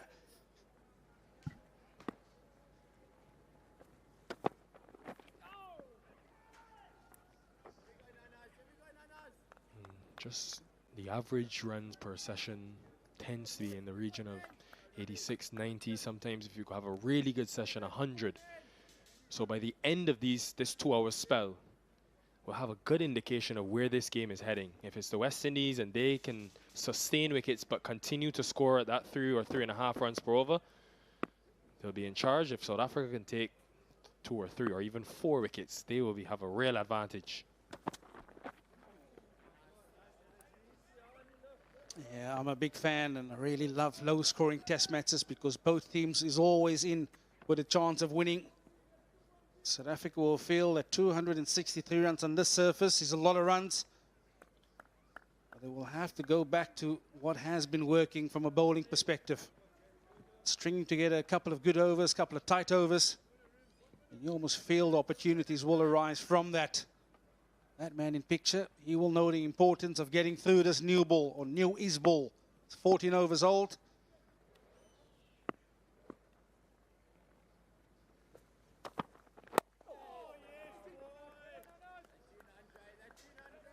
Yeah, that's a much better line from Nandre Berger. Just seems like he's struggling a little bit with his rhythm today. perhaps swinging the ball out of their hand. That's that beautiful wobble seam, just coming back to a watchful Craig Brathwaite. Yeah, he's got his big job on his hands today. Temba Bavuma, the way he's going to marshal his troops. Want to make sure that have high intensity, good energy in his seamers.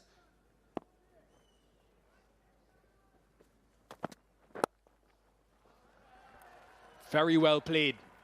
First runs for the West Indies after lunch. Yeah, Nandri Berger, you can see he's honing in and trying to get this ball to swing back at the right hander. Just over pitch on this occasion. But it's beautiful balance from Craig Brathwaite, not looking to overhit it, really just using the timing, hitting it under his eyes, and beautiful placement.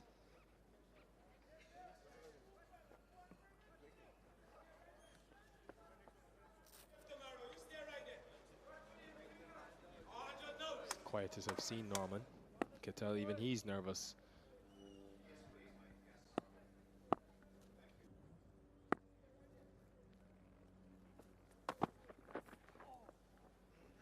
Just saw Norman Welsh there, who I think is one of the most passionate fans in the entire Caribbean. Norman Welsh throughout the entire test match. Oh, here he goes again. But throughout the entire test match, he's there before the first ball is bowled. He's there until even after our flash interview and our post-match show analysis is going on. And he told me today, they have to follow instructions, Bano.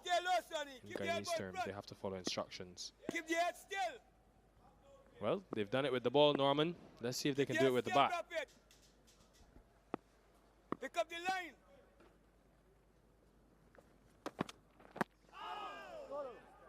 He's very good when he gets that ball to come back in, Berger. 47 for 1. Yeah, the key is he's not looking to swing it. You can see he's really trying to just hit the surface. You can almost trust the ball to swing. They will have to formulate a lot of those overs, constructing a couple of good overs.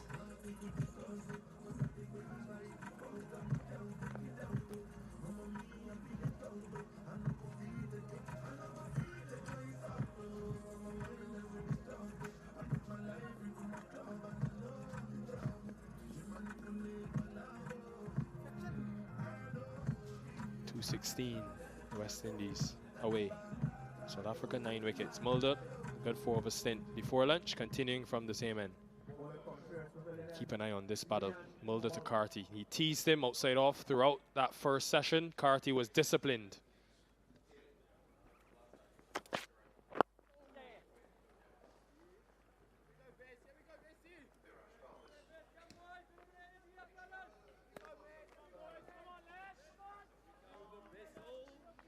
Yeah, I think both these bowlers, perhaps just being a touch too short with it, knew his ball. We're going to try and get into a rhythm. Vian Mulder, we know his potency lies in dragging the batters out of their crease. Just string a couple of good overs together. That's what the captain will be crying out for.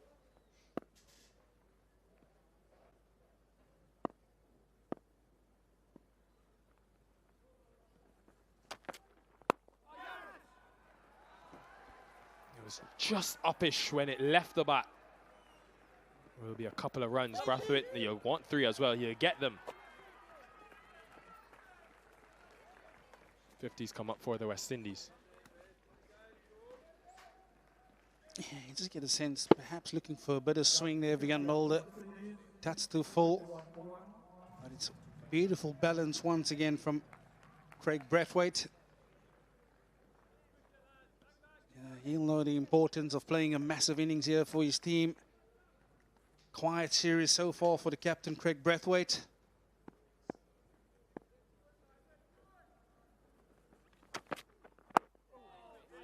But one would feel that this is the most important innings from a West Indies perspective. You get across the line, yeah, you can put everything else aside that happened in the series. It's a series win on the line for both these teams.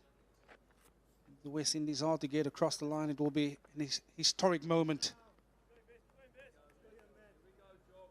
But yeah, still plenty of work ahead.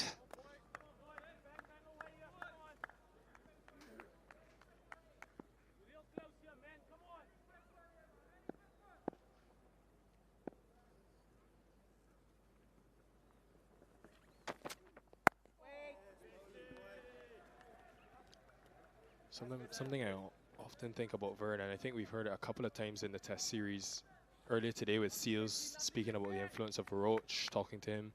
And Stacey and King said it before lunch, Craig Brathwaite and his presence, not only for his batting, but I'm thinking about having someone that experienced and with that calm of a mind at the other end. For guys like Carty, even at Alec Athenaeus, who like to score, like to play their shots, he's displayed great discipline so far, Carty, in an area where he likes to score, just restraining. And there again, I wonder how much Brathwaite's calming influence and just the constant chatter every over would help him in remembering the plan and remembering the bigger picture and goal. Yeah, certainly massively. I think the experience from Craig Brathwaite, understanding certain situations. Of course, you want to try and get through this Hardy's new ball from a South African perspective. You've perhaps identified that this is the threat period. So you want to make sure that you get through this period unshaved. You don't want to lose too many wickets, opening up the door for South Africa. Yet perhaps why you'll see Casey Carty just being a little bit, I won't say defensive, but a bit more watchful. I think he's mentioned it with Jason Holder in the last test. 51 for 1.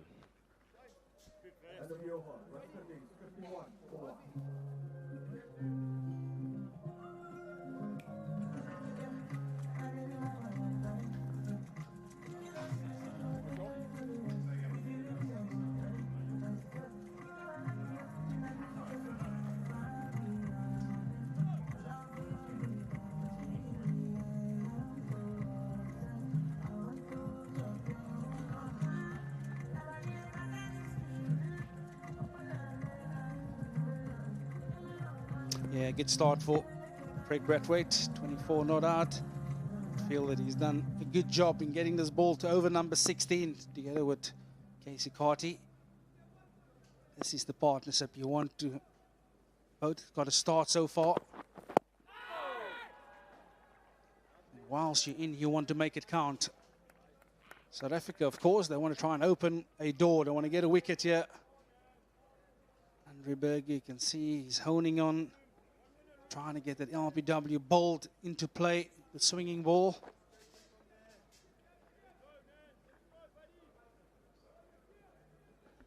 Good thinking from Bavuma as well. This plan, ball back into the body of Brathwaite, has plagued him several times in his test career.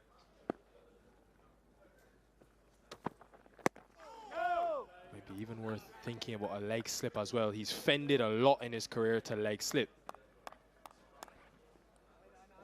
Yeah, there's just a hint of movement here for Andre Berger. And I get the sense that he might just get one fuller. Just a touch too short, yeah, a bit of hint of movement back into the right-hander. There's nothing more exciting than a left-arm seamer, left-arm out and out quick, getting the ball to swing back at the right-hander.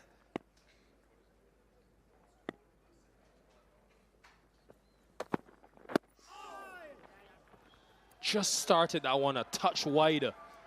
Came back sharply. Wonder if it was off the surface. Brathwaite will get two though. Yeah, and that's the line that you want to be operating at if you're Andre Berger. He's been struggling in terms of line, perhaps a touch too straight from time to time, but this is the line that you want to be settling in on. You can see how sharply that is jagging back at the right-hander. Again, that length, you want to get it a touch fuller. You want to bring those stumps into play.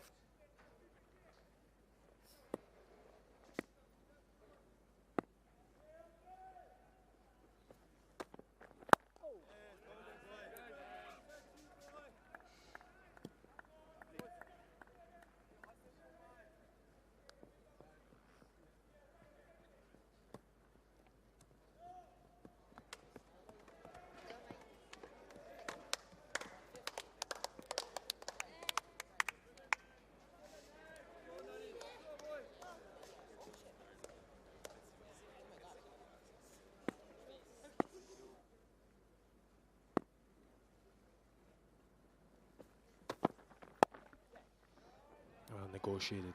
Mark Wood it was in that England series. Ben Stokes, they had short leg, they had leg slip, that backward square, fine leg. They really went at him with a short ball plan. We haven't really seen too many shorter deliveries from Berger.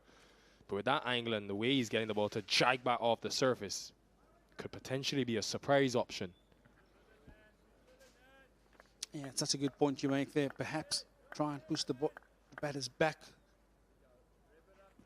Try and force them back in terms of their body positions and then try and get the fuller one. He has a deep square back, so he's got all the license to bowl that short one. That's Nandreberger.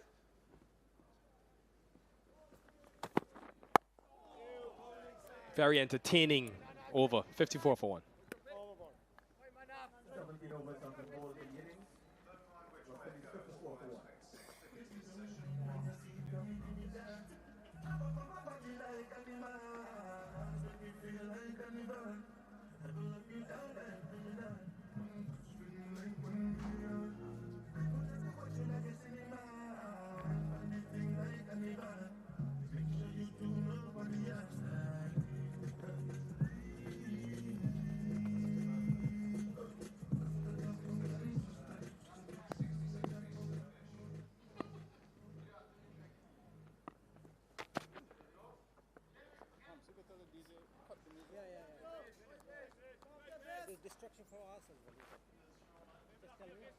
Yeah, it just seems that South Africa is struggling a little bit with this Duke ball, perhaps looking for a bit of swing.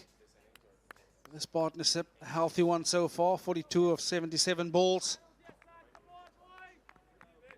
And Captain Temba Bavuma, he will know the importance of stringing together a couple of good overs. Yeah, as much as 263 may sound on the surface, you still have to get into those processes. Just haven't been convincing up until now.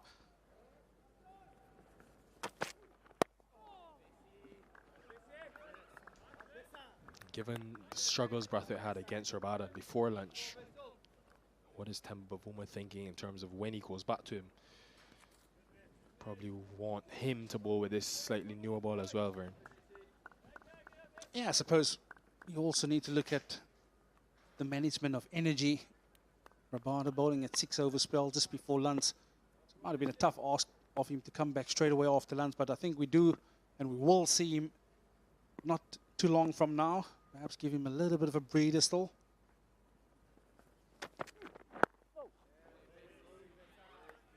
Still plenty of overs left in the day. 59 and a half to be exact. So you'll have to manage your bowlers, the energy. Because of course he's going to look at a KJ Rabada to enforce the breakthroughs from time to time.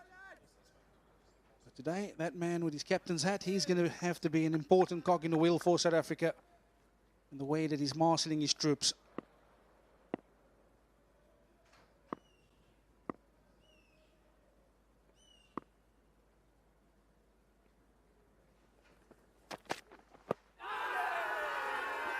Given, Brathwaite reviews again.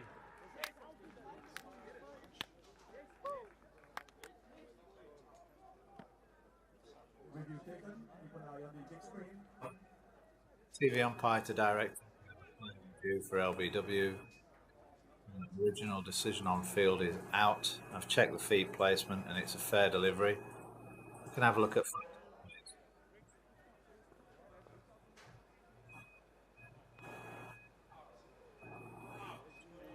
Okay, just rub that back.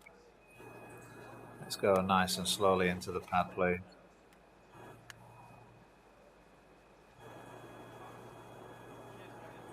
Okay, we've got clear daylight between bat and ball. Big, nice gap there, big gap.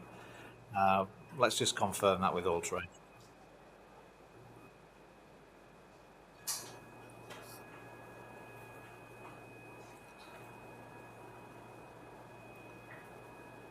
Okay, roll it through into the pad. Okay, let's have a look at ball tracking when ready, please.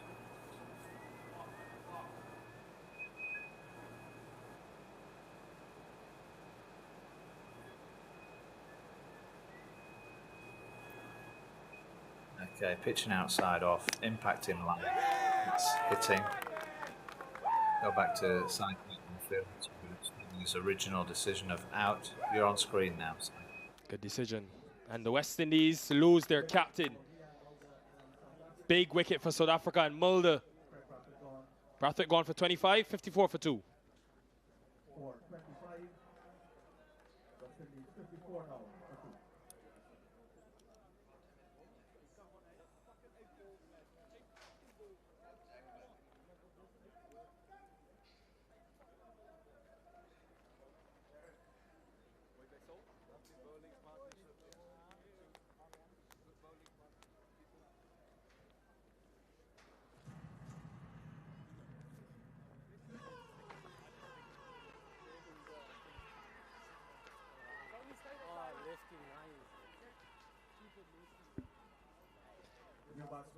Alec Athenaeus. It was that 92 he got in the 4th innings at Port of Spain. And he'd be hoping for similar returns today in this 4th innings in Guyana. Yeah, brilliant piece of bowling by Vian Mulder. He's dragged Craig Brathwaite across with a couple of away swingers, first 3 deliveries, and then the 4th delivery, bullseye, one nipping back. Excellent piece of bowling. Congratulations all round. And is that the start for South Africa? Left-handed option now, so something else for South Africa to think about. They did go short to him majority of that first test, Athenaeus.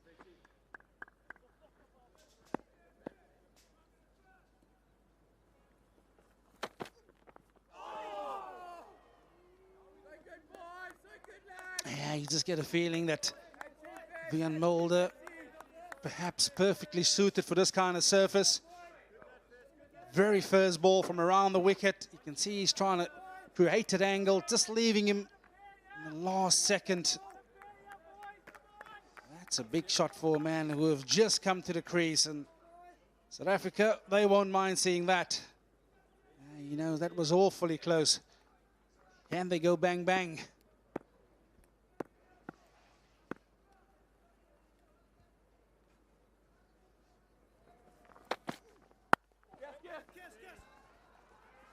Off the mark with a couple. Athenaeus.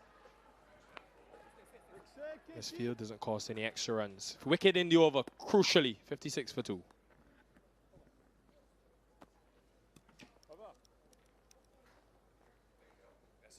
the over to 21 for South Africa. West Indies 56 now for 2.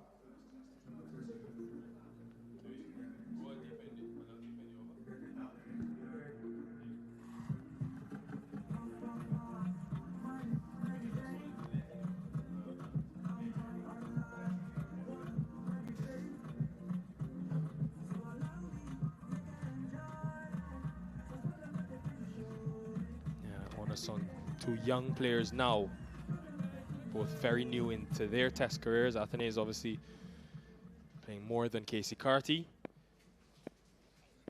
Big moment in this game. Here's Berger. Again straight, and another flick. Does well. Dane Pete on that fine leg boundary. Yeah, and I just get a feeling that Nandri Berger will really enjoy this bowling to the left-hander.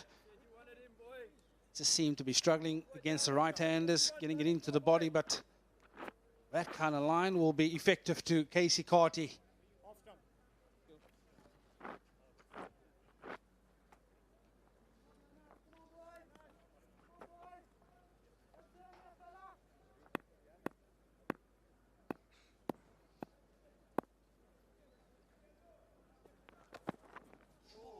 To your point, Vern, he was very good in that India series against the lefty. Got Jaiswal 3 times in that series, so enjoys starting the ball straight and just angling away. Can also have that other delivery that targets the stumps.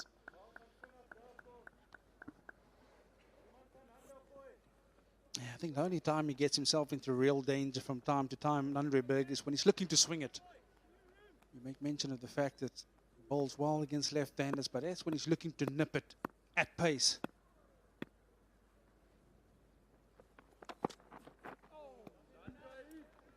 Have to show restraint in that area, Athenaeus. He likes it wide. But great bowling from Mulder. You mentioned, Vern, the ability to just use that delivery as the wicket-taking one, just going back into Brathwaite. The one before those 3 was very wide, so got closer and closer as he went deeper into the over, and in the end, got his man.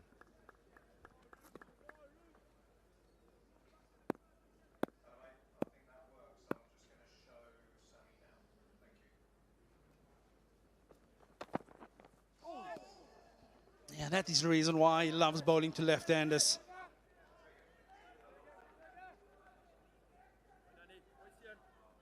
That's his natural shape. He gets the ball to go away from the left-hander, but you can see he's trying to create that angle by coming wide of the crease.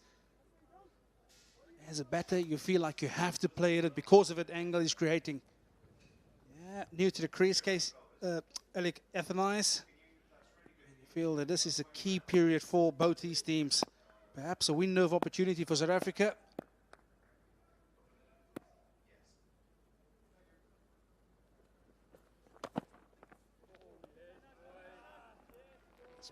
Probably perfect for someone like Athenais as well, to have a bowler who can attack him in this way. Remember, he didn't play the first Test, Berger, but because Athenais loves any width on the ball and will attack, so England got him a number of times driving. As you mentioned, Vern, with that angle, he'll feel like he has to play and will want to drive. And those slips are well into the game. Look at the attacking option as well. Bavuma again has left cover open. So there's options mid-off, maybe, for him to score that offside, but he'll have to drive and take a risk. Top shot, really good. Just waited on it and pounced. Got into the over, 61 for 2. Yeah, and he's continuing in his attacking nature. It's a length that he really enjoys scoring off. Touch short from Nandre Berger, but just look how quickly he gets into position. Little simmy across to the offside and picks up length quickly. Beautiful rolling of the wrist to keep it down as well. He's into his afternoon's work. Casey Carty, 17. 39.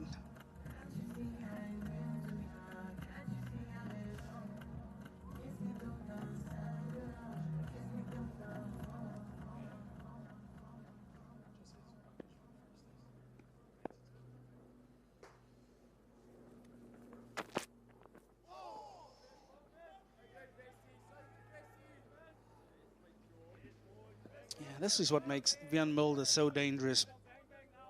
Watch how he set up Craig Brathwaite, but it's because of this. Gets the ball to swing away from the right-hander. As a right-hander, you feel like you need to cover it off stump. And I think we can see in this over still that he will try and get the one to nip back again.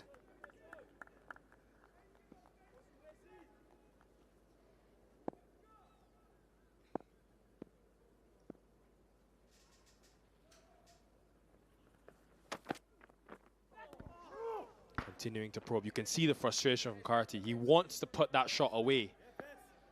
Knows that it's a risk of him being dismissed.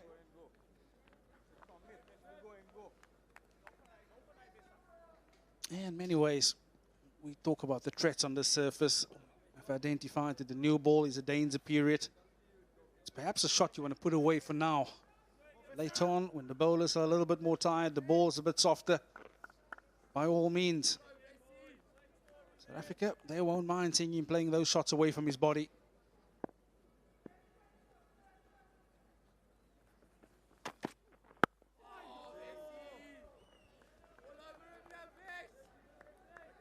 A couple of things will keep South Africa in the hunt, no matter what happens in the next hour or so. One, the West Indies have been susceptible to collapses. You think about that England series. I think we spoke about it in the first test. Number of times they were in commanding positions and then lost 2, 3, 4 wickets sometimes in quick succession. Even in the first test, 113 for 1 they were. Ended up getting bowled out for 233. So that's one thing that will keep them well entertained and attentive.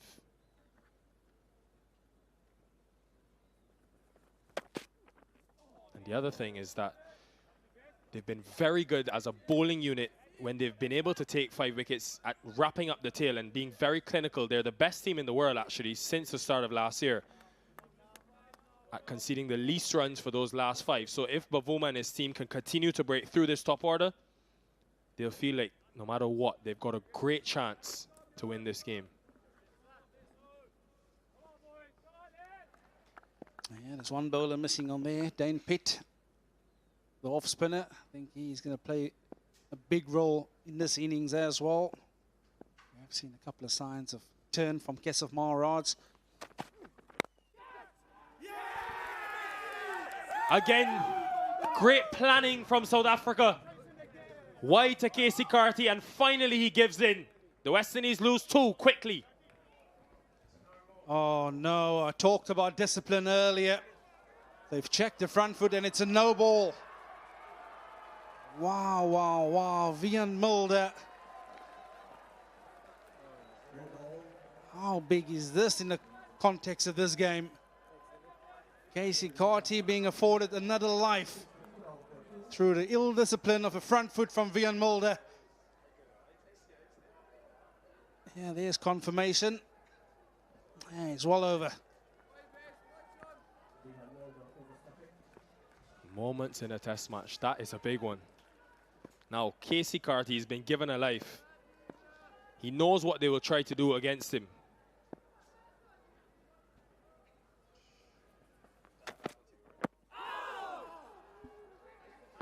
Yeah, talk about ill discipline. You look at the extras there. South Africa's bowled 4 no balls already. Bowling coach Piet Botha, you won't be happy with this. Yeah, he set him up quite nicely, invited the drive. It was airborne. It was caught at backward point. Dismayed with his shot, Casey Carty. But only to receive the good news a couple of seconds later. Not so much for Piet Botha, South African bowling coach.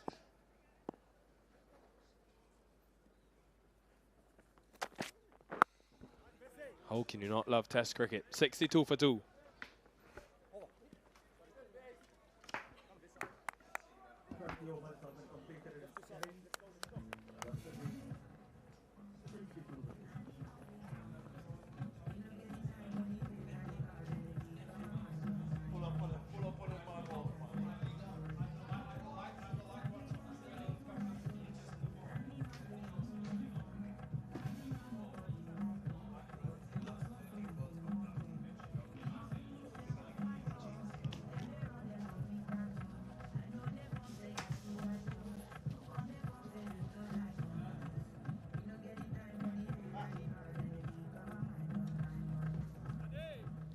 .62 for 2 in the West Indies.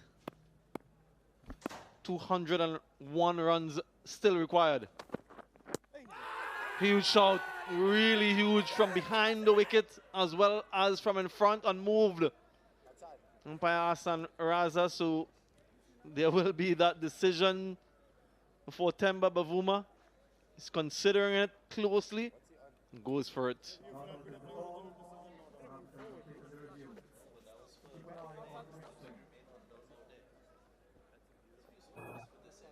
TV umpire director, we have a player review for LBW. Original on-field decision is not out. Check the feet placement and it's a fair delivery. Have it front on, please.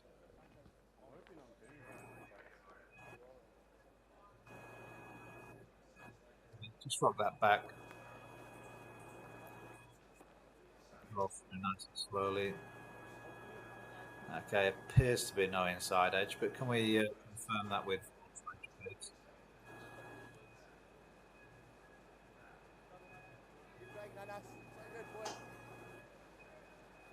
Okay, all the way into the pad. Yeah, got a gap between bat and ball. We can go for ball tracking when ready, please.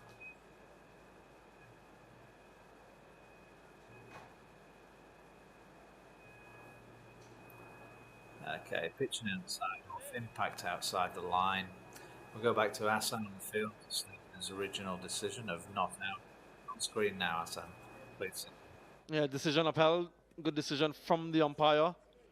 Impact outside the line of off stump, and if you're playing a shot, you can't be deemed or judged LBW.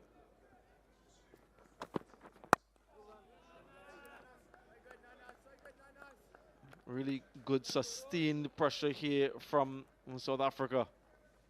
Darren Ganga alongside me, testing, challenging period, particularly for these two inexperienced West Indies batters.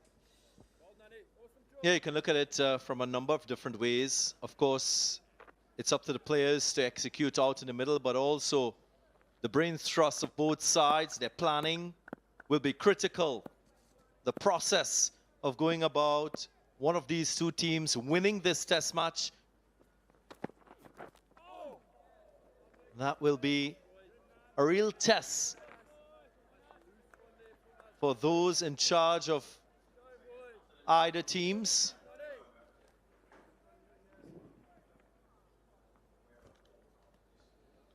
Yeah, good pace and bounce and carry from Nandri Berger. He's bowling in this spell for the first time from the media center end, operated predominantly from the opposite end.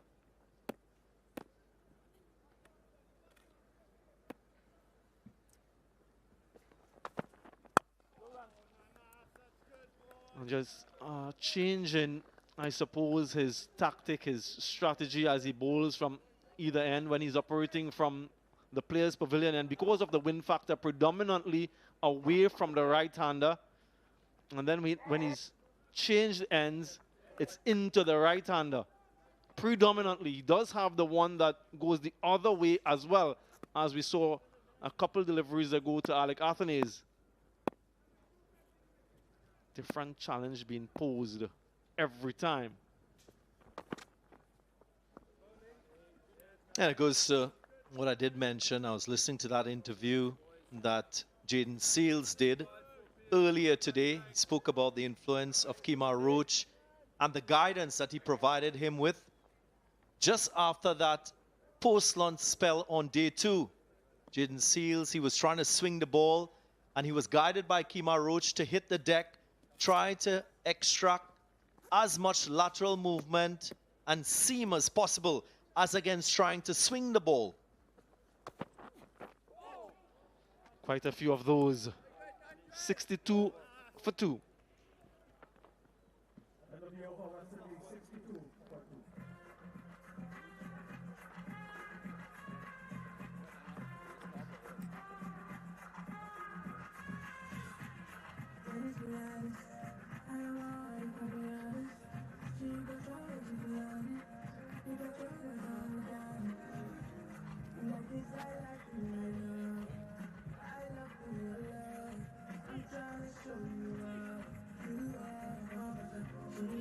A captivating test match cricket throughout the course of the 3 days. West Indies still 201 runs adrift. South Africa 8 wickets away from another series win against the West Indies. The support is still there.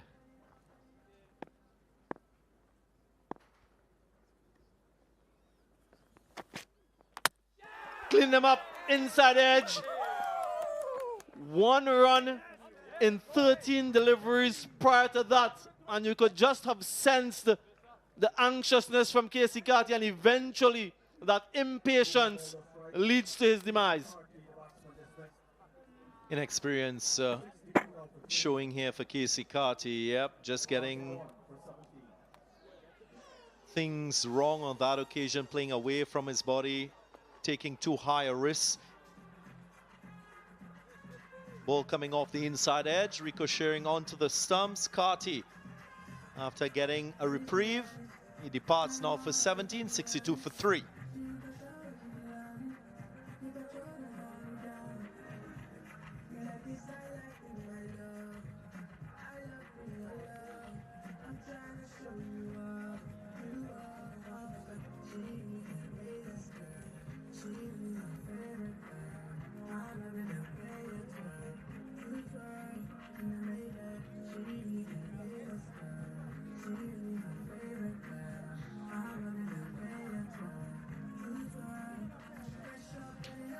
Kavem Hodge makes his way out to the middle. West Indies precariously positioned at 62 for 3. Century not too long ago for the young man. Spoke about the inexperience of this West Indies batting lineup. And Casey Carty castled. Stumps carted.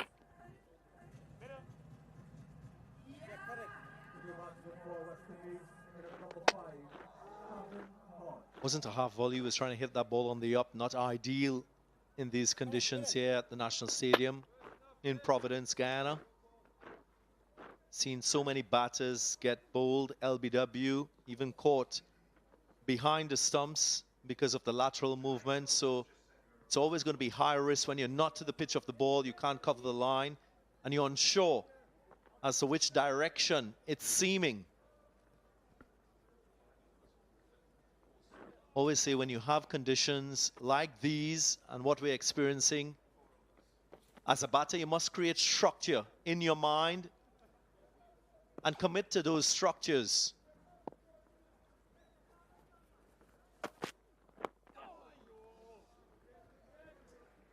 When I say create structure, so either you're going to position yourself to play deliveries on you as a batter or leave deliveries wide during the different phases. That ball was short of a good length, not in that full or half volley range, but he lured that false stroke because he pushed him, suffocated run scoring, created pressure, and in the end Casey Carty tried to manufacture a stroke.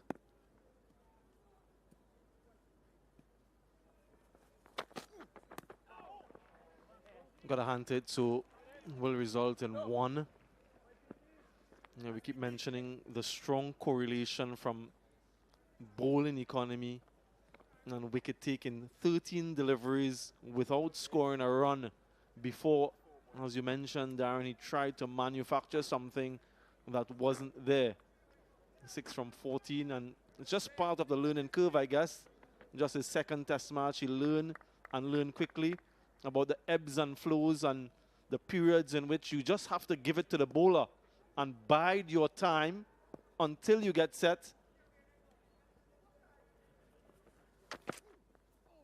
And understand the difference in those times. Yeah, we saw the same from Tony De Zorzi in the second innings. He got off to a flyer, raced to 30, and then for 34 balls before he was dismissed, only scored 3 runs. And that is what opposition bowlers will do.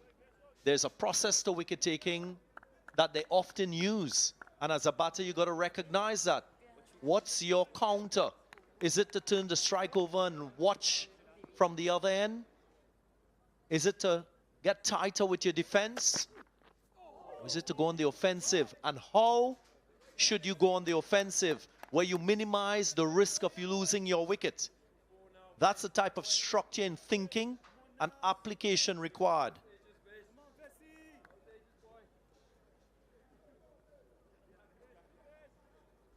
Still want to talk a little bit more about the role that both coaches will have in this situation.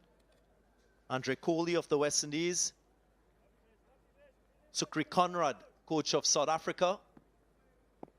Part of the success today and maybe tomorrow, if the game goes into tomorrow, has to do about that arousal, motivation. Brilliant. Exceptional delivery to end. 64 for 3.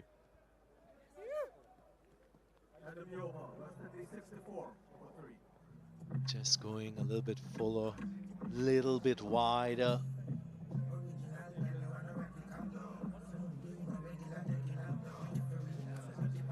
But just hitting outside the line of that one.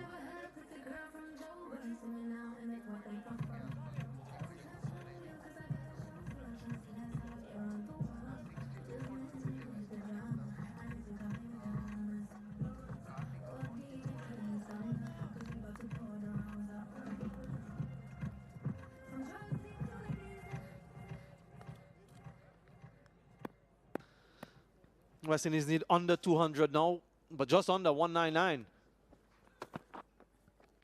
And it's not going to get any easier for them. Kagiso Rabada, well rested, a 4-over spell into his 5th now, post-lunch for Nandri Burger. And once he's removed, it will be that man on screen. So it's not going to get easier for the West Indian batters. And he's self-motivated. Did speak about his sense of occasion. Sukri Conrad wouldn't have a big challenge. Will get him fired up. ready for the occasion of a test match win. Big extravagant drive there from Atenez. Yeah, I just want to stay with this, that oftentimes you have to reflect on similar situations when your team has gone ahead and won in a difficult situation. For the West Indies, of course, they'll reflect on 2021 when they had to get 395. They got there in the end and won by 3 wickets. That was against Bangladesh.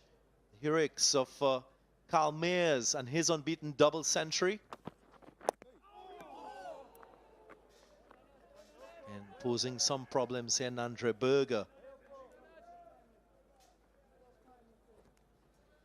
Yeah, a couple deliveries now have gone perilously close to the stumps. So from Craig Brathwaite rolling close to his leg stump, and now from Alec Athanaze almost ricochets and disturbs the furniture.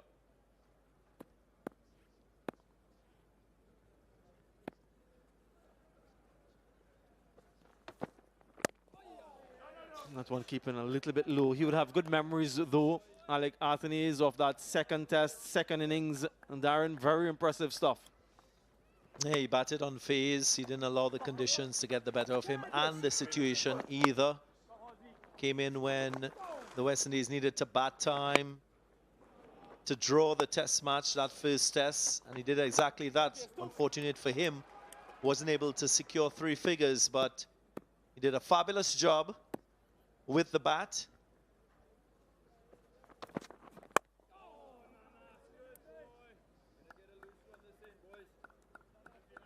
Maybe Samuel Badger, you can tell us a little bit about that coaching element that is required in these sort of tough situations to ensure players are switched on. They recognize the importance of their role.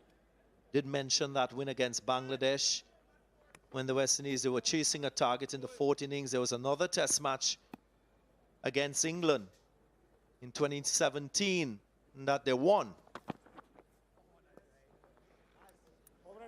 We'll come to that in the next over. 64 for 3 after 23 overs. And players will have a bit of a break as we see the Blue Waters drinks break.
Craig Brathwaite, 25. Mikael Louis fell before lunch, and Casey Carty, the last of the 3 to be dismissed. Yeah, sent Craig Brathwaite.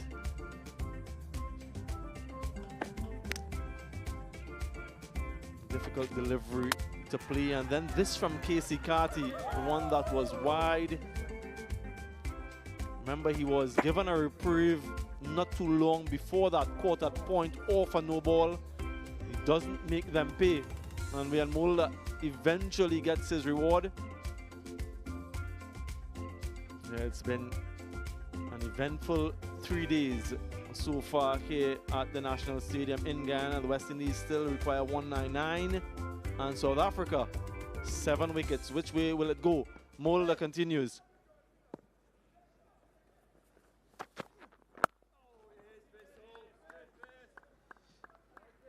I did mention that test match in 2017 that the West Indies went on to win against England.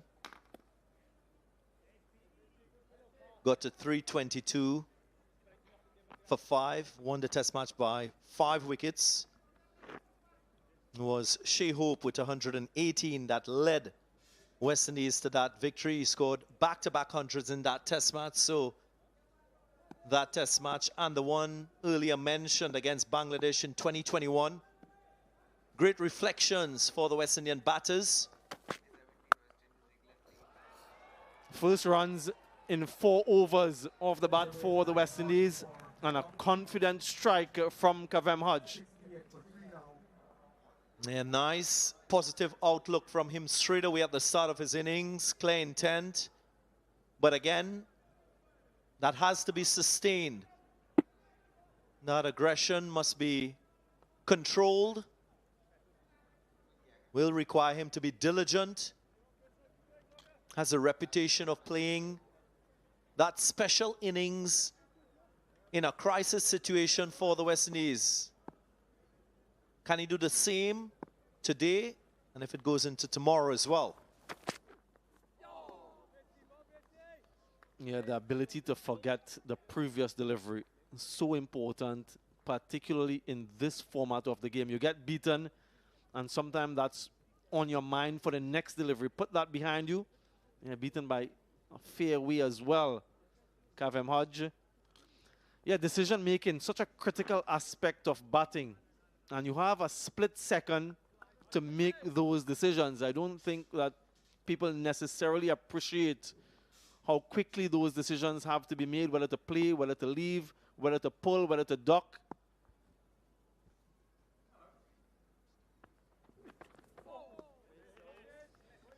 There we saw Tony De Zorzi be proactive in his second innings approach in this test match. He was batting with a middle and off, trying to cover that sort of band of uncertainty in terms of line. A lot of the bowlers were proving off stump, outside off stump lines, and he felt that if he got closer to the line of the ball, he gave himself a better chance of scoring runs and being in more control with his batting.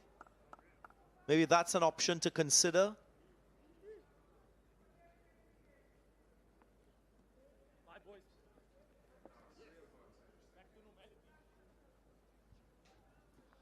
Change in field. Mid-wicket. Well, it's now... He's now being dropped back to a deepish square leg. 3/4. Because it's hitting into the wind. Does he bowl short? Has the option, though. Doesn't mean that he has to opt for it. This is the test match I was referring to back in 2017. You would also see that Craig Brathwaite played an integral role in both innings as it relates to run scoring. Shea Hope was magnificent, and Stokes as well with a century in that test match. The West Indies winning by 5 wickets, and that's a win away from West Indian conditions, which made it even more special.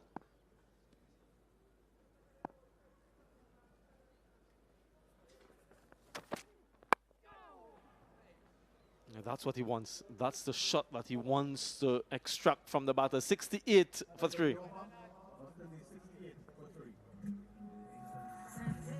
Other important thing for batters to do in these conditions is, of course, commit yourself when you're driving the ball. Don't have that indecision. Don't be non-committal. If you're going after one that is foolish and wide, try to hit either inside or outside the line of the ball, depending on where you think it's heading in terms of lateral movement.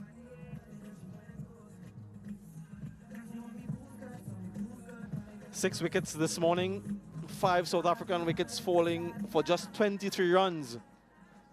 And then 1 West Indian wicket, Mikael Louis, and 2 in this session. How many more? Burger will continue. Yeah, he's getting that variable bounce, some going through nicely to the wicketkeeper, some not. And that in itself will play on the batter's mind. Yeah, just saying with the process of going about chasing a target in the 4th innings, had that experience way back in 2003 when the West Indies played Australia. We had to chase 417 to win a test match at the ARG in Antigua. Took a lot of planning to achieve same. I think it still remains a record to date, the highest 14 innings chase to win a test match. But when we set ourselves out to achieving that 418 to win the test, a lot of it had to do with the partnerships that we wanted to achieve and how we went about playing each session in that 4th innings. Did also take into consideration the opposition bowlers, the conditions of the pitch.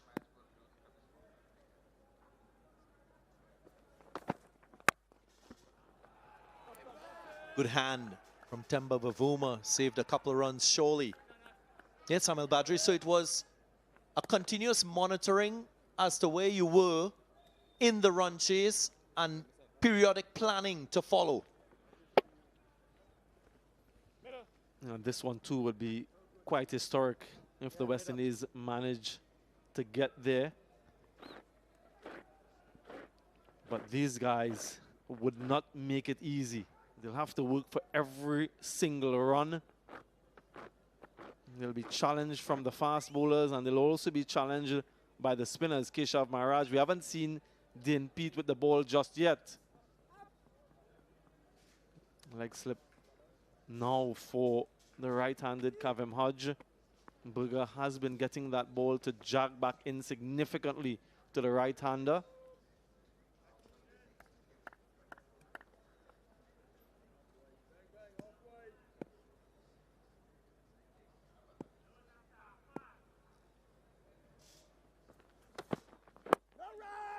Yeah, talking about Dean Pete and his off-spin, another off-spinner, Guyanese off-spinner and West Indian off-spinner, Kevin Sinclair. I was quite pleased to read about his philanthropic move to open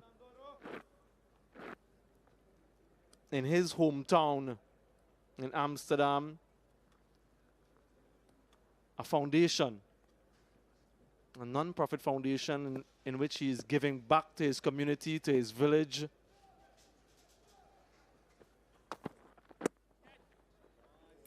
Yeah, straight to the fielder. And over 300 kids have so far benefited from back-to-school supplies, life advice. Stephen Jacobs, former Guyanese cricketer, was also there at the launch a couple of days ago. It's always good to see those types of things happening when the West Indian cricketers, those who are in a position to inspire, are doing that for others. Kevin Sinclair spoke about what sport can do, the power of sport to a young person. So nice to see. Keep it up, Kevin.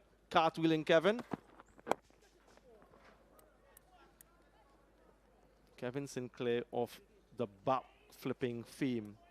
70 for 3.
We saw that time and again during his 100 at Nottingham in the UK a few weeks ago. He's savage on the pull, Kabem Hodge. He gets into position quite early and picks up the length. Very well executed.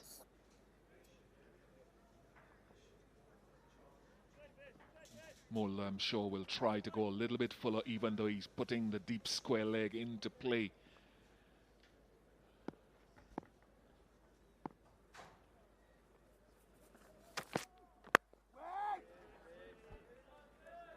He's made good use of the conditions, Bjorn Mulder.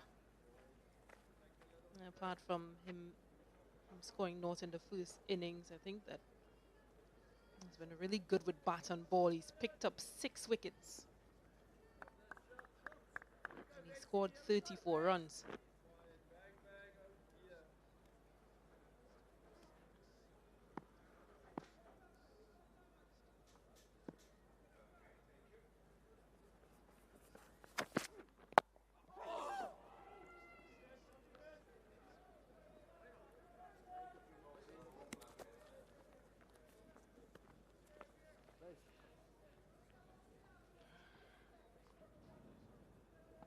It is the thing that Kabem Hodge has to expect. I think he's aware of it, that he's been pulling the ball so well. Not necessarily hooking, but pulling, which is from around the chest height, that he's forcing folks to try to bowl fuller to him.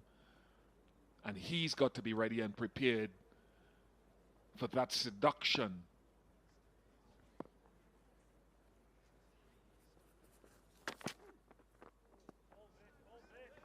$74 for 3.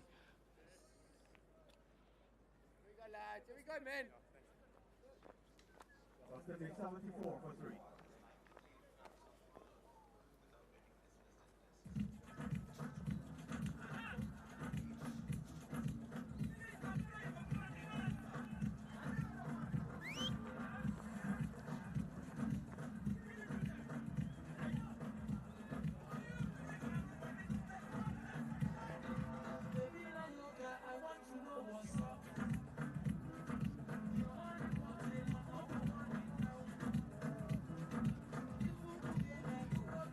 Kahiso Rabada is back. 297 test match wickets. Sure, he won't have that on his mind right now because, you know, Stacey, once you get out there, you have all these plans, you have all your goals set when you're outside of the boundary, and when you get in there, you're focused and totally absorbed and intoxicated in the play.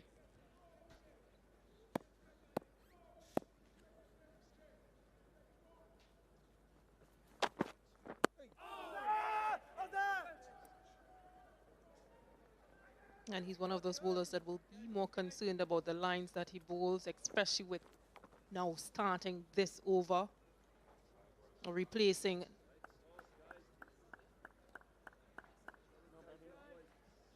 Nandre Burger from this media end.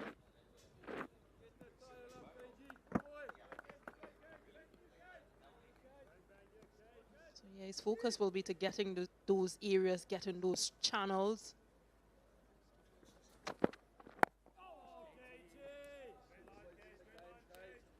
Build the speed a bit.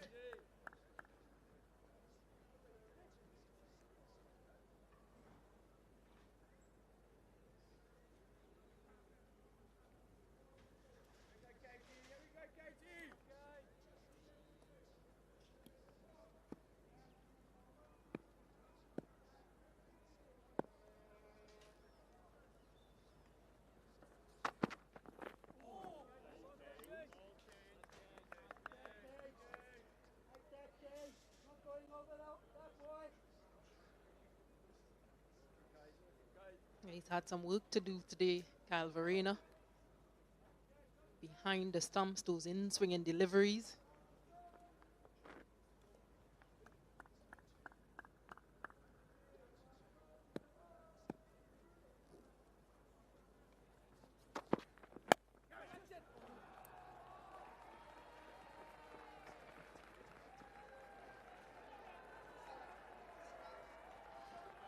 The numbers would indicate that 97 runs with the pull of the hook in his short and brief career so far without ever being dismissed. I've just put the kiss of death on him with that pull shot. Yeah, taking on Kagiso Rabada. The delivery wasn't as short as we thought. But he will score. He will back himself to play those shots. Got to be careful because the mid-wicket is dropped back just about halfway to the boundary. In fact, he's going further back now. Keshav Maharaj, right of your screen is dropping back. So that's what Rabada will work with, the option of the short ball and the option of the full ball.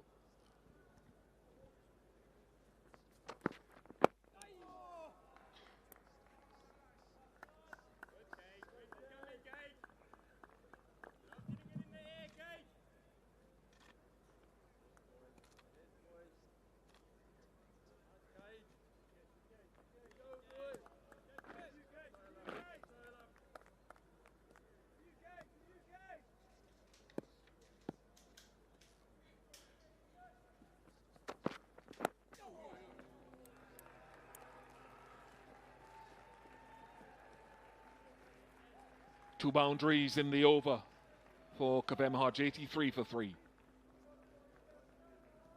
Second boundary of the over to Hodge. West Indies 83 now for 3. 9 runs coming from that over. Sort of what he's forced South Africa to do by moving that field. He opens up another scoring option.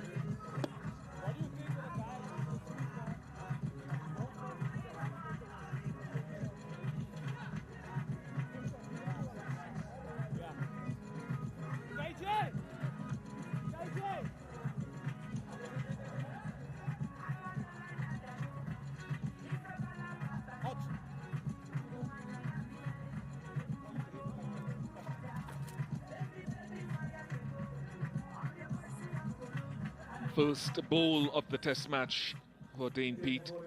He batted stoically in the first innings in particular.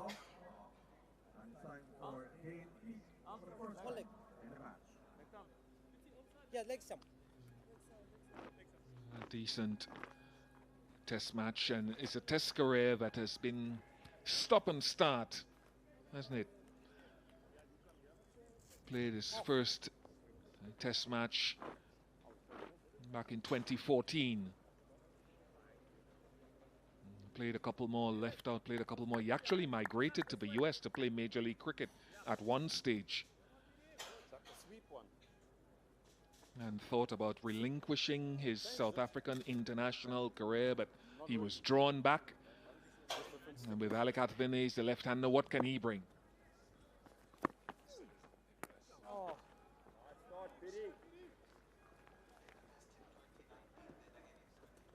Also means it's a change in terms of bowling because he bowls off spin compared to the leg spin. From Keshav Maharaj.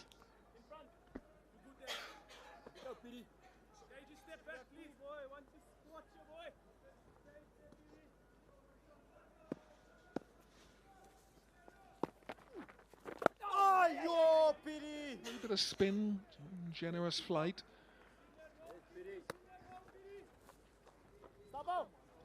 Hey, Petey, that's out, eh? Yes, sir. As I know.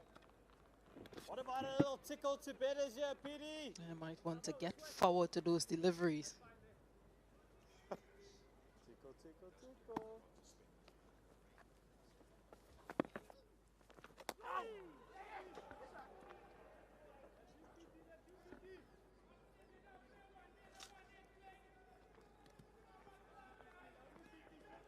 Lovely signs that they know.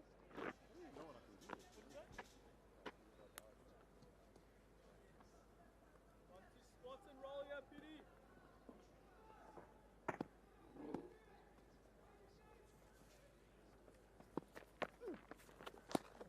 Nice boy. I think, Stacey, you were making the point off here, absolutely right, that Kavem Hodge does tend to play back a lot to spin.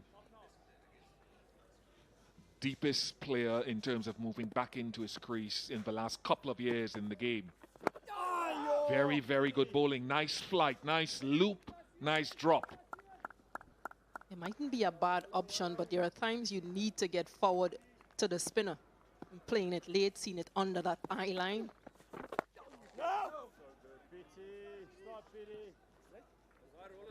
I'm impressed with what we've seen there from Pete. 86 for 3. And the Pete's first over, but to be 86 for 3.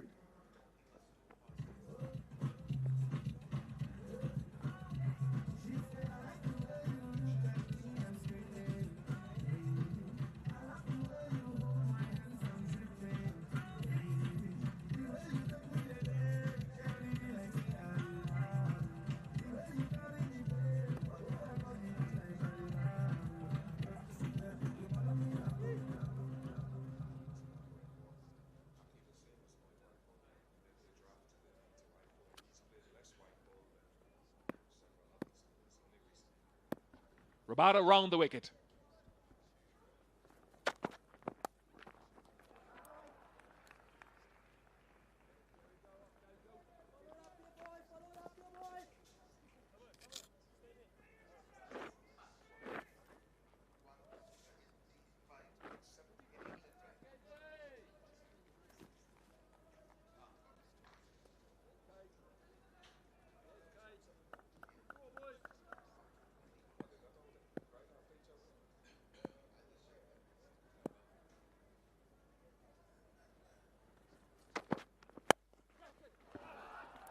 Another pull shot, and that to me wasn't all that short from KG Rabada. Mid-wicket thought he had a chance for a moment.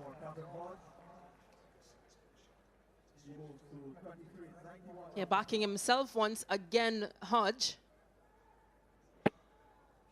Wasn't a very short delivery, but believe that there was enough width.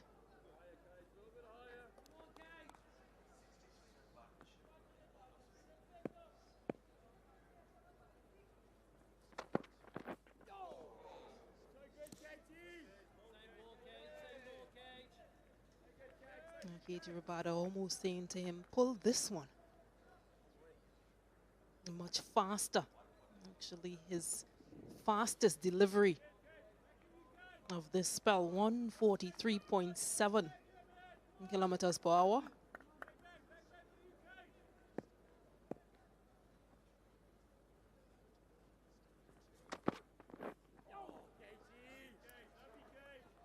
And you expect him to do this, KG Rabada, because of the fact that, oh, pace bowler, batter should be pulling you off the front foot.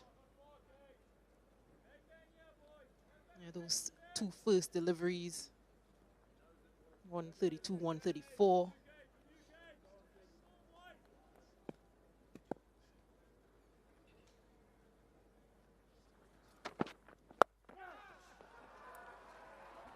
That's in the gap as well. Not sure that he was totally in full and absolute control. He just seemed to take the head out of the way a touch late. Yeah, nicely played. Rode the bounce of the delivery. Not very happy. 9 runs off the over. I'll take back what I said. He looked in very good control of that pull shot. Leg, deep square leg has gone right back. Yep. Good comeback from KG. Right up there, full. Another over from Rabada where 2 boundaries have come. 95 for 3.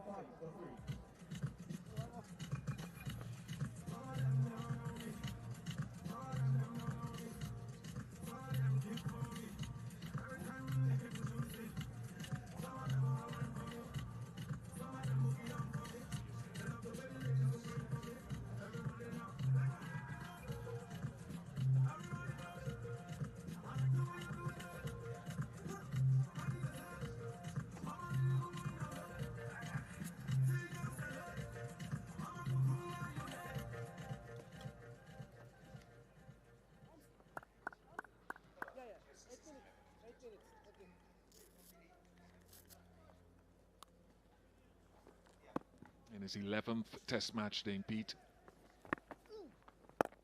And they debuted in 2014. Reliably informed by our knowledgeable expert Nikhil Uttamchandani that he still lives in Morrisville in the USA.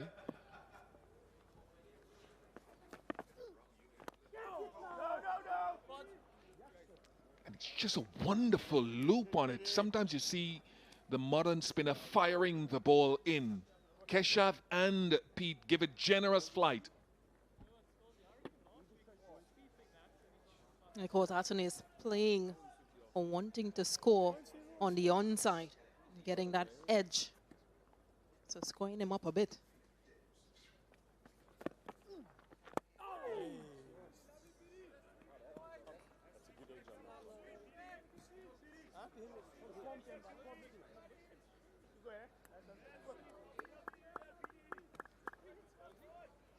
He's a big hitter, one down the ground.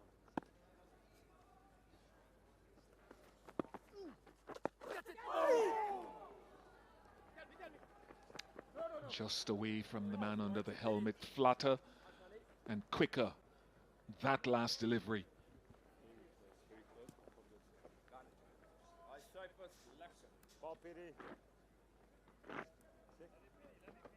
Yeah, just sort of fired into the legs.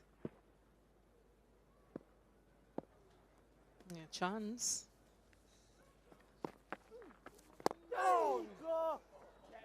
It's very much, to me, what I would term an old school finger spinner who is looking to give it flight to open up the gate to the right-hander to sneak through, and who's tempting you to close the face of the bat as a left-handed batter. Did get to him in the air, but he was already up under that helmet. 97 for 3.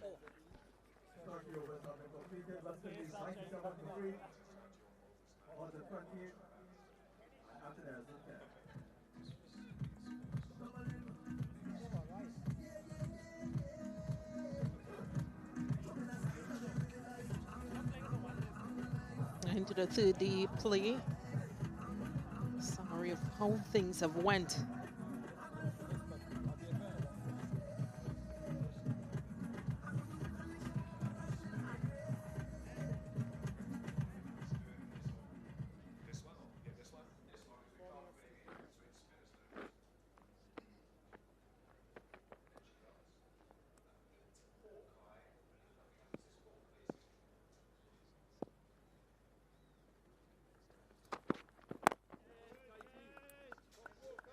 I think the short ball will come at some point again to Hodge and Bisova. But for the moment, I'm enjoying watching Dane Pete bowl Stacey Ann King because he's flighting it generously, he's getting spin, and he's varying the pace and trajectory of each delivery. Really, I'm enjoying watching this.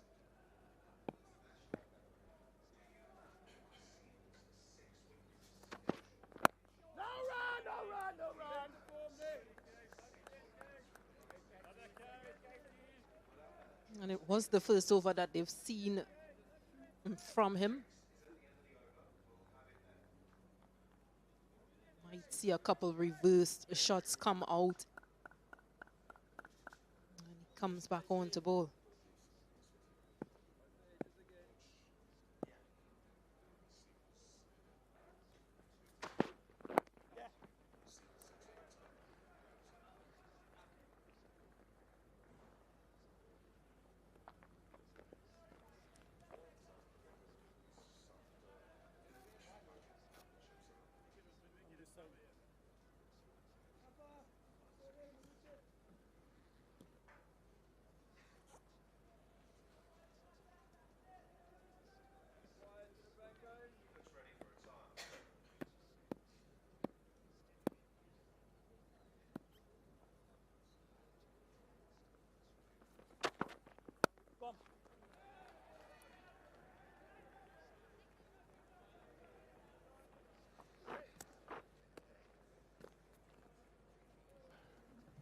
reason I'm looking to see if he goes with that short ball again, before he bowled that ball, he was standing on the top of his mark at the beginning of the over.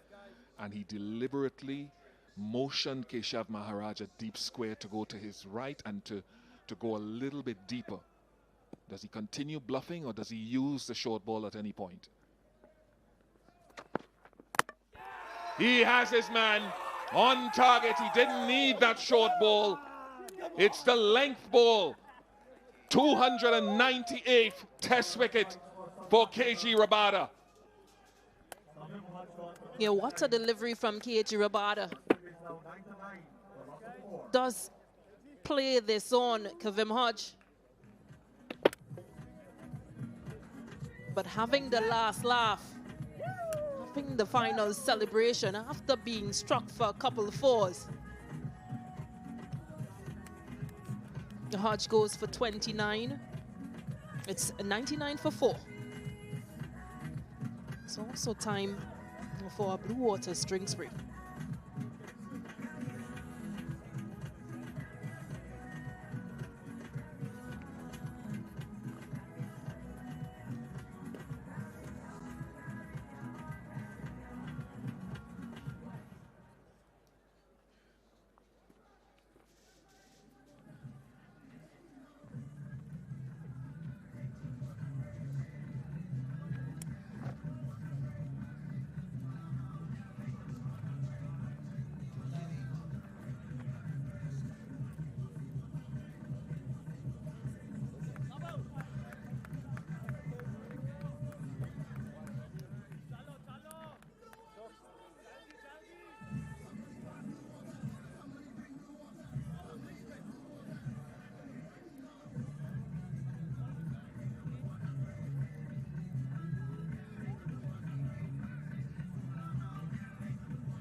Jason Holder, half century in the first innings.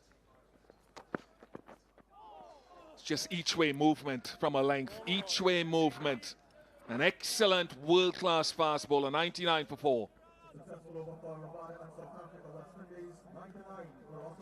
Kavim Hodge, the last wicket to fall. But what an exceptional delivery this was from Rabada.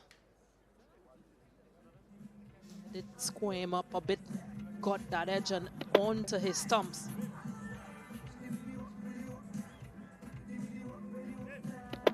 They're having the last laugh after being dismissed for the 2 boundaries.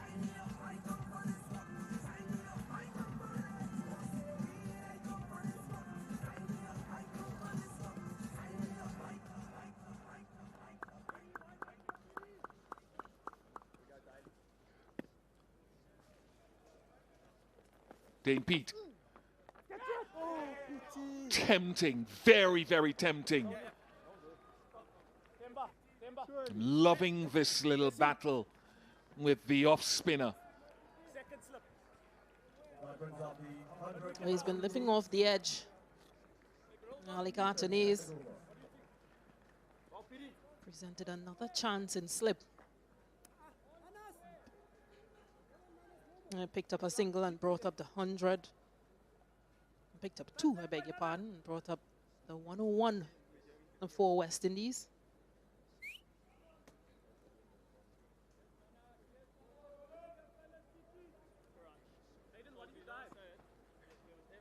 Yeah, 2 slips now in play.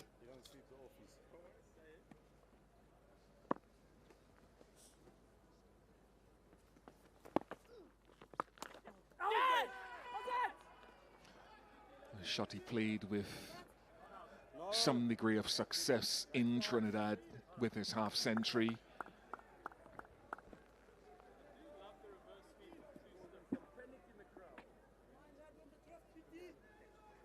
Yeah, but seemed to have made contact with the ground. But risky.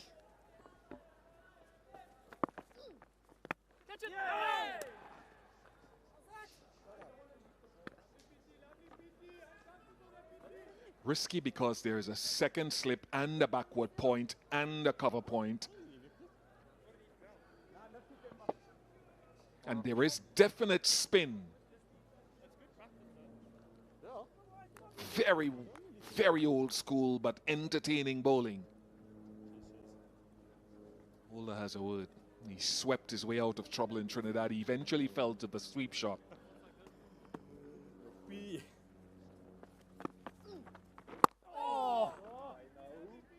Yeah, there's also the difference that Pete brings as an off spinner. I mentioned the leggies that are in both teams, so just a different angle makes you think a bit more.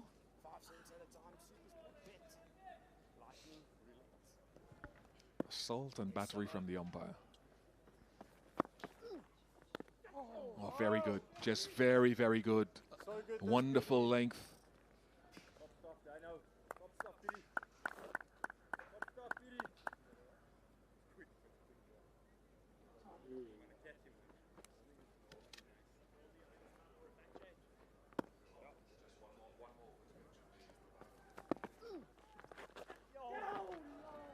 There he goes again. And as you said, Stacey Ann King, it is fraught with danger with the slip cordon and 2 men deep at point. Anyway, 103 for 4. 103 for 4.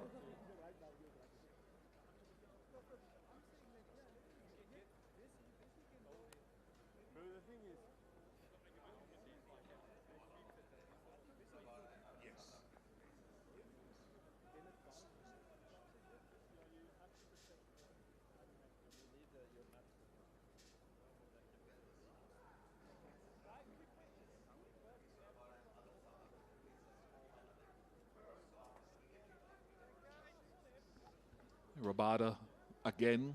And it was noticeable that it was a scrambled seam that got Covem Hodge. There were a couple of upright seams in the spell that went away, and that scrambled seam came back at Hodge.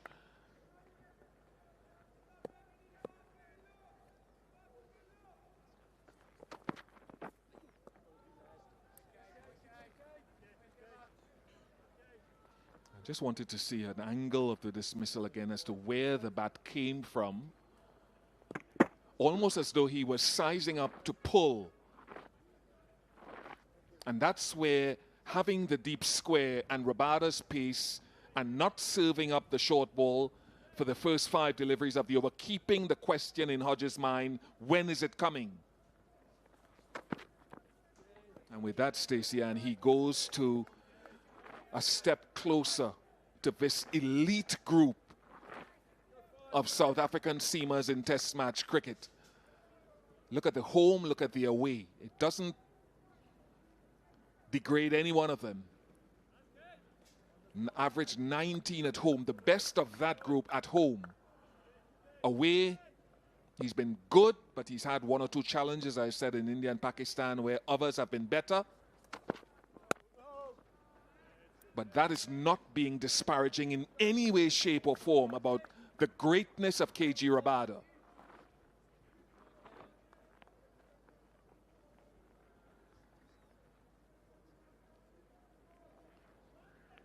Imagine those 6 running in at you. Dale Steyn was wonderful right across the board in the subcontinent, at home and away.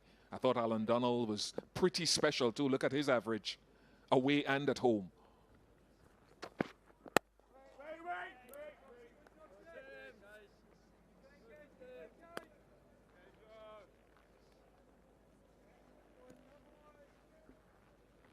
What I think he does, Stacey, is that he's reached a stage in his career that I think with all the cricket he's played, he was perhaps on average a little bit quicker in the first few years of his career. But he knows now not only when to turn it up, but he'll go through an over where he will probably be at 85, 90% for about 3 or 4 balls. And then he'll suddenly give you that all-out effort ball, which I think is a fantastic way that experienced fast bowlers operate in the second half of their careers. I do think that's exactly what he did against Kavim Hodge. He was pulled for a few deliveries that were just within the early 30s, then presented that 143 kilometers per hour delivery. And even though the wicket ball wasn't as fast, it was just the line and the scramble seam, as you mentioned. 103 for 4.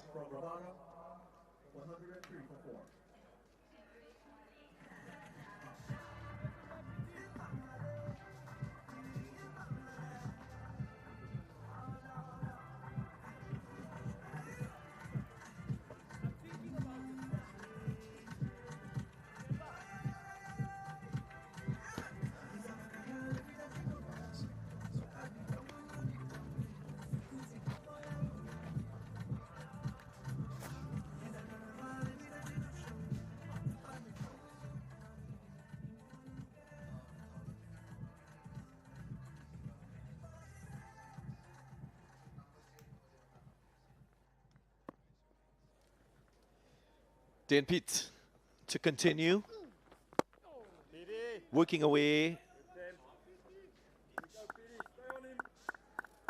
Alec Atenez, he's had his few problems with that delivery that is pitching in a little bit of a rough area outside the off stump, so variable bounce, variable purchase.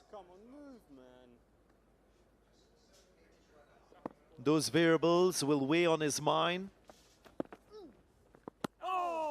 Turn away, beats the outside edge, so how does that impact him, Samuel Badri?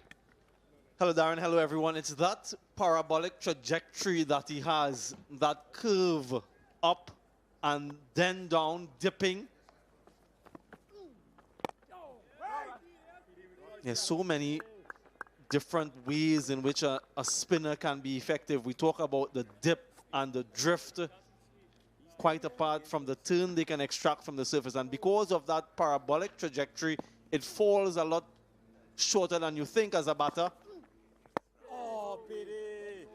So you think you're there for the drive, for the half volley, and it pitches just a shade shorter.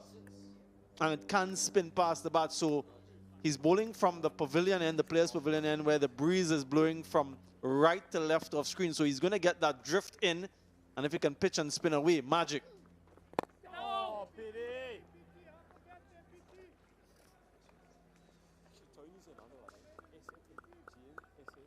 The first time we're seeing him in the Test series, and I really like the speed at which he's bowling and the control. He's giving it time to turn.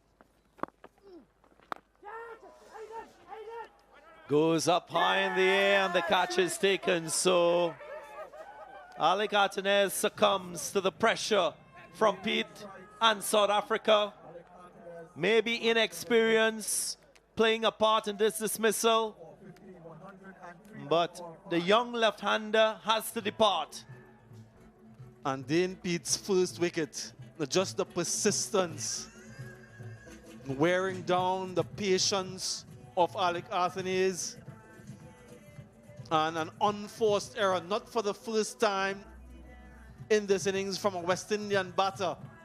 You mentioned the inexperience perhaps from Atenez as he goes for 15, half the side down now for 103.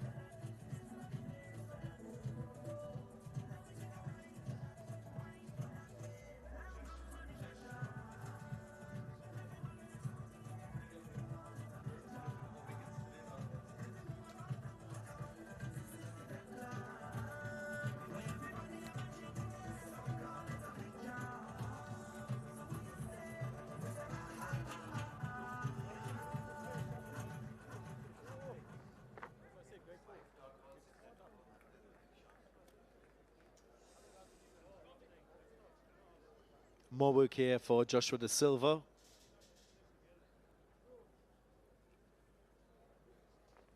Both himself and Jason Holder. This is the wicket of Alec Atenez. 5 dots before this in the over. Remember, he was put down in the previous over when he was on 13. Just trying to remove the shackles. Atenez didn't do it successfully.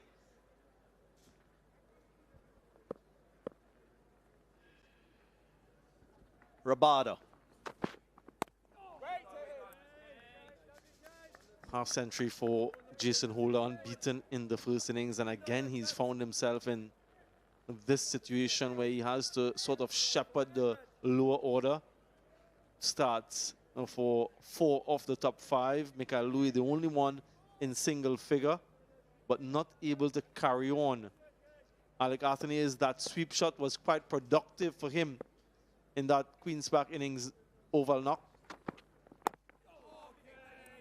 And he scored that 92. Some 36 runs were scored either from the conventional sweep or the reverse sweep today, bringing about his demise. You mentioned those 5-dot deliveries and that wearing down of patience and eventually succumbing.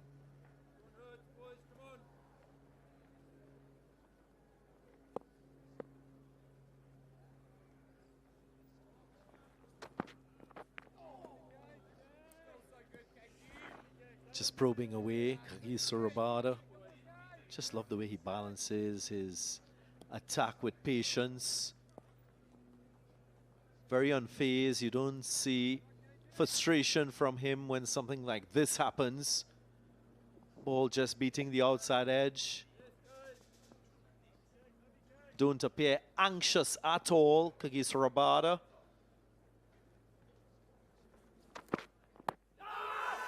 That's close. That's very close.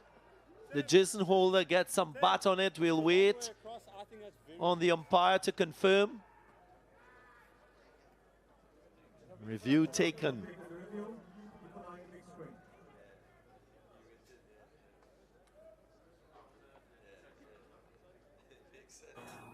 TV umpire to director, we have a player review for LBW.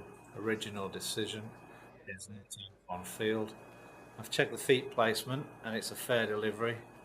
If we can have a look at front on, please.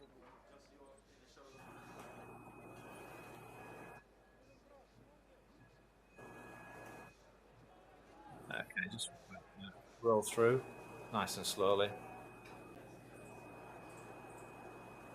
Okay, we've got a clear gap between bat and ball.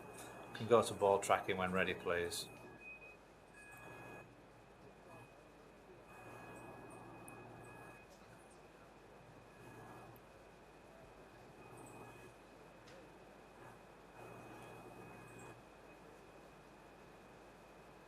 Just waiting for ball tracking. Here we go. Pitching outside off, impact in line, wickets missing. We'll go back to Hassan on the field to state his original decision of not out. Hassan, you're on screen now, please. Very good decision by umpire Hassan Raza. Was very close on that occasion. Jason Holder just trying to move across to cover the line from Kagiso Rabada. Yeah, confirmation going down the leg side. Another review lost for South Africa. They have 1 remaining though in the innings.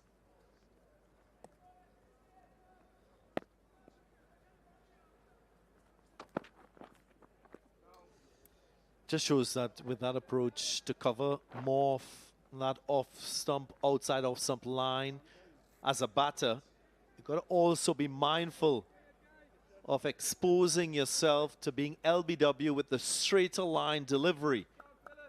Even in that movement as well, you need to be conscious of your head position. Don't fall over offside. You lose control of your hands and that ability to put bat on ball. 104 for 5. End of the over, West Indies 104 for 5.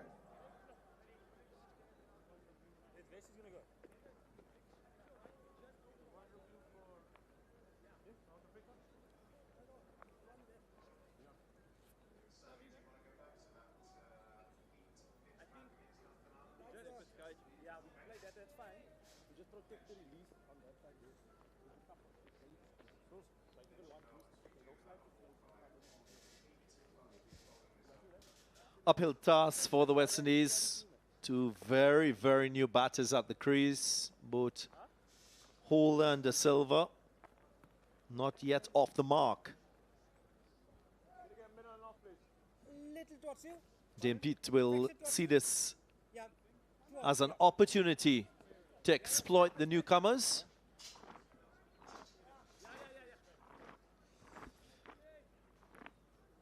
Positive matchup for Jason Holder. Pete naturally will turn the ball into the right-hander. Will Holder use his reach and be nifty with his feet?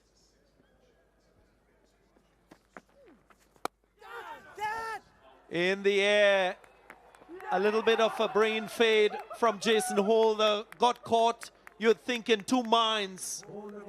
Probably aiming to hit it along the ground and also thinking about hitting it off the ground.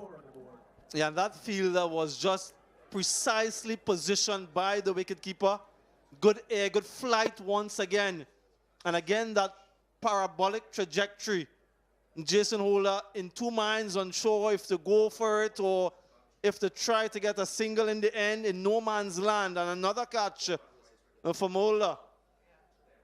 Dejection from Jason Holder goes without scoring. West Indies in dire straits at 104 for 6.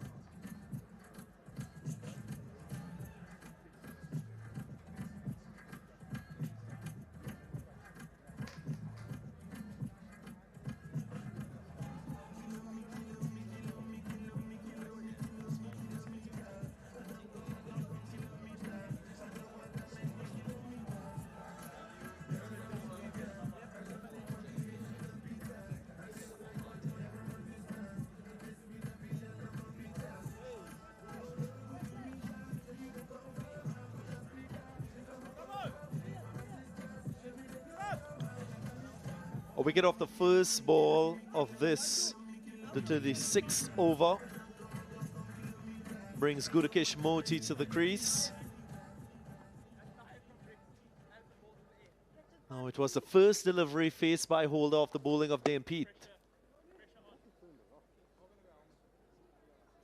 Have to give the bowler some credit here because there was a little more flight on this delivery. Speed remained pretty average, 82.8 kilometers per hour. But definitely guile in that delivery to get the better of Holder.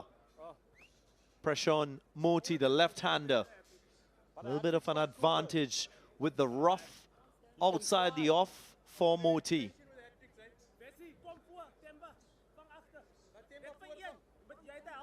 Yeah, they want another fielder in front, but to be there, you must have the helmet on. So Temba Bavuma makes the switch with the second slip.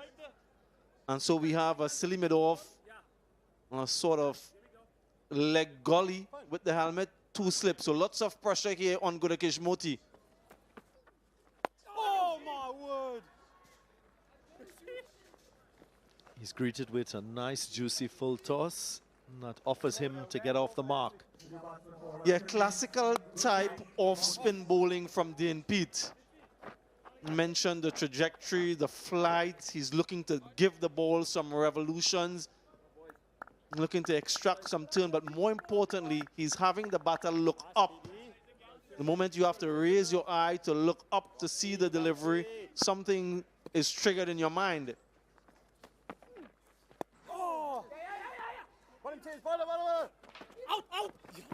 Chance possibly on the non-striker's end.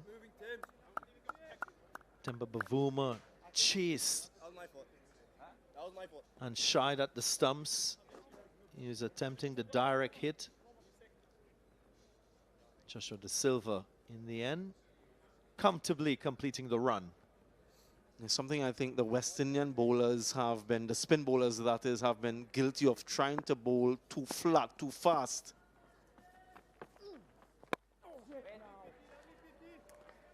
Just look at that. Every time he releases the ball, you feel as though something is going to happen. And particularly when you're bowling against lower order batters, the moment they see that ball up in the air, And they want to go after it. And then with the pressure, fielders close by, no one on the boundary, this is really tempting. Can he restrain himself?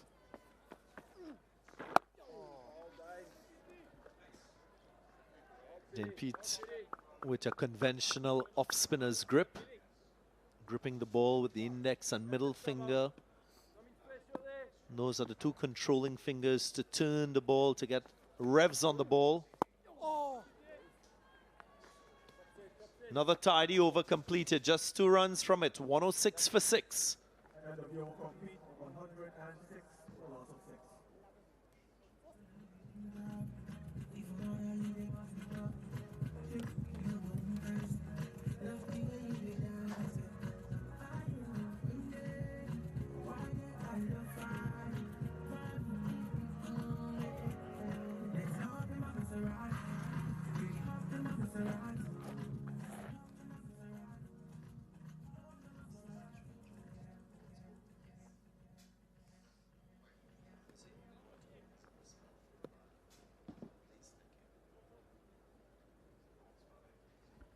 Pressure sustained with Kagiso Rabada from the media center end. He continues into his 6th over. De Silva getting a couple of runs. I'm sure his continuation has something to do with him bowling to a new batter. Captain Temba Bavuma persisting, giving him what some may consider an extended spell. Well, 2 new batters really, both of them having faced only 4 deliveries. Joshua Da Silva short on runs in this series.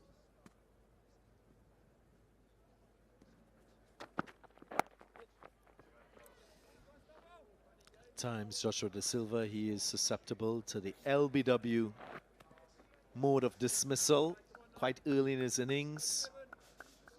More so with that delivery that comes into the right-hander. It's something that he'll be conscious of.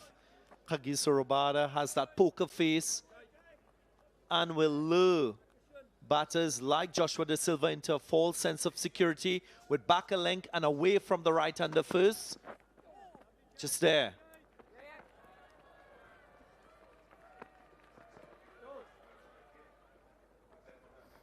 And then he will create that element of surprise, Samuel Badri, with the one that nips into the right-handers. Yeah, you and I were talking about that delivery, the one that jogs back in and targets sort of that leg stump. Elaborate for our viewers how difficult that delivery is to play. Well, usually for a right-handed batter, you're thinking about playing the line of the ball. So your bat is coming down in a plane to play the line. And if that ball is to finish on the top of leg, it's relatively full. So you have little time to react to the inward movement. So if you play off your front foot, you're still moving in the direction of the line at an angle with your bat. And oftentimes with the ball coming in, the plane of your bat misses the ball with the angle in. Even if you try playing it off the back foot, you're still playing the line primarily. So it really challenges the quickness of your arm and that ability for you to pick up a cue that the ball is going to nip into you as a right-hander.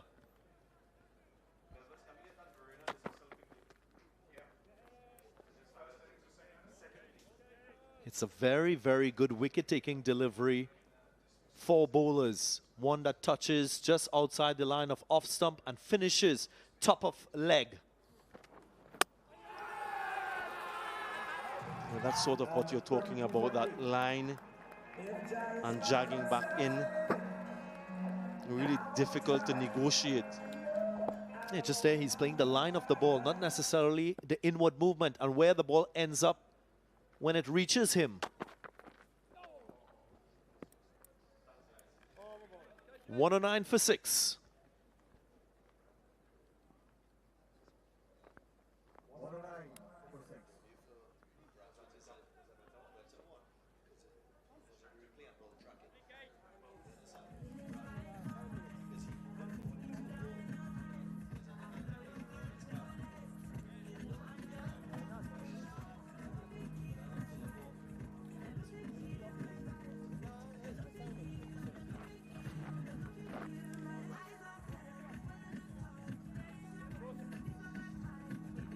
Pete is having a fabulous test match. Wasn't dismissed in the first innings. Unbeaten in the second. Here he is with the ball. Didn't get a chance to bowl in that first innings. Dane Pete already with 2 wickets. Fabulous all-round game. Yeah, given the ball ahead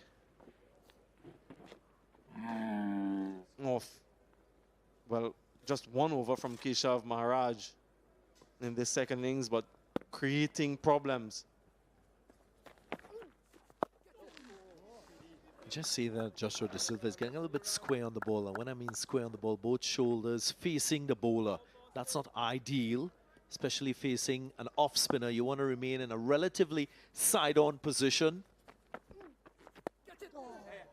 so you don't fall over. Your hands could play the ball in front of your pad.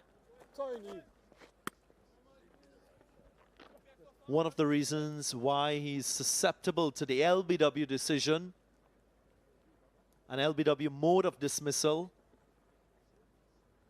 Oftentimes when you're relatively new to the crease, you're a little bit anxious to get into position and you move too early. Sometimes move excessively as well as a new batter.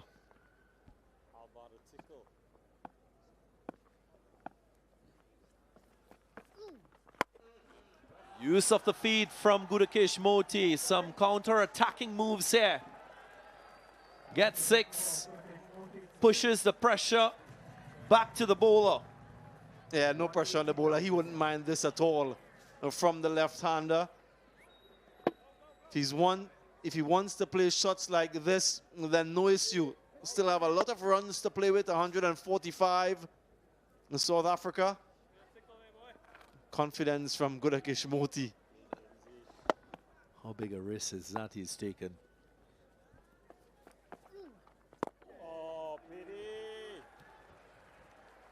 Question Dane Pete would be asking him, can he do it again? Can you repeat?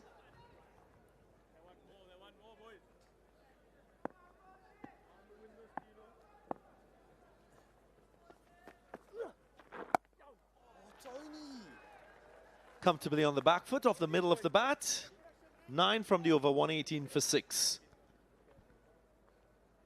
118 for 6.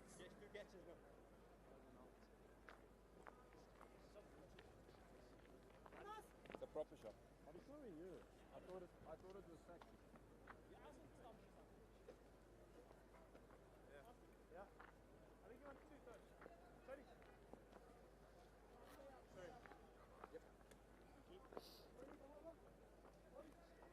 Next one. Next time round. Catch it, Facey! West Indies still 145 runs away from a possible victory. Keshav Maharaj will want to get in the way of that goal.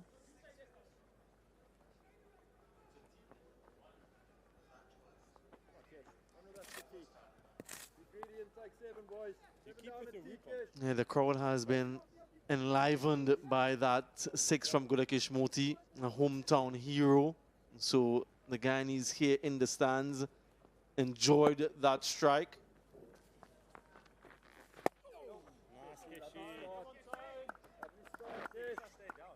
So one bowler challenging the inside edge of the right-hander and another challenging the outside edge. Nice looking shot from Joshua De Silva.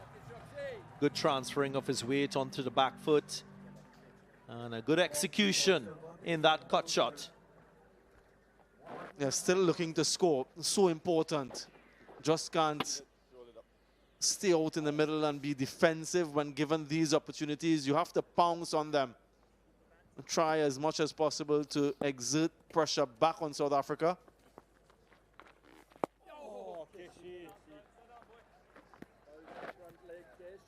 I mentioned that he challenges the outside edge, Keshav Maharaj, but he also has that delivery that goes straight on with the arm.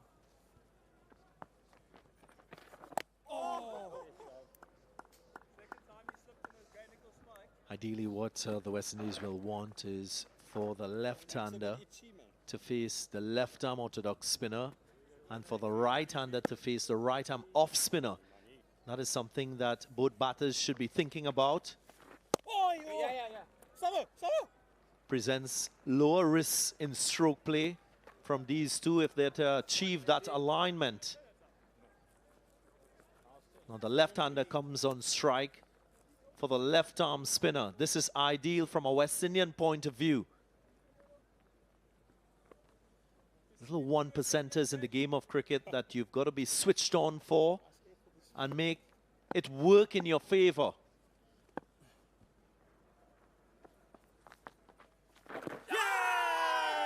Went down the leg side, surely. And he agrees with me, Hassan Raza. 123 for 6.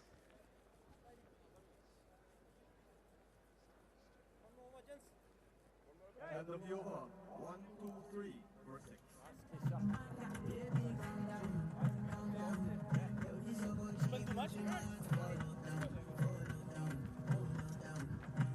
Batten, generally speaking, has struggled to dominate this test match.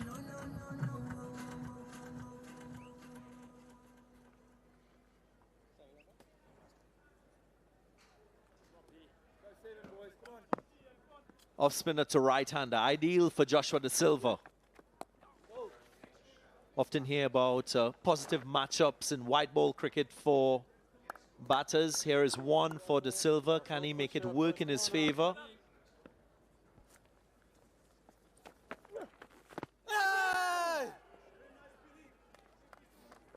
Should be thinking about using his feet, Joshua. There is a well-set onside feel at the moment. Short leg, short mid-wicket. There is a 45 and a deep mid-wicket with a long on. Many gaps. Nicely played. So no pressure here on Joshua De Silva when facing the right-arm off-spinner. Yeah, South Africa won't mind the single, though, with 3 deliveries left in the over. Interesting to see how Gudakesh Moti plays this. Remaining 3 deliveries. There is a long off in position now, but the temptation is there.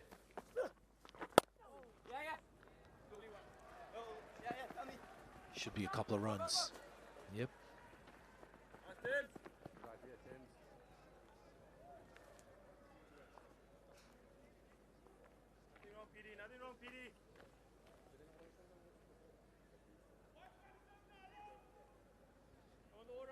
He's been able to extract the most degree of turn, Pete. Did mention his conventional way of gripping the ball with the index finger and the middle finger. Keshav Maharaj. So the two South Africans at the top in terms of degree of turn. And quite a disparity as well from the West Indians and the South Africans. 127 for 6.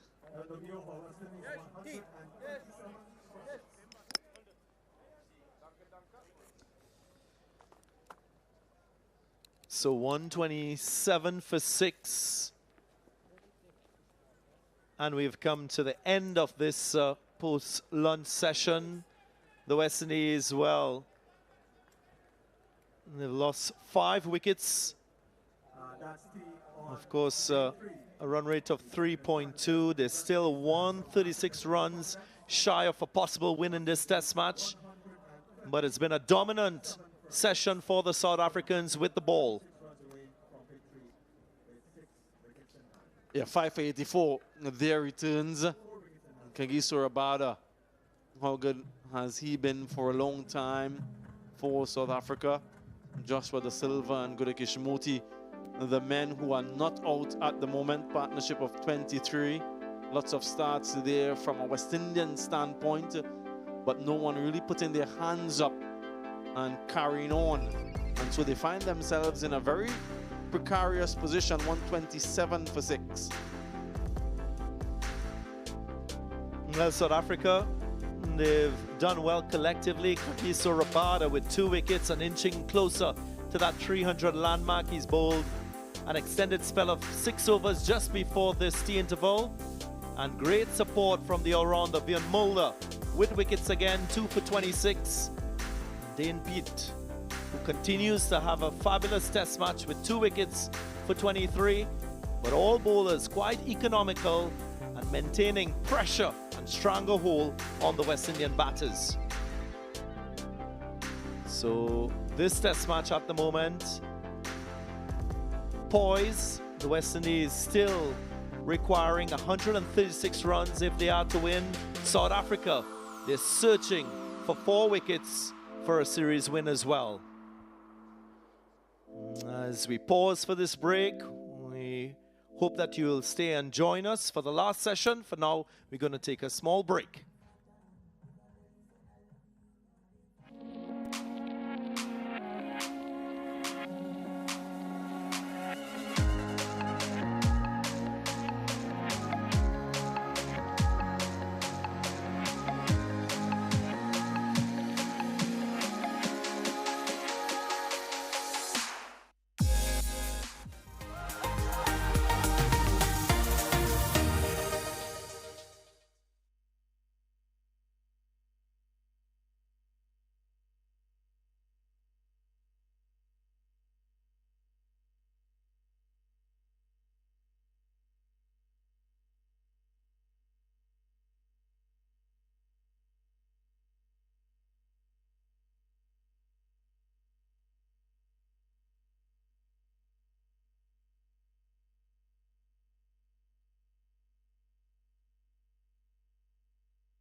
Back here at Providence Stadium in Guyana, South Africa, in full control of this decisive test match. The West Indies are 127 for 6 with a further 136 required to try to win the test match.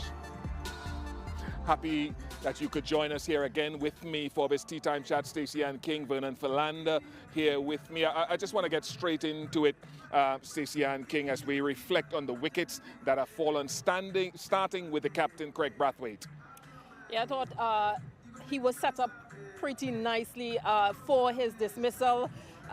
West Indies, they knew that they needed runs, but just the way in which Mulder was able to set up, being able to achieve his wicket, took a few deliveries away from him, and then that straighter delivery might have been guilty of going a bit too much on the off to play that shot, but just this here, just how he was able to set it up. Yeah, I think let's understand what Mulder was trying to do. He was trying to drag Craig Brathwaite across the stumps and then, of course, fought it straight to one to nip off the seam. I reckon it was an excellent piece of bowling by Ian Mulder.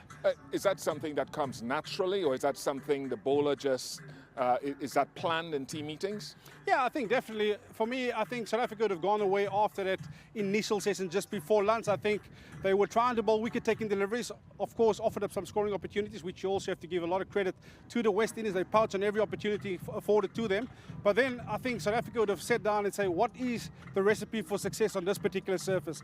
I think it's stringing together a couple of good overs, and I think you can see it was intentional of Ian Mulder to drag him wider and wider. And then, of course, like we all know, he has and he does possess that one that can nip back.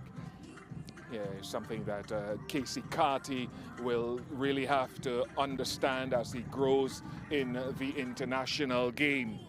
Yeah, and again, I think they've probably sat down and said, you know what, we've been a touch too straight before lunch, so we want to try and get him to play away from his body. That was the perfect delivery. Yes, he's dragged him into the shot.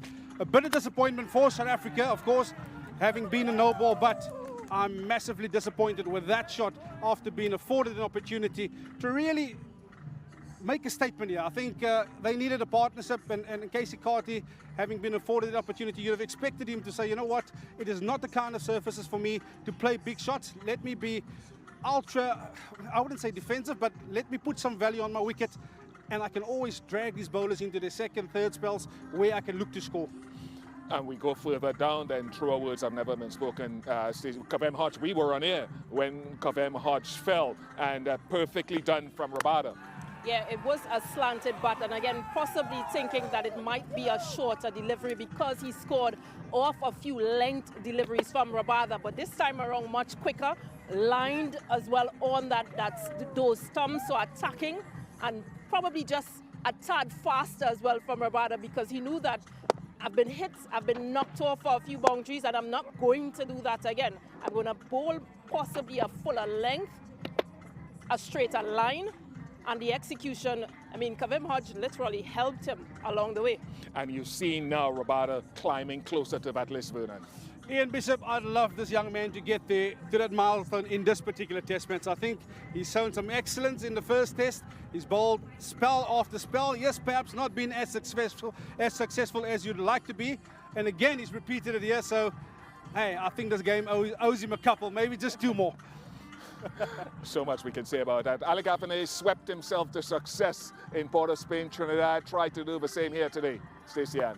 Yeah, I think just the off-spin option against him, it created just some difficulty in his mind as to how does he score. There were a couple of them that were edged and dropped short, as well as he tried the reverse sweep a few times, but the conventional sweep this time around, yeah, I don't think it was necessary at that time, but wanting to score runs, wanting to get a move on with things, and coming into this match, I mean, Pete. Yeah, I think initially when we talked about team selections, I was a massive fan to say that this perhaps is the most well-balanced team from a South African context. For me, Dane Pitt, this is what he possesses. He is a wonderful off-spinner. Yes, he had to play second fiddle to a Keshav Maharaj for a large part of his career. Of course, in South Africa, surfaces are prone to suit the seamer, so perhaps he's lost out in terms of a Keshav Maharaj who has been there for numerous times and an extensive period of time, but his all-round ability, I think he's shown it with the bat in the first innings. He scored some vital runs for South Africa. But hey, as a bowler, he's one of those most underrated off-spinners. I love seeing this kid operate with ball in hand. He also got Jason Holder to back up everything that Vernon and Stacey Ann have said here. I don't know how Jason Holder reflects on this shot here. Yeah, he might just look back at this shot and think to himself, what have I done here? Because of the fact that even though the shot was on for him, might have been guilty of not putting enough into it. That field was set for that dismissal. Not fully out on the boundary, but just a bit away in. So Jason Holder, he looked back at that and think to himself, no, that's ridiculous. Bernard, I know you had a point that has been eating away at you about batting in the remaining time that we have. Yeah, I think, Bish, it is Test match cricket. I've been bitterly disappointed in the application zone, but especially the stop order. I think the bowlers have done a wonderful job of getting yourself back into the contest. I'd have expected they've taken a lot of confidence in that second innings in the last Test match. Coming into this particular Test match, we have seen, once you put a run chase there, it almost become a different West Indies team. But you make mention of the fact that it's a run chase. You need to find that balance between attack and defense. And I just think with their foot being firmly on the acceleration panel, you're affording so much more opportunity and you're putting yourself under pressure by having that sort of mindset. I made the point earlier that this region possess a lot of greats over the years, and I'd like to see them play a bigger part in the development of these younger players. That is food for thought. Well, we're going to have a short break here on the other side. We will have more action.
Eleven wickets fall on day two, 5 of them in that second session. The West Indies find themselves in trouble, 127 for 6.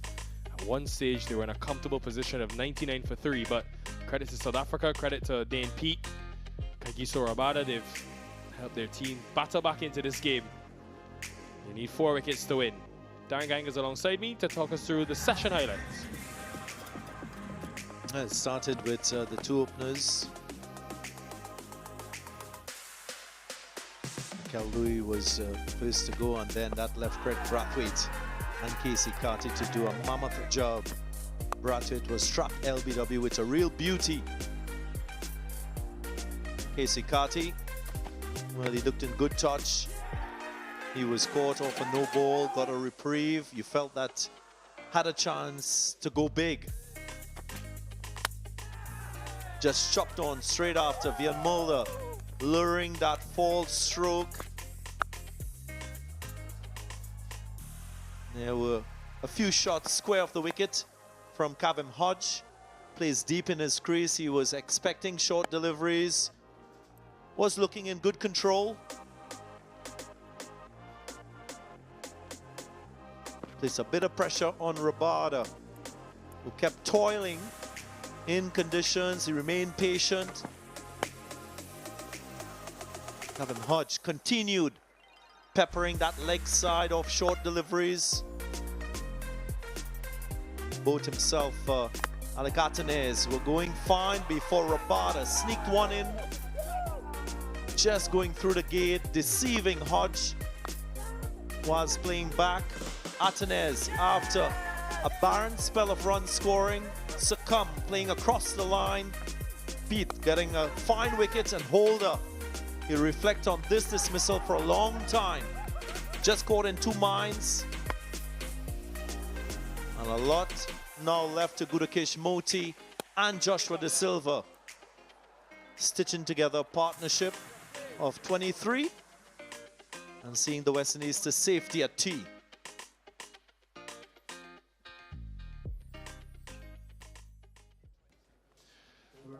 They will huddle up, be thinking, be planning, and be hoping that they can wrap things up, South Africa.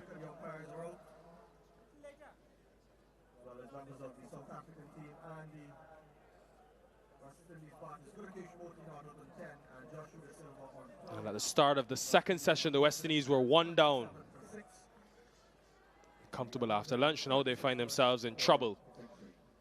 They will have to show some level of fortitude if they're to get back into this game and get themselves into a commanding position or some position of relevance in terms of chasing these runs. They need 136 more. And with just 4 wickets in hand, Moti and De Silva at the crease, it seems like a mountain. Credit to South Africa. They've stayed patient and they've seized their opportunities, and they're in the driver's seat to win yet another series against the West Indies.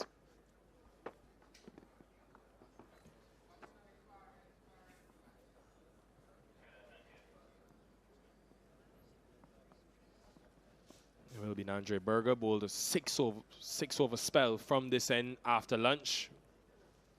Built a lot of pressure. I think we went for just 12 runs in those 6 overs. Andre Berger will start from the wicket center end, going to Gudakesh Moti.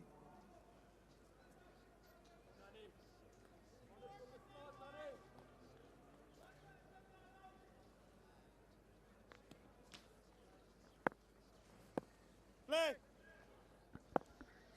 All right, time for the resumption. Here we go.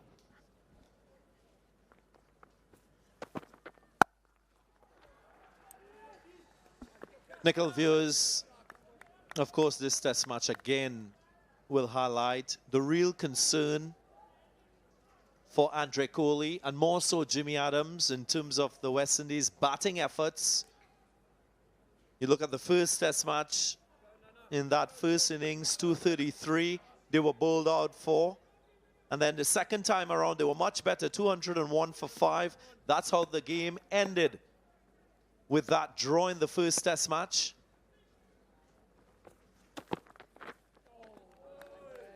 Here again at the Guyana National Stadium in Providence. First innings, the West Indies were bowled out for 144, not being able to stitch together meaningful partnerships. Only Jason Holder getting a half century. And once more, in the 4th innings of this second test, The struggle is real for West Indian batters.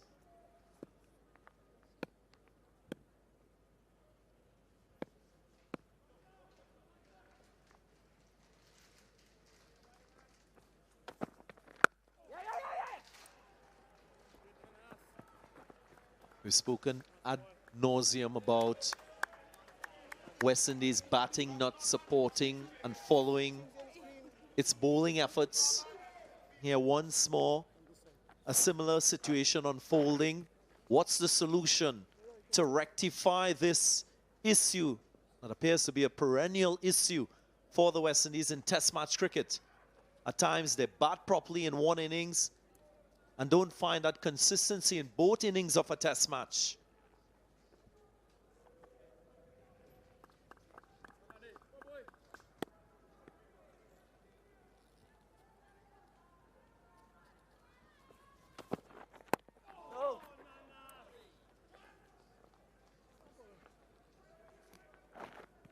Some may say it's inexperience.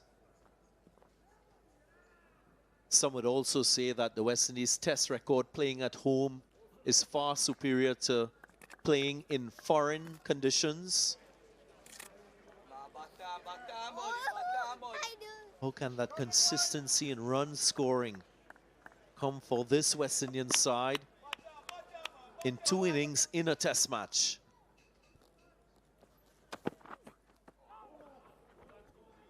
Look for the Yorker.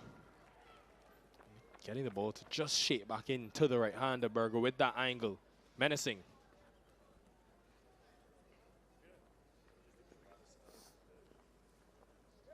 Surely using his technical skills and that wind that blows from the northeasterly region. And across the ground, it will blow from leg to off with the left-hander on strike. So it will aid that away movement.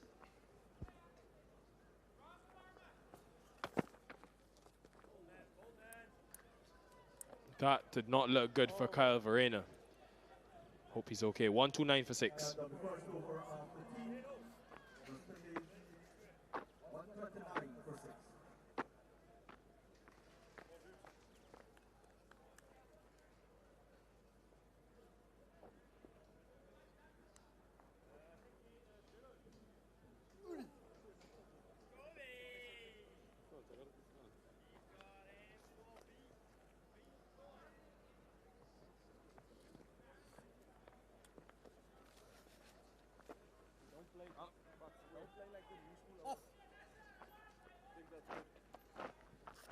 It's been a collective effort from the South African bowlers.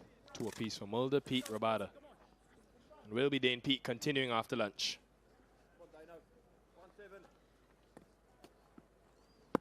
After tea correction.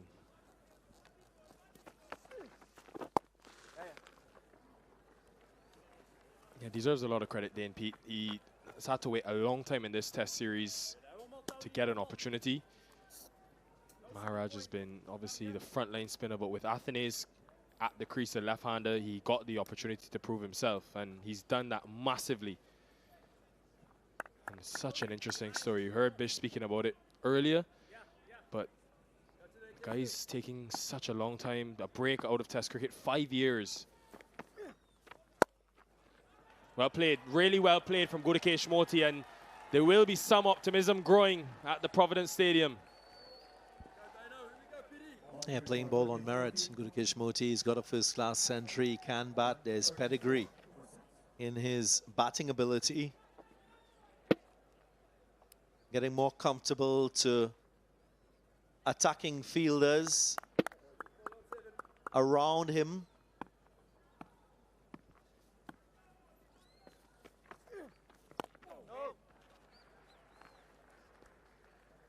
Just on Dane Pete, DG, it's ironic that it's come full circle and now he's playing against the West Indies, because he made his debut in 2014, as we've heard. Got that call from Shukri Conrad to return from the USA, who coached him all the way back into 2008 at Western Province. And it was actually against the West Indies A side where he was given almost an audition, took 11 wickets in one game, and straight away broke into the test team, took 5 in New Zealand, and he's on another tour. And he got the silver out a couple of times on that series. So the two of them know each other well. There's some familiarity between the two.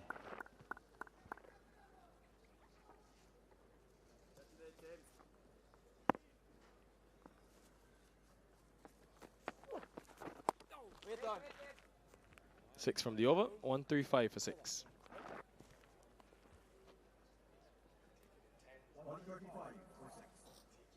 They're just staying with Dane Pete. Still can't seem to understand why he's batting at number 10. Surely, with what we've seen, he deserves to be batting a little bit higher in this South African batting lineup.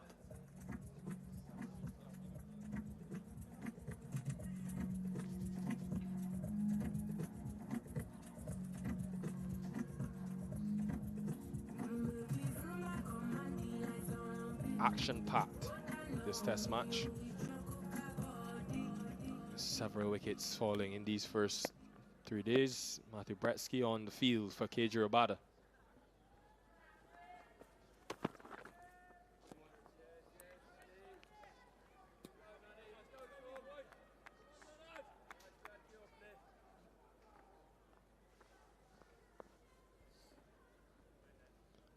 For the West Indies, they've got to keep believing. Obviously, it's unlikely. You still need 128 runs to win, but this partnership here will just give them a small margin of hope. Do they take it in 10s? They now got it to under 130. There's a lot of time. That's not the issue.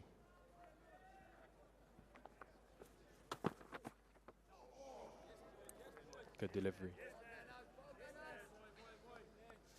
There will be challenge, no doubt, with the quality of this South African seam attack and spin attack. Andre Berger will prove away. He will use the lateral movement on offer to good effect. Gudakesh Moti has to keep his composure.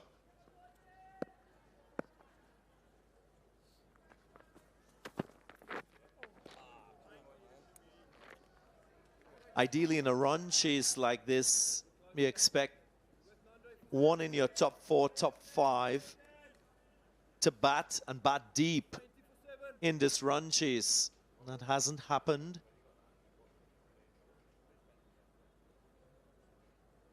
Craig Brathwaite was looking solid until he was dismissed for 25. Kavem Hodge as well was gaining more control in his innings before he was dismissed by Rabada.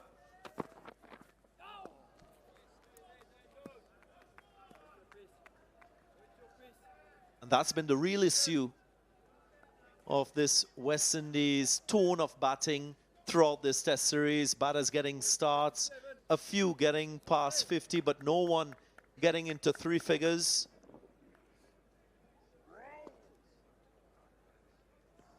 That's one of the areas the West Indies could look at in terms of improving their overall batting, the habits that they cultivate, even at the first-class level.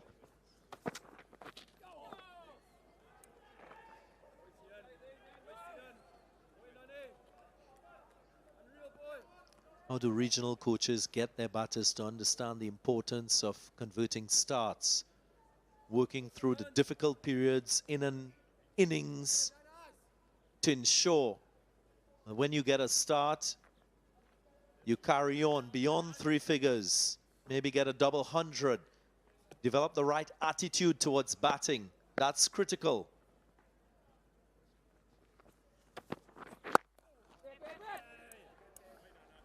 Made an over, 135 for 6. Made it over 135 for 6.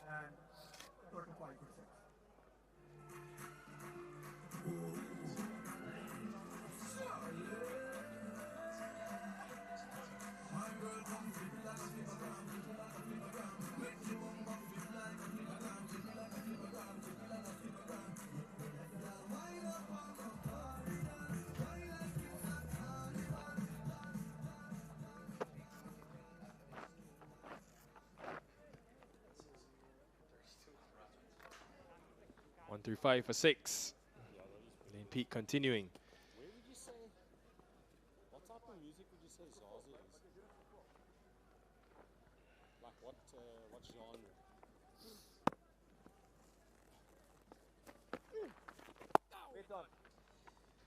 Yeah, Nikhil, just looking at the first-class records of this group of West Indian batters involved in this test series, just one player with more than 6 first-class hundreds.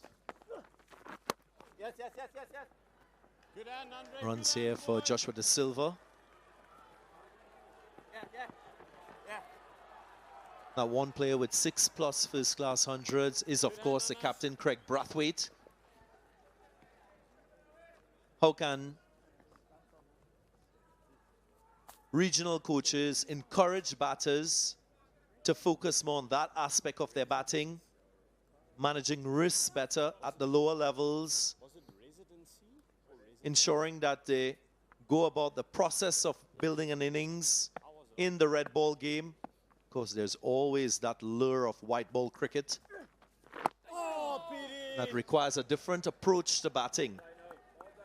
And that's not a phenomenon that is unique to the Caribbean. It's a global phenomenon. Red ball cricketers always being lured by white ball cricket. Oh, Dano. And completely different skill sets required in both those instances.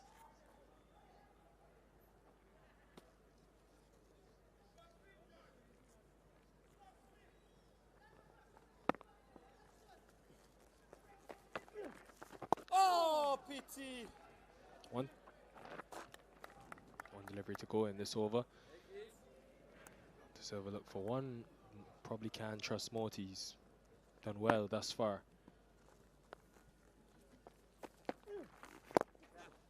Does get the one, so he will retain strike. Scoring nicely here, the West Indies, 140 for 6. NWO 140 for 6.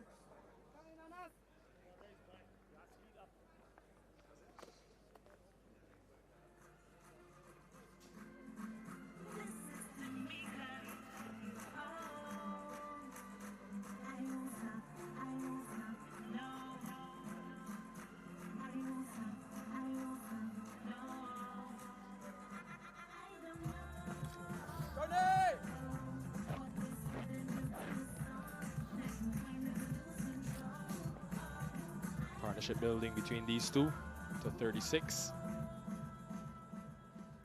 Berger will continue. Rabada is back on the field.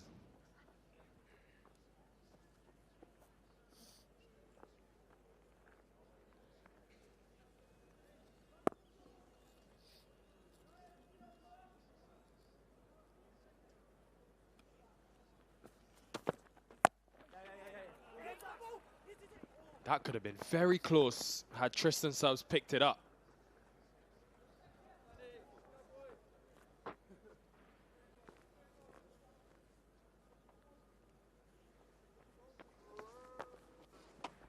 The last over, which was a maiden, and Berger using the angle well, DG. Yeah, just taking the ball away from the left-hander, maybe just setting him up for the one that comes in. Hasn't really created that element of surprise just yet to Gudakesh Moti. Will this over give him that opportunity?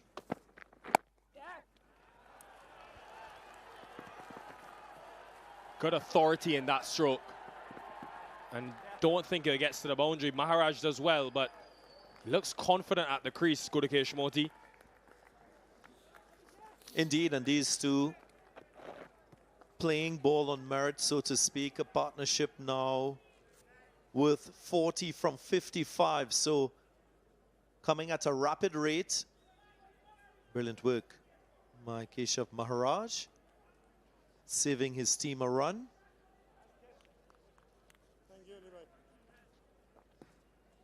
West Indies needed this type of approach with the earlier batters, you would think.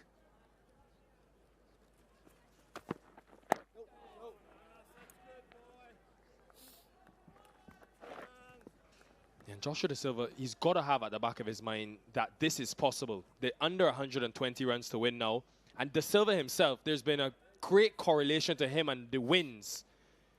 He's averaged over 40 in 8 tests that they've won with, whilst he's been that wicketkeeper. So he's got to believe. You think back to some of the knocks he's played. 2 years ago in Grenada, got 100 against England in a game that the West Indies won.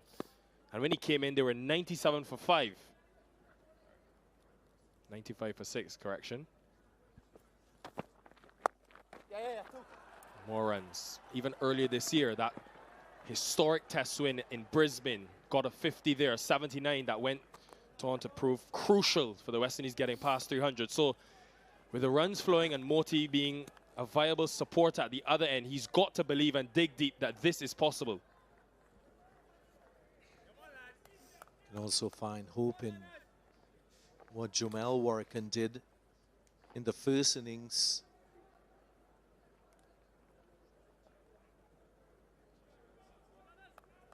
Tried to stitch together a partnership with Jason Holder, and then Shamar Joseph as well, contributing. So still a few batters who can hold their own in this West Indies lineup.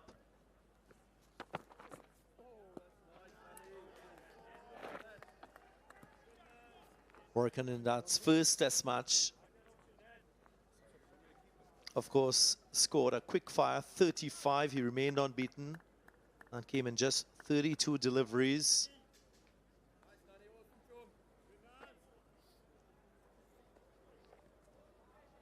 There he is.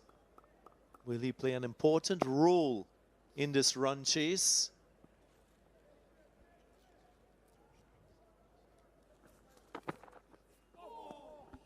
Six runs from the over, 146 for 6.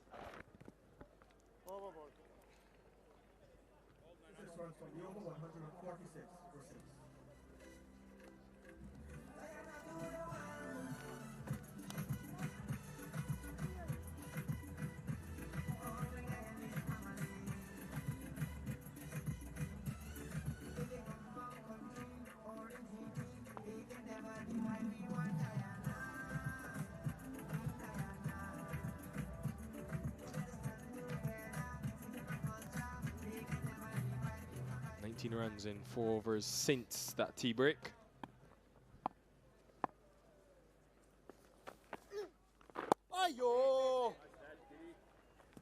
Just 12 overs of spin with the completion of this one in this innings for South Africa. Into their 46 overs, so a heavy workload for their seamers. Just a bit too short from Dane Pete, and Gudakesh Moti again capitalizes. 150 comes up. It appears as though South Africa, they're really underestimating Gudakesh Moti and what he can do with the bat. Moti expected to do well with the ball because of his familiarity with conditions. At the moment, doing brilliantly well with the bat.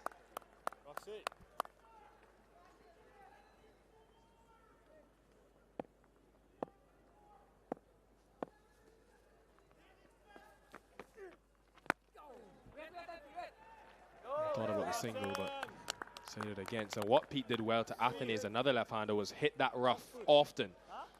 And it's definitely there. So it's something that he can try to find in terms of length.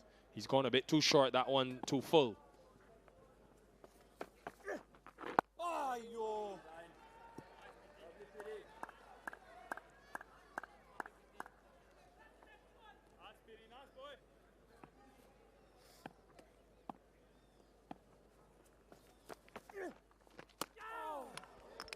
Much slower that time. 150 for 6.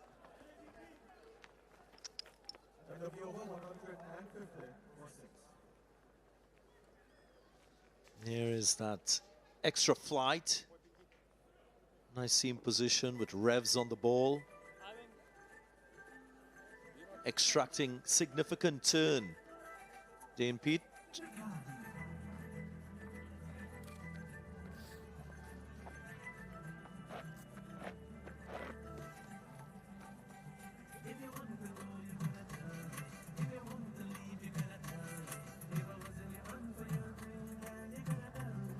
113 runs to win. South Africa need 4 wickets. They've been actually quite good the last couple of years at dismissing and taking the last 5, so they'll be banking on that. Here's Berger. Off the mark. Well, in this over straight away.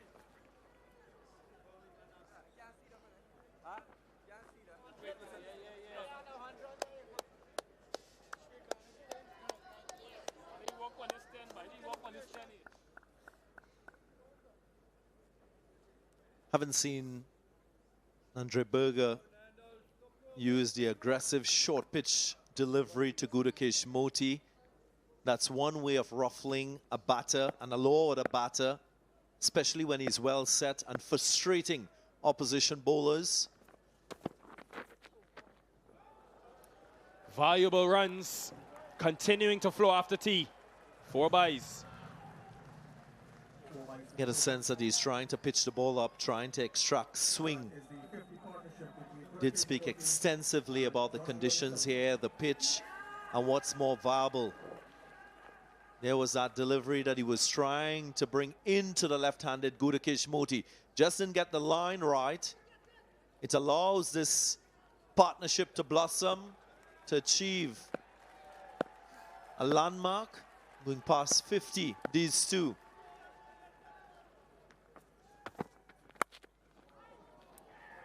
There's the edge, but doesn't carry. You've seen that a number of times in this test match.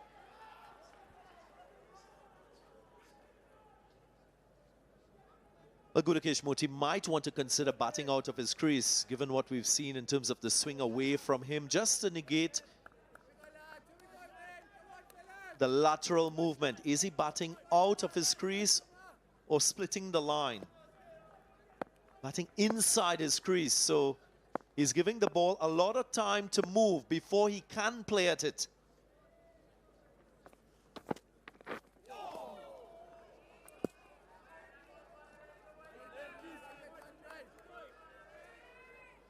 Surely dressing rooms will be following what's happening out in the middle. That might be a piece of advice that will work in favor of Gudakesh Moti. Both feet within that popping crease.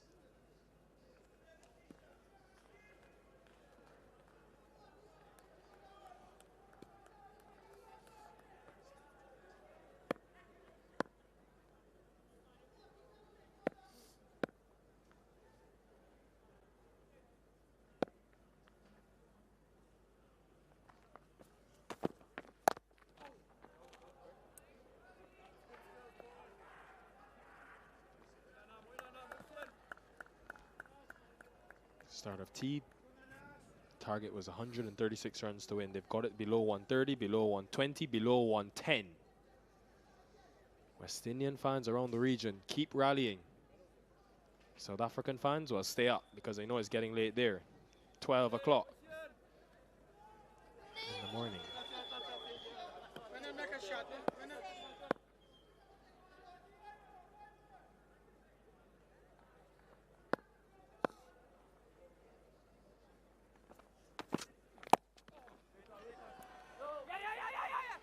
Moti wanted the single.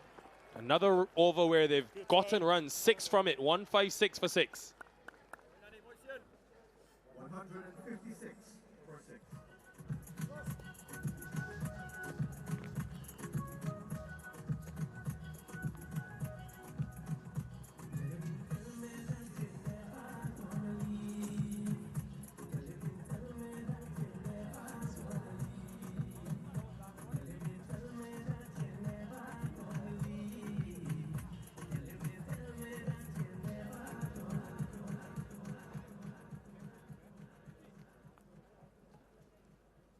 The highs and lows of test match cricket. 99 for 3, many would have believed the West Indies had enough batting to get to that 263. They slipped to 104 for 6, but here comes another partnership and a bit more belief. Dane Pete. Oh, PD.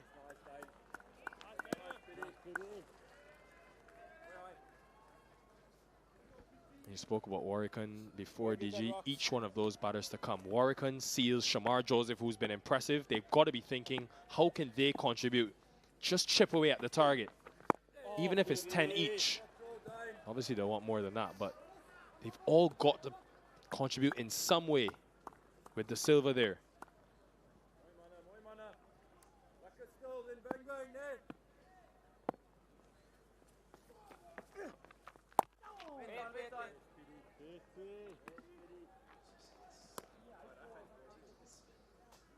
Curious to see if Gudakesh Moti applies the same concept to the spinner, where he bats within that pop-in crease and deep.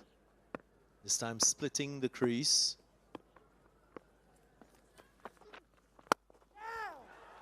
It's hit straight. Would have been a superb effort. And Tristan Stubbs, the perfect man. He's so athletic. Just able to get it past him. Another boundary. That stroke just allowed the ball to fade a bit. Was moving in the direction of the fielder, Tristan Stubbs. Attempted a one-hander. Ball had to hit in the right part of that left hand. It didn't do so. But it shows the courage that Gudakesh Moti has with the use of his feet and that ability to take risks to get a boundary.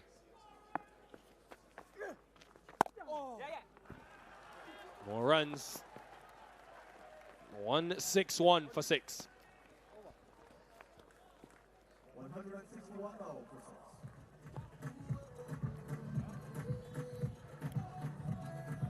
These two going about run scoring quietly. Not in great extravagance. We saw Gudakesh Moti maybe once previously use his feet to get a 6 down the ground. Now the second time, just covering the ball nicely, aiming for straight. Keshav Maharaj back into the attack. Just the 2 overs in this innings. They went to Dane Pete because you've had a left-handed presence at the crease, but he's been so good, Maharaj, to both left and right-handers. Another challenge for the West Indies to deal with. And you don't want Gudakesh Moti to get too enterprising with his stroke play, given the fact that Keshav Maharaj will be turning the ball into him as a left-hander. And also, because he's well set on 30 from 47, close to his test best.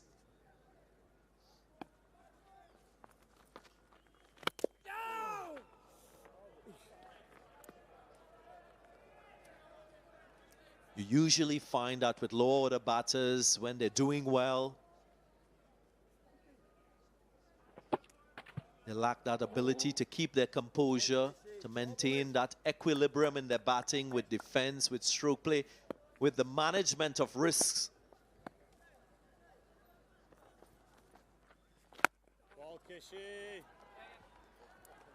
Just gets it past. Every run, they'll be cheering in the stands. Every single run.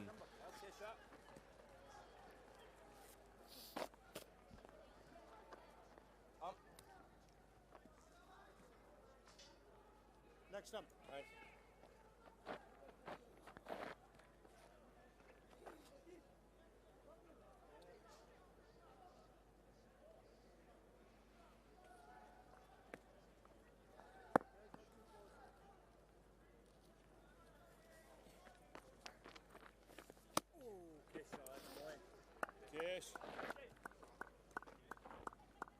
Got him in that first test, Maharaj.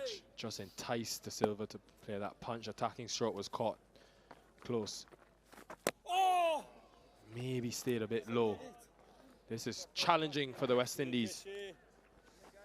Can't get lazy with his footwork. Joshua De Silva.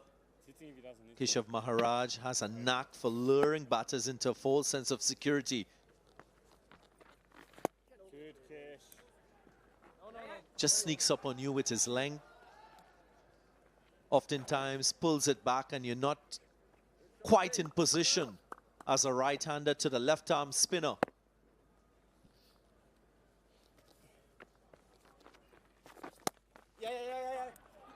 He loves that area. Square offside. He plays that cut well. Coming back for 2. Determined to get there. And under 100 runs to win for the West Indies. 164 for 6. Please check shot on.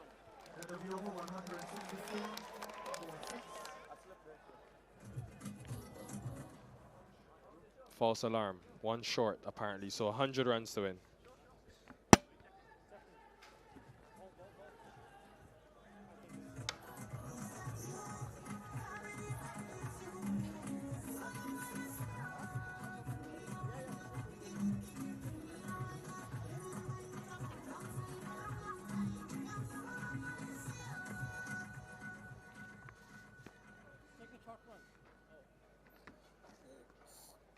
I got there.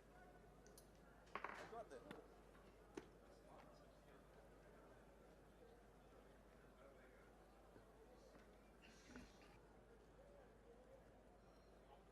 Two runs?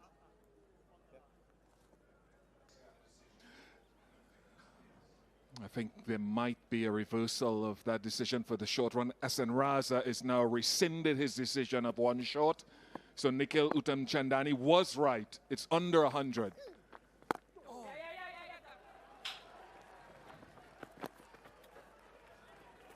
And this has been a good partnership. As I say, hello and good afternoon to Vernon Philander and what South Africa need to perhaps do in the next 10-15 minutes.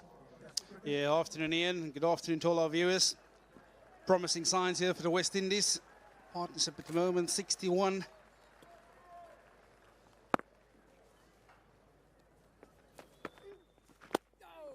Yeah, often talk about investing as bowlers. You certainly get the feeling Dane Pitt has been successful twice. But perhaps between him and Keshav Maharaj, just try and string a couple of tidy overs together. We have seen Dane Pitt luring Gutekesh Muti into hitting a couple of big strokes, so he'd be hopeful that he continues in that way, trying to be positive. And I don't think it will be too long before we see the return of KJ Rabada.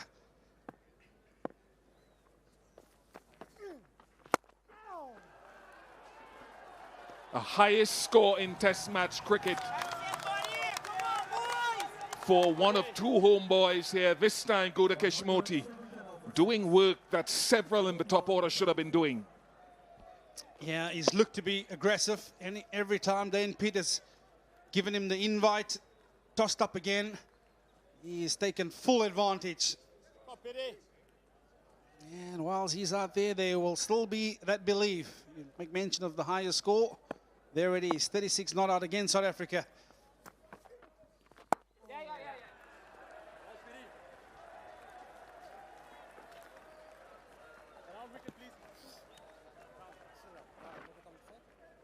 Silva, hold it out.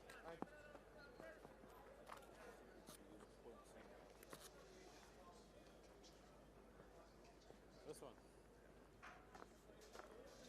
2 in there.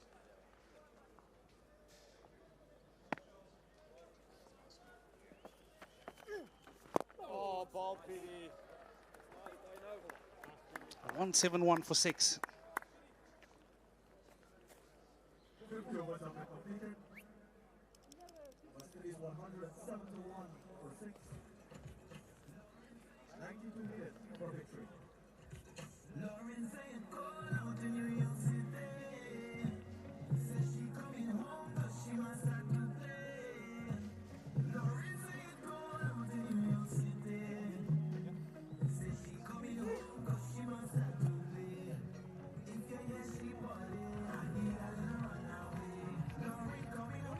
.50 overs completed in the innings, 171 for 6. Another 92 required. West Indies have 4 wickets in hand. Keshav Maharaj.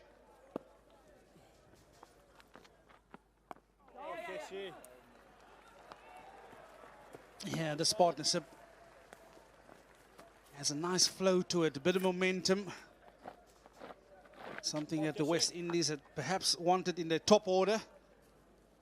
But whilst these 2 are out there, there will still be a great sense of belief that they can get across the line.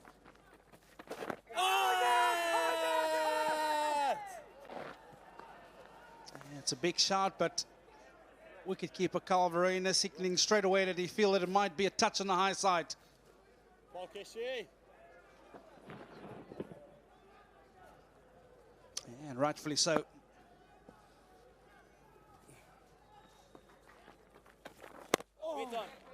Yeah, I think we might see a change in bowling. I think Muchi really taking a liking to Dane Pitt at the moment. Captain Temba Bavuma might call upon one of his seamers. That man in picture, I've got a good feeling he will be called upon.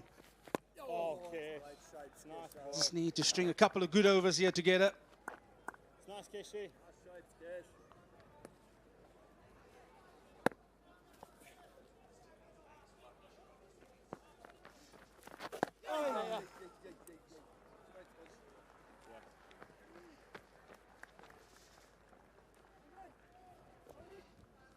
Golden stat, West Indies' highest partnership of the series. You see Fian Mulder seemingly at bottom right of your screen. Thought for a moment that he was getting loose. He bowled impressively from that far end from where Pete is operating earlier.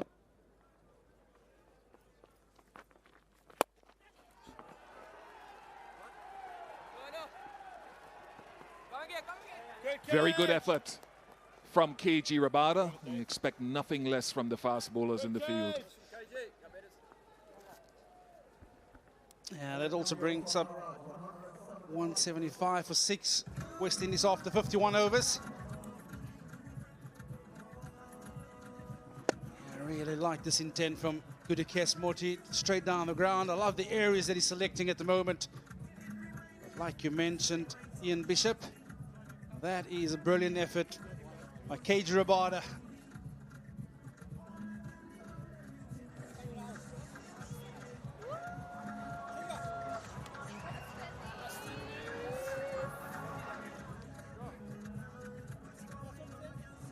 Fian Mulder with 2 for 26.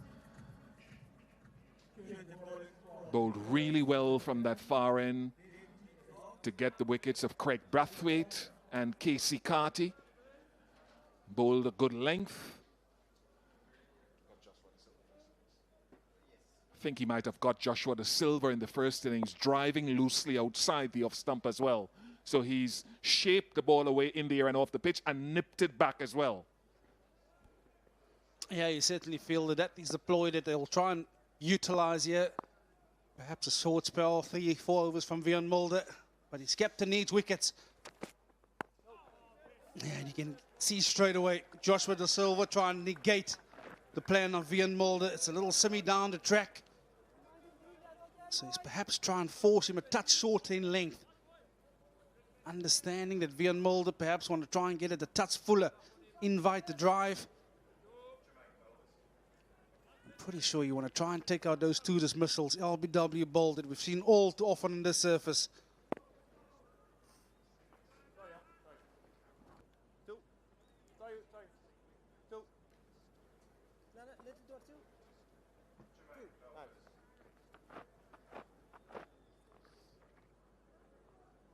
Standing well outside his crease.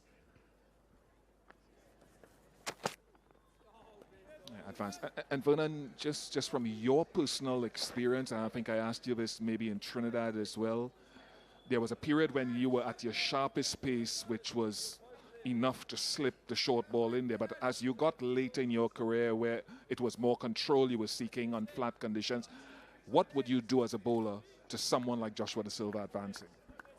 Yeah, I think I'd certainly start playing around with the angles on the crease, understanding what he's trying to do. He's trying to push a guy like Vian Mulder into his B game. You want to try and, like I said, you want to try and eliminate LBW ball, so he's going to try and hawk into your channel to try and force you a touch wider. So like that, we see the ball swinging for Vian Mulder. What he can do is perhaps come a touch wide and create an angle, not changing your accent at all. So you're still looking for the away swinger, but you're almost forcing a Joshua De Silva to play at balls a touch wider.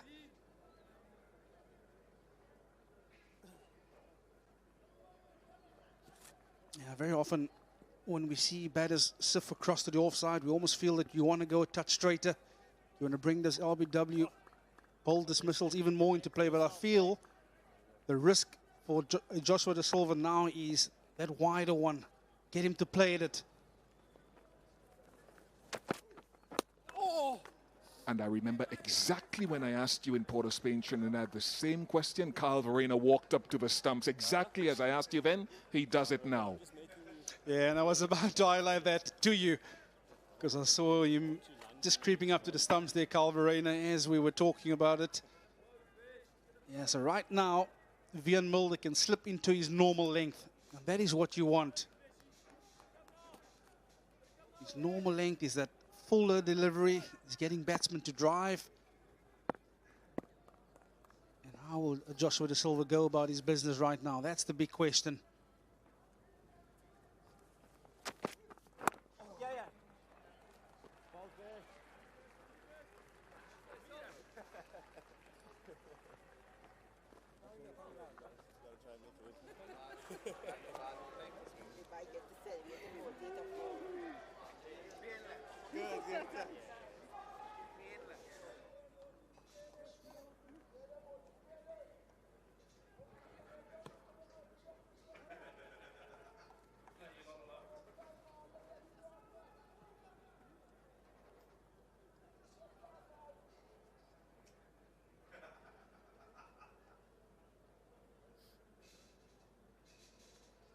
Captain Bowler discussing. It's so important when those runs start ticking down that you have a clear plan. Of course, you don't want to concede any unnecessary runs, so your field placing you want on point in terms of having attacking fielders in place. But also you want to block those gaps where Muti would potentially look to score.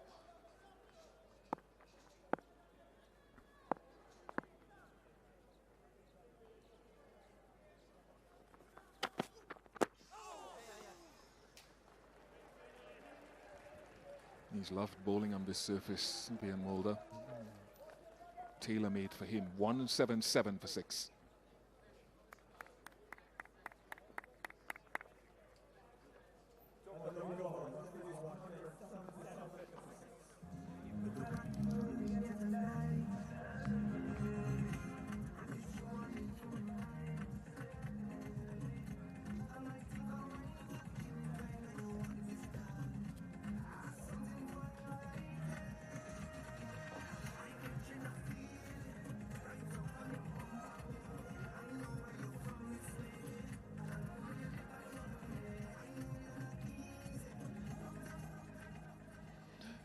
West Indies need 86 more.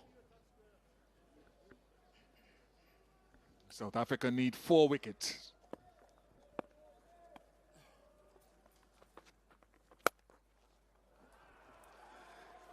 It was there to be taken advantage of, and Gudakesh Moti says thank you very much. Yeah, he's playing some hand here for his team. He's come in with the team back against the halls, but he's playing an innings of substance so far for the West Indies. 82 to win right now. You just feel that there will be a couple of jitters in that South African camp. They've done good work with ball in hand in the initial stages, picking up 6 wickets. But this partnership is proved to be threatening at this moment.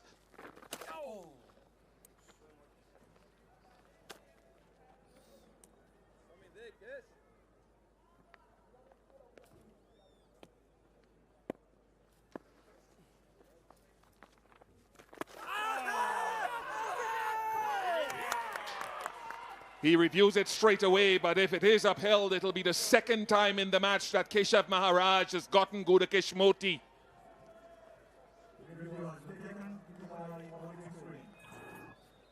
TV umpire to director, we have a play review for LBW.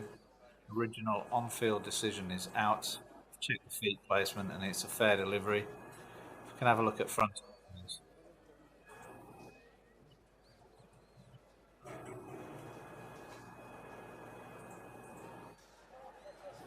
Okay, just rock that back.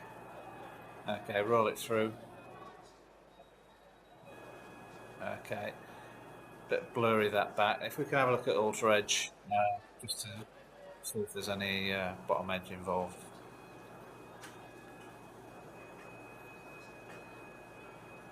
Okay, bat is passing under the bat. Roll it into the pad, please. Okay, can we have a look at Ultra Edge? Sorry, ball tracking when ready, please.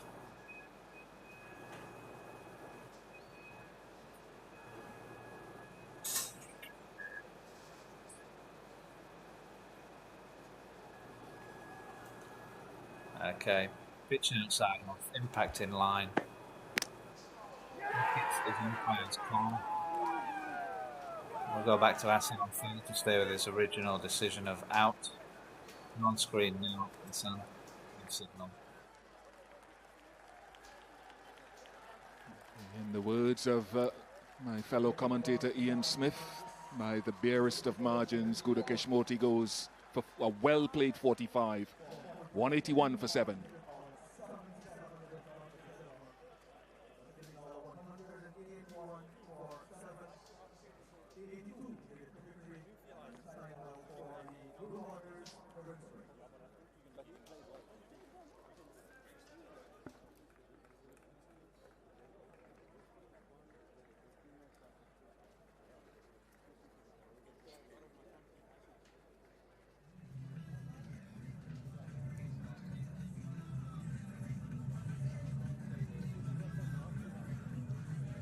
South Africa have the breakthrough they desperately needed. And it's very similar to the way Moti was dismissed to Keshav Maharaj in the first innings. Very, very similar. Same bowler, same batter, similar shot. Yeah, you can see perhaps just misjudging the length. But on initial glance, you'd feel that it was always going down the leg side. Yeah, that's what it means to the South African camp.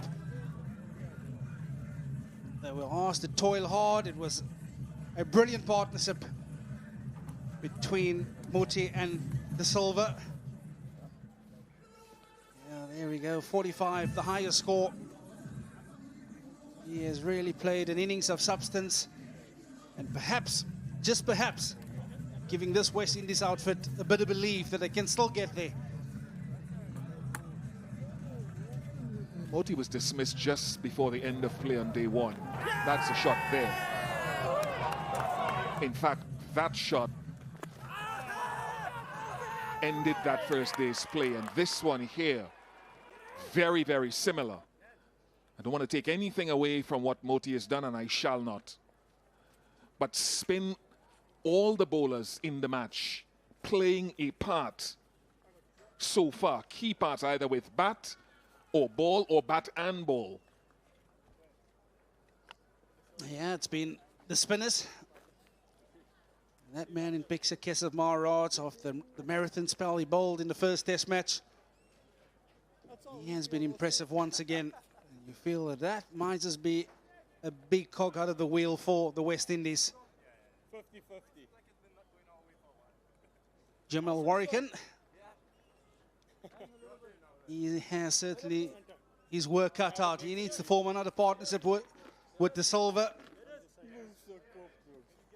How is he going to play this? We've seen an attacking mindset from Moti. Is he going to look to be attacking as well?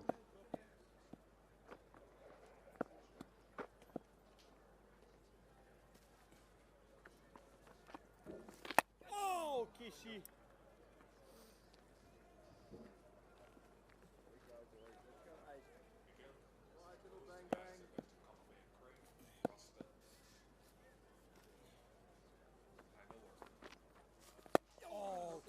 That's lovely, boy. 181 for 7, successful over for Keshav.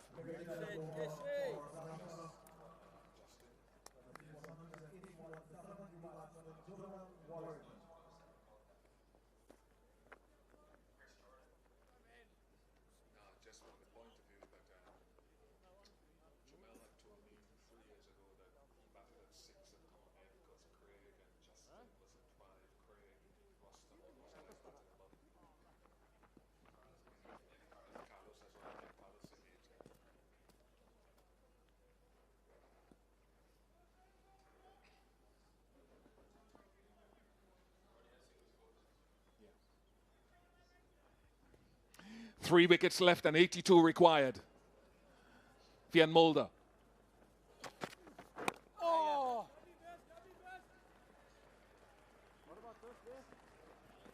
He's got Jamel Warrican, who's faced a couple of deliveries in his sights. Yeah, as a bowler, you always feel that new batter at the crease, that's a window of opportunity. You can be a little bit more attacking in your lines. You can see a couple of attacking fielders coming into play straight away. 2 slips a gully. Themba Bavuma at cover.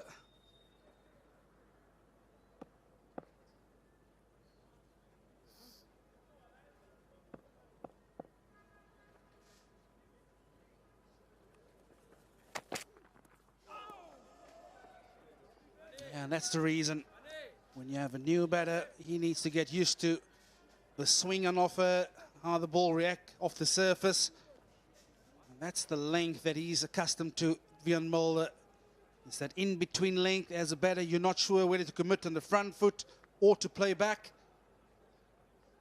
Excellent length. That's where you want to settle in. Jamel Warrican standing on the crease. Verena has gone back to his usual position behind the stumps, a few meters away.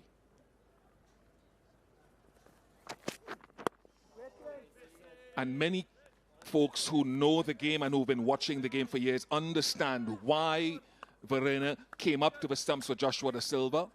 Da Silva was batting out of his crease, so he pulled him back into his crease so that Mulder can bowl his normal length. Warrican, not as skilled, is batting on the crease, so Verena does not need to stand up to the stumps. He can stand back and be able to take a potential outside edge on edge of the bat easier, just standing outside the crease now.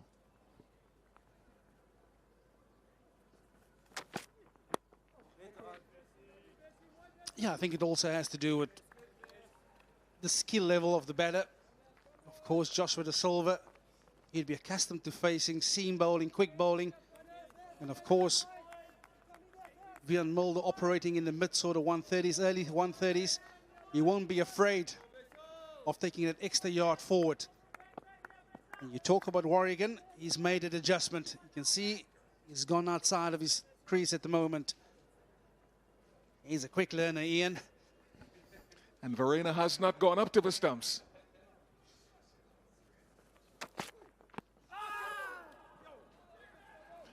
Yeah, and he's doing the Joshua Da Silva job. You're absolutely right. And that's the communication, and that's for however long he can do it. There we go. Background. Look at the background. Verena has seen enough now. So you see the plans, folks, working out. Yeah, and I think there's a smart bit of captaincy from Themba Bavuma, recognizing what they're trying to do against Vian Mulder. So being reactive instead of being proactive.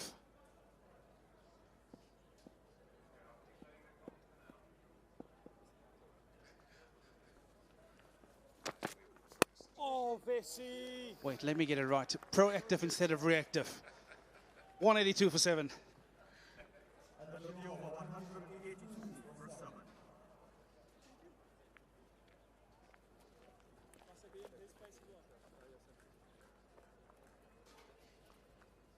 For him, that guy, you go back and he stay up and then switch it for the other one.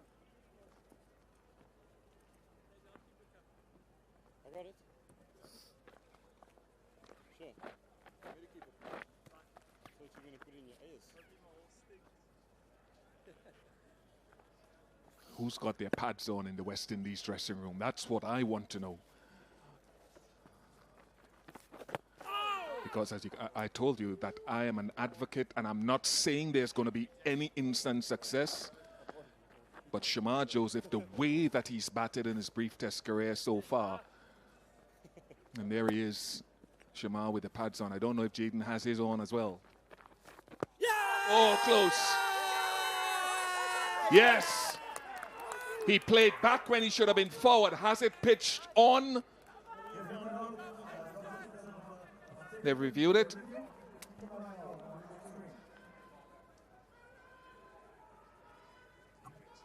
TV umpire to director, we have a player review for LBW. Original on-field decision is out. I've checked the feet placement and it's a fair delivery. Can I have a look at front on, please?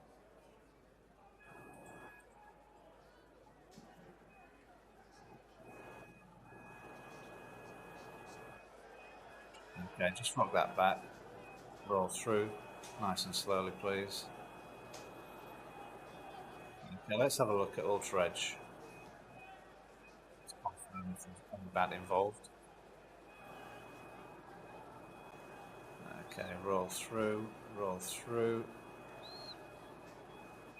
Got a clear gap between bat and ball. Roll it through to the pad, please.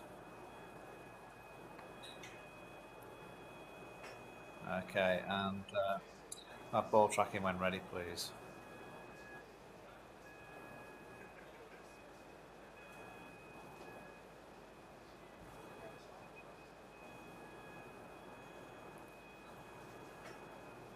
Just waiting for ball tracking.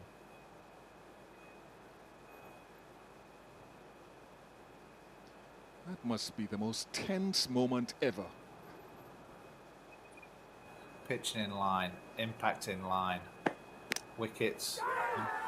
Go back to Hassan on field to steal his original decision of out. Decision upheld, and a couple of West Indian decisions. They'll be saying, well, why couldn't we get those umpires' calls in our favor as well? The silver fought, but he goes now for 27. 182 for 8.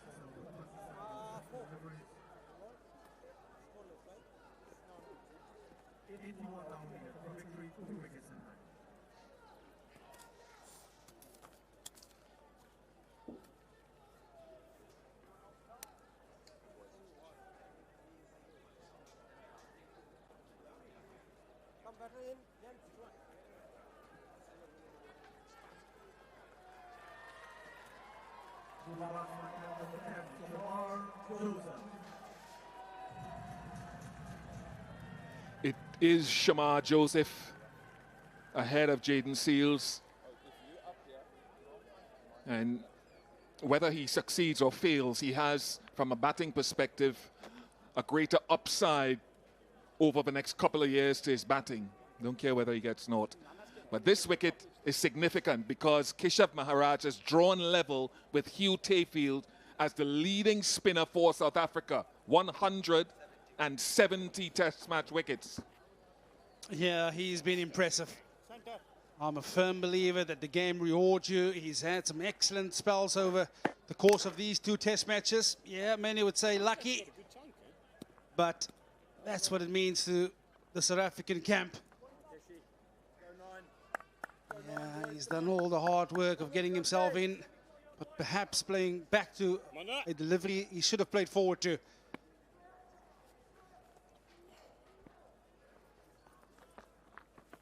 Oh my word! No! Joseph is off the mark. Yeah, one thing's for sure, Ian, he's not going to die wondering.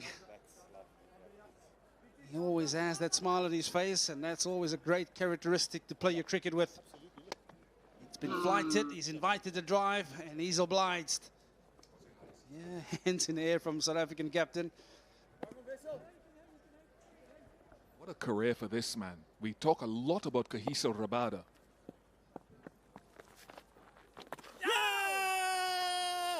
But in a nation that at least once they were reintegrated into international cricket, for a long time has been so pace-oriented. I know Paul Adams and Paul Harris and Nicky Boye and all those guys. It's a really good career for Keshav.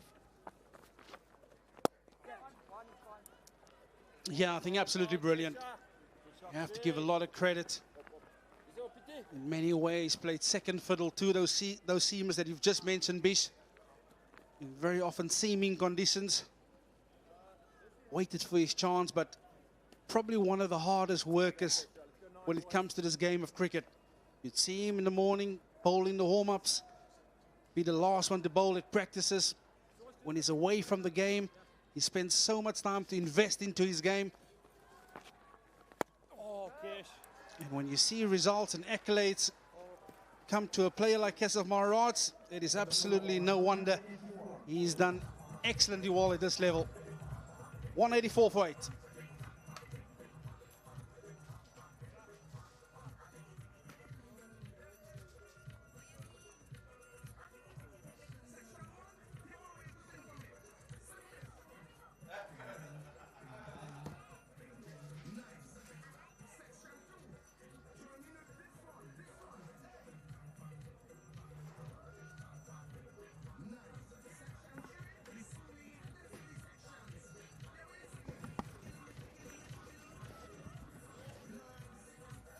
$184 for 8. The West Indies, 79 runs needed for them to register what would be an unlikely win. More practically, though, 2 wickets for South Africa. Mulder continues. It's such a fascinating test match we've witnessed. We've been enraptured by the day's play, by session, really gripping. And just the way this test match has ebbed and flowed. One team in the ascendancy and then the other. And South Africa were 97 for 9 in the first innings. Not many people thought that they'd find themselves in this position now to win, and quite possibly inside 3 days.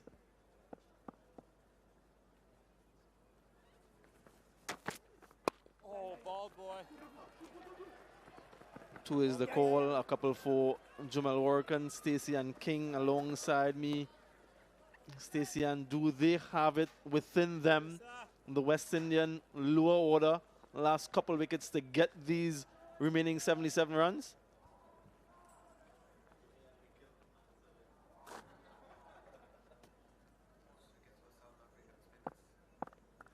Yeah, Maharaj on that list, second on that list, most wickets for South African spinners.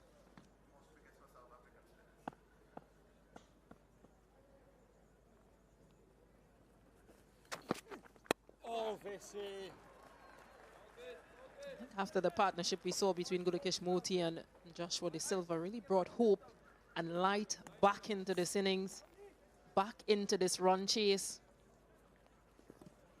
West Indies needing 76 runs to win. Shamar Joseph and Workan, well, we've seen what Shamar Joseph and Workan can produce. Had a few scores, a few starts. Can they get over the line? Can they produce that match-winning innings or that partnership to see the team over the line? But South Africa, they won't make it easy. He does play his shots, doesn't he? Promotion this time around at number 10, ahead of Jaden Seals, quite rightly so. He isn't going to die wondering, that's for sure. Now, these young kids, they still believe. They're clapping every single West Indian diehard fans. Quite hopeful, quite optimistic still. And those who are here in the stadium and certainly looking on at the telecast.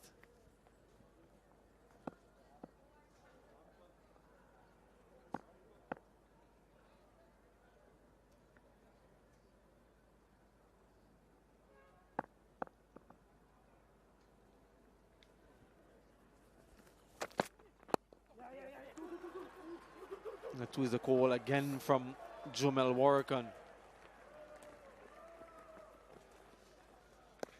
Chasing quite a historic victory. Just a small sample size here at this stadium. 2 test matches played before, both ending in victories. One for Sri Lanka and the other for West Indies. One ending in 4 days, the other ending in 5 days. West Indies have only beaten South Africa in test matches on a couple occasions, and they've never beaten them in a test match series, so quite decisive in this particular contest.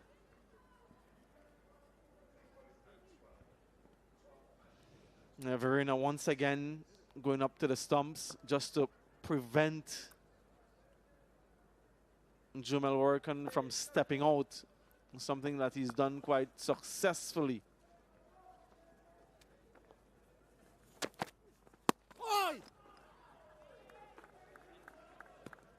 Well watched, 190 for 8.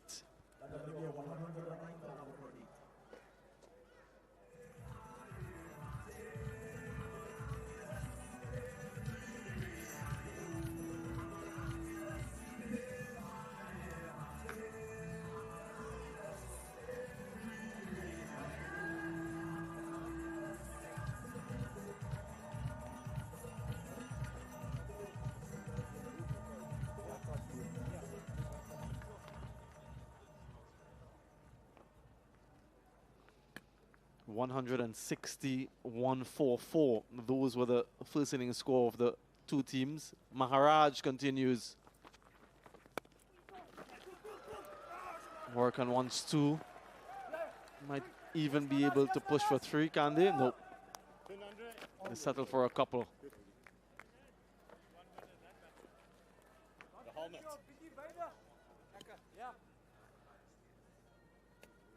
Yeah, no, it's just gonna... She liked the composure of the lower order batters.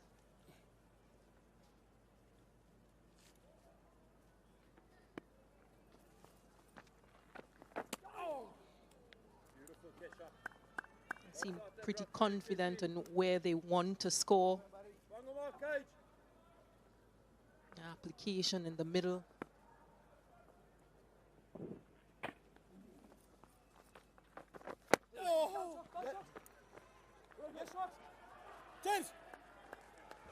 Yeah, desperation, real desperation from Temba Bavuma. Every run counts. That one kept a little bit low. Not too dissimilar from the delivery that got Gudakesh Moti. But well watched by Shamar Joseph, looking to hit the ball in front of him as compared to Gudakesh Moti, who was looking to turn it to square leg. There's a change in field. Another fielder comes on the leg side, and Temba Bavuma goes to a short catching position.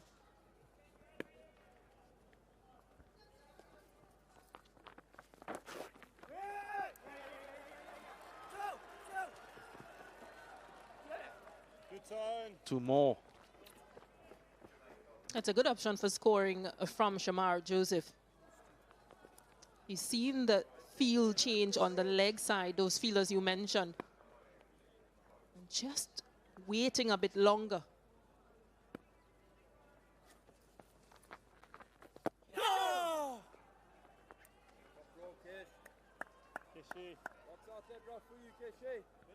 I heard 2 songs there. Might consider using someone on that side. You know, makes the change. So silly mid on to silly mid off.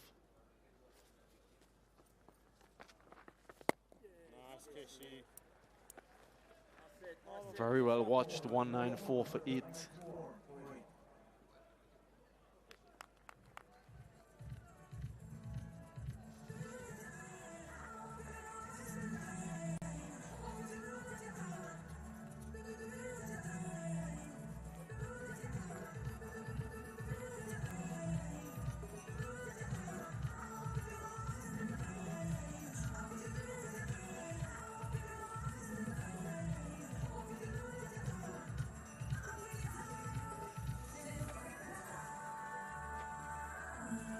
Jaden Seals relegated to number 11.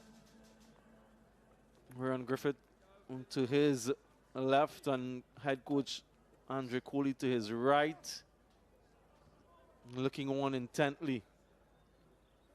Jaden Seals was involved in a last wicket partnership along with Kemar Roach in a test match in 2021 against Pakistan that they won. Is there the belief? Fishy, it's good, boy. Do they have enough belief in themselves that they can do this? 69 runs, if they can just take this deep as they can and try to eke every run out. and still put a value on your wicket.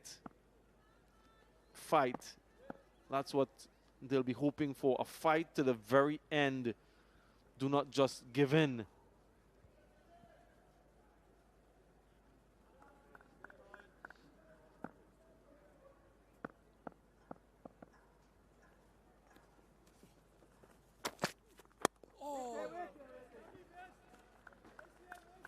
Similar to what we saw from that innings and that partnership between Gudakesh Moti, hometown boy, and the Silver.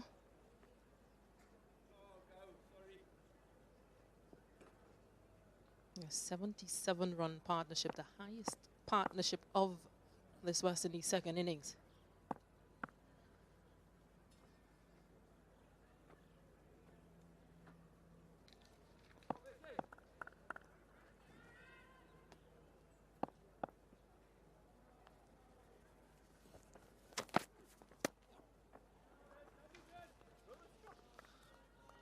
I was just mentioning how this game has ebbed and flowed. 97 for 9, South Africa were. Then they found themselves in a very good position at 223 for 5 at the start of play today, and really looking to push on. West Indies fought back and got those 5 wickets for just an addition of 23 runs, and they found themselves in a very strong position. And then another fight back from South Africa to get some early wickets, and a fight back from the West Indies, Gudakesh Moti and Joshua De Silva.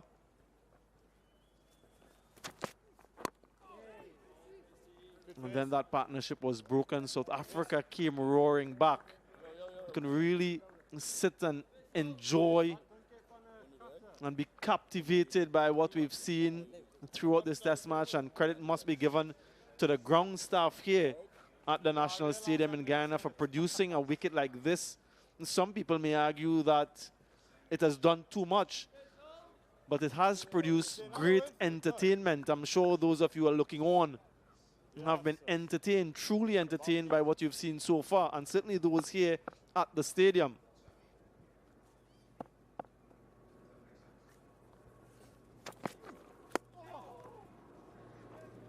Yeah, most definitely, Sammy, because you look back at that first test in Port of Spain and you think there wasn't sufficient time for the result. Ended up in a draw because of the rain-affected matches. And then you come to Guyana. And it's been wickets, it's been runs, it's been partnerships. Really good spectacle of Test cricket.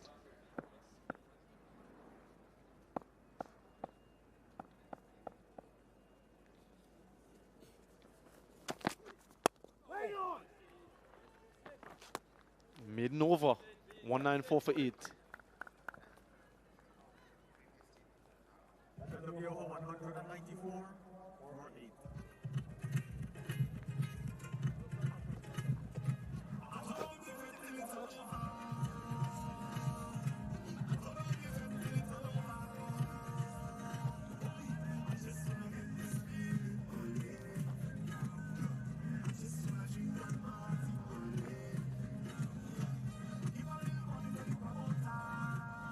What are you looking for you then? 69. Want me back? That's how many they need. Huh? Yeah? Yeah. They're just trying to Yeah, it's fine.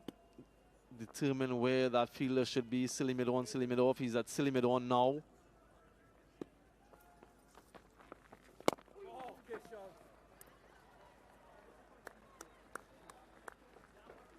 It's remarkable how the narrative has changed here in Guyana in the recent past, and to see in this test match in particular the impact that fast bowling seam bowlers have had. There was a sentiment that this was a venue that favored spinners quite heavily, and you come to Guyana, you get a heavy diet of spin. It hasn't been the case in the main in this test match. It was the spinners, the fast bowlers rather, who have dominated.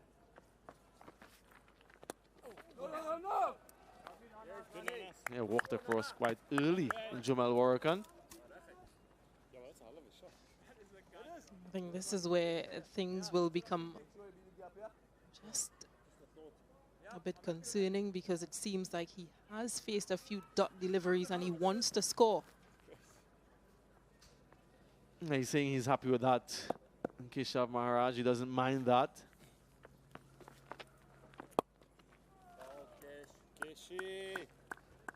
And I can tell you something, Stacey. One thing that Jamal Warrican wouldn't want is to get dismissed by a fellow left unorthodox. That's something that spinners ensure. Outside the line, it's something of an unwritten code, you know, that a similar bowling type don't get you dismissed. Can be an off spinner, it doesn't mind, wouldn't matter, but not another left unorthodox.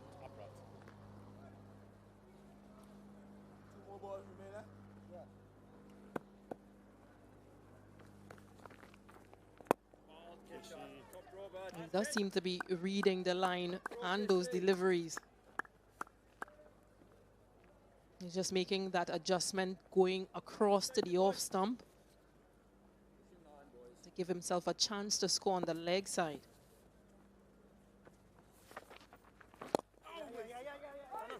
Yeah, but just those straighter deliveries are the danger ones. 196 for 8.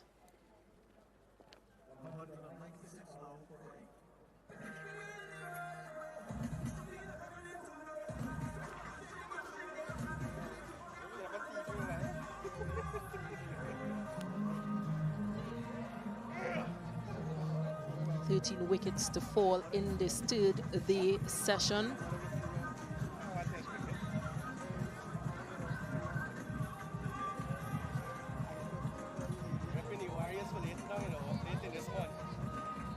Guyana Amazon Warriors, the defending champions in the Caribbean Premier League. They'll have an opportunity shortly to defend that title.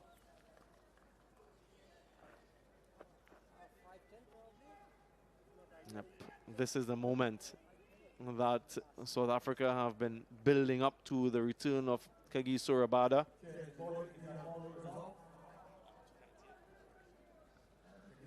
Still on 298 test match wickets, an opportunity for him to knock the last two over and to get to that milestone.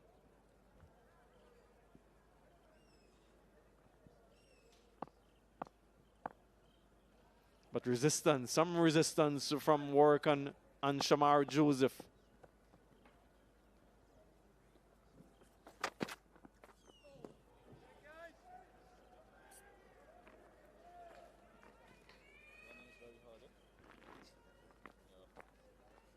Interesting that Warrican has decided to stay in his crease compared to previous deliveries from Mulder, batting outside of his crease. With the wicketkeeper back.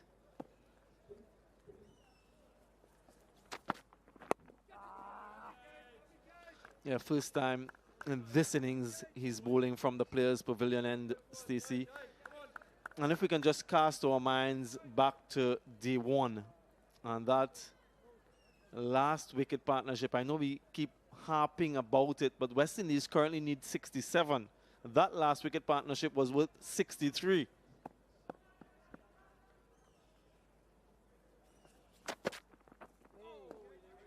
So would it prove to be decisive? It very well may prove that way.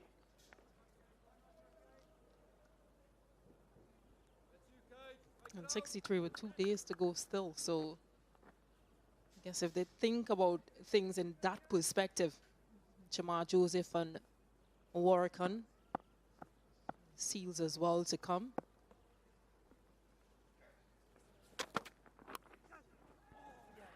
Edgerton will go for 4. So now the West Indies, guess what? They need exactly 63 more. Brings up the 200. And another prettiest of shots from Jamal Warrican, squared up, gets the edge, lands safely.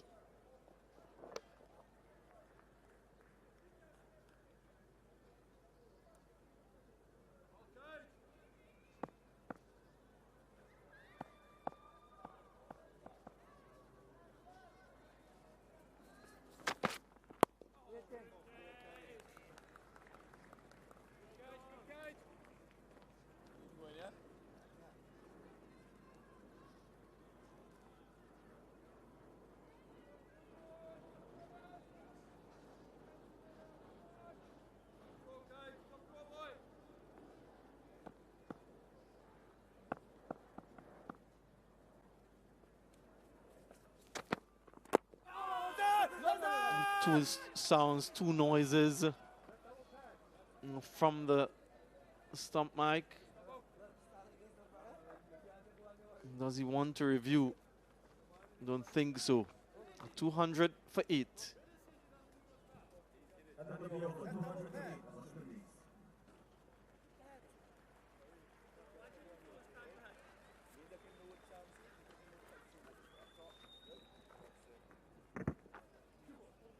Yeah, definitely an inside edge.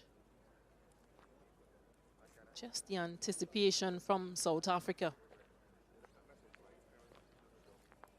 Jeez, partner. Thank goodness there's no reviews of province.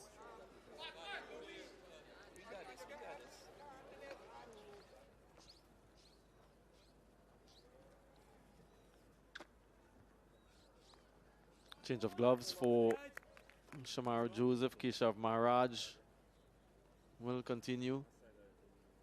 1 wicket away from pole position as the most successful spinner for South Africa.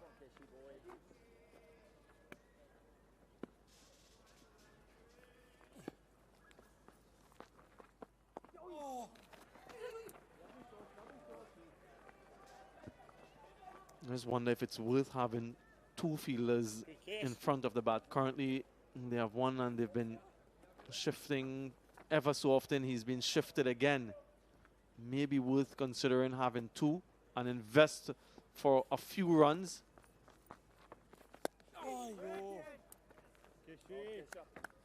You see what that fielder in front of him has done. Almost bringing about an unforced error. So Temba Bavuma could possibly go to silly mid-on.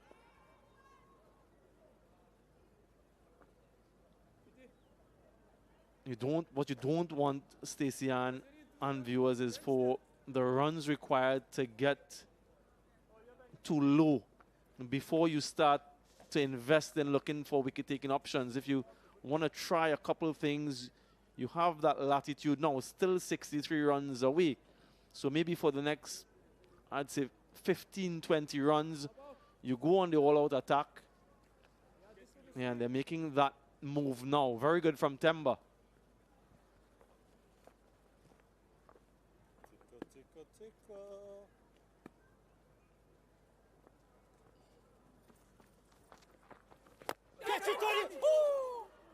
Yeah, he was taking evasive action. I wonder if it from the bat onto the boot and almost to the fielder, or if it was from bat onto ground. But in any event, he was he was fearful for his life.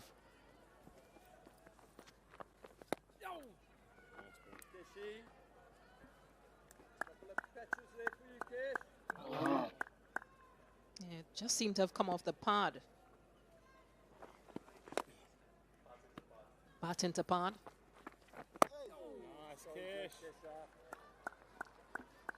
But yeah, it's that sort of position where, according to the line that the bowler bowls, you almost feel like you're a target.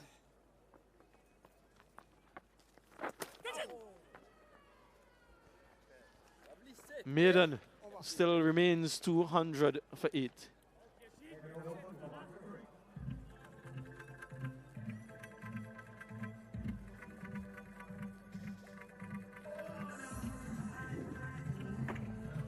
Just skidded more to the left. And probably just landing in that rough area.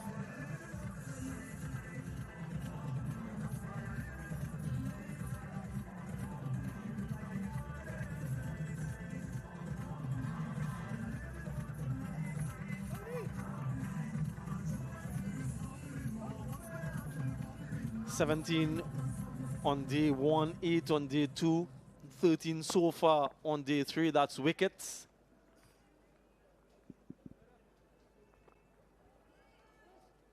It's been a high-paced test match. Rabada continues.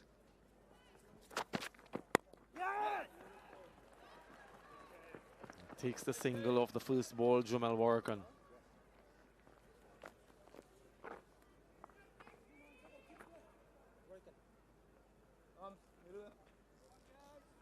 Yeah, correct.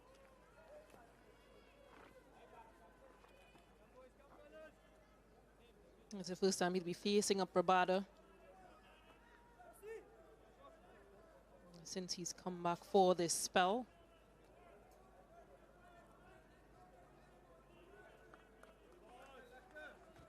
And I like this. They've invested in 3 slips for Shamar Joseph round the wicket. Edged. And it's flown through those 3 fielders that slip. Don't know if they lost it in the background, but it was at a catchable height. And that's what Rabada was looking for. Opportunity grasped. Yeah, playing at the delivery, and both players just having a look at each other. Should have been taken. And no one went for the catch.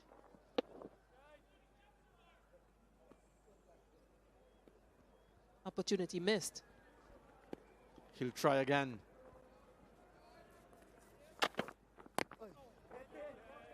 In the first innings as well, from that angle of the bowling of Nandre Berger, I think it was, Shamar Joseph was dropped. Eden Makram wasn't able to hold on, and he went on to get a good score. Presents another opportunity and gets away with it.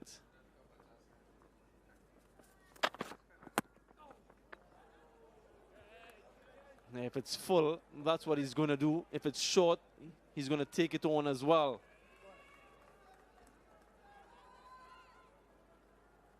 And he's practicing that drive.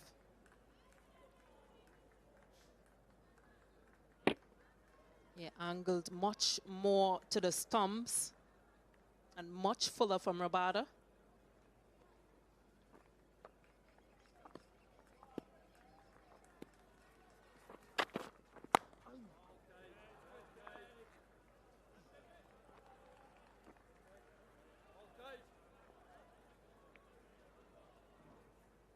I don't think Rabada would mind seeing these offers from Shamar Joseph.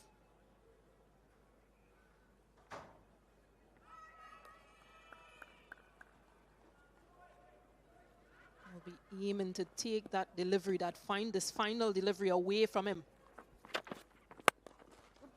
Crushed, taken, Temba Bavuma. That's an absolute beauty. Wicket 299 for Kagiso Rabada, and diminutive in stature, but that was a catch out of this world.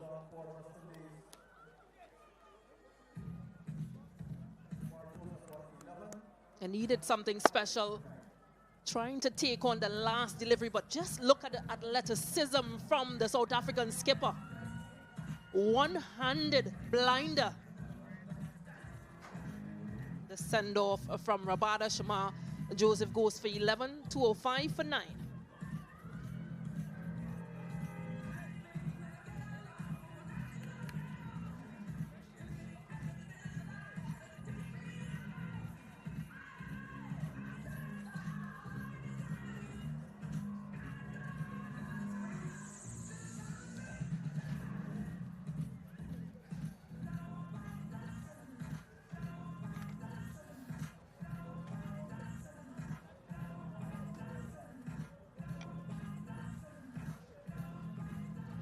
Last man standing, Jaden Seals.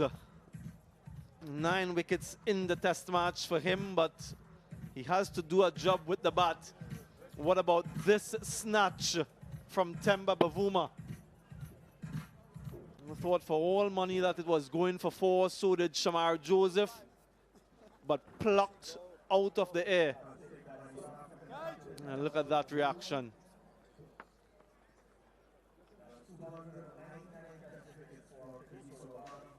And the send-off as well, 299 for Kagiso Rabada. What a moment to join us in the comebacks here. Vernon Philander on the cusp of a historic victory for South Africa.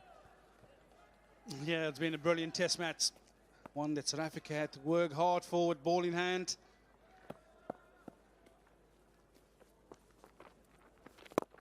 Nice, Kisha. Nice, Kishy.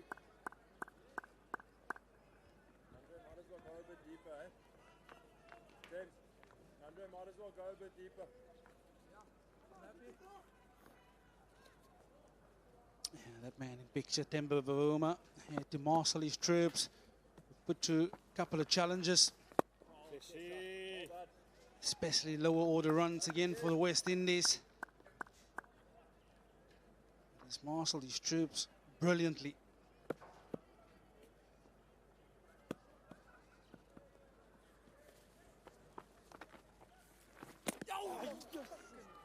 Outside the line, he's been looking for that delivery so that he can free his hands. He's been walking across Jamel Workan. There are a couple of fielders in the deep, long on and deep mid wicket. But with Jaden Seals in, just feels as though he has to take a few more chances.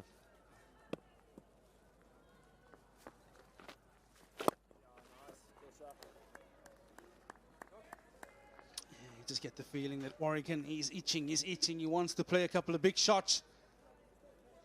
No, perhaps that he's the guy who will have to take a couple of risks if the West Indies are to get there. A couple of field changes. Nandre Berger coming up from long on up into the circle. KJ Rabada from deep square up into the circle. So the only fielders out on the fence will be long off and deep mid wicket. I think Keshav Maharaj is going to bowl this relatively slow.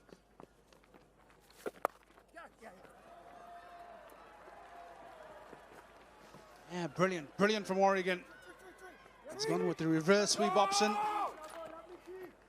Wanted to come back for a third, but sent back, and rightfully so. You might want to have a look at that on the boundary's edge. Good stop ball. Was that right foot touching the rope whilst the hand was touching the ball? Very close. Yeah, I think we might need another angle on that. That's relatively close to that boundary, but no boundary.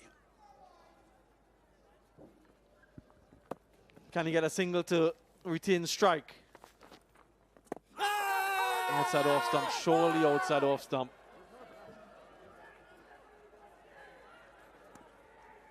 Oh, he reviews it.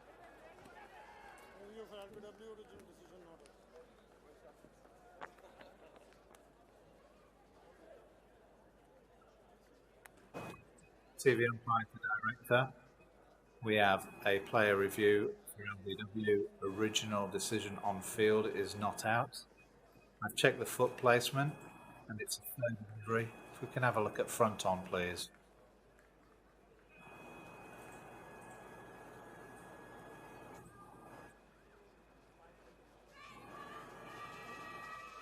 Okay, just rock that back. Roll through nice and slowly, please. Okay, let's have a look at Ultra Edge just to confirm that there's no inside edge, please.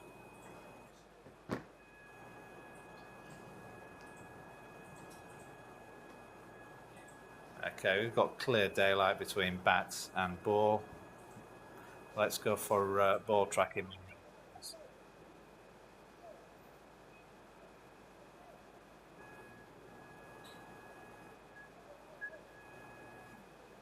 Okay, impact is outside the line. We'll go back to Hassan on field to stay with his original decision of not out. Hassan, you're on the screen now, please signal. Yeah, decision, appel, good decision. Easy one, really, for umpire Hassan Raza. 207 for 9.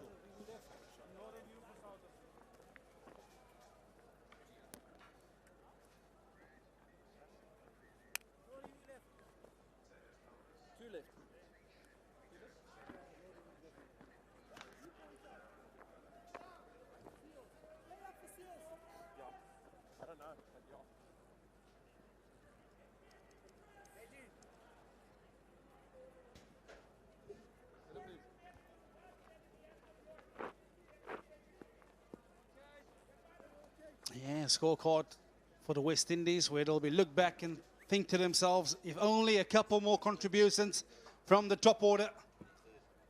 It's a modest score that they had to chase 263. But that man in picture, Kagiso Rabada, he is on test match wicket number 299. Can he get there in this over?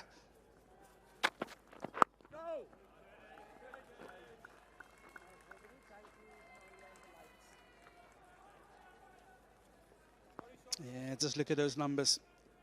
299 test match wickets and an average of 22, but look at that strike rate. The best the world has ever seen. That's under 40. And at the rate that he is going, I think he still has a few more of those test match wickets in him.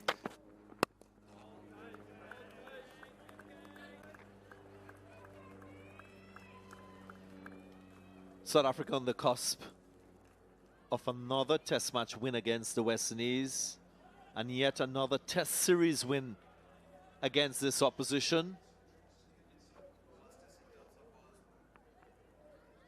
It's been shared dominance in this format of the game against the West Indies.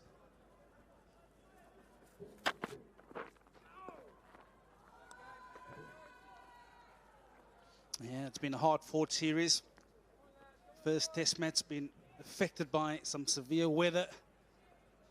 Lost a lot of play due to that rain. In this test match, we've seen a surface that was difficult in terms of challenging batters' technical and mental ability. And we are certainly going to see a result shortly.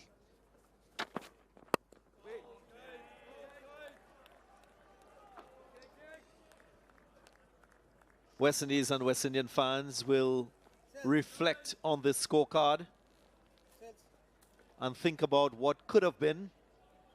First 6 batters producing just 90 runs. So close when you look at the remaining runs required for a test match win, just 56 at the moment.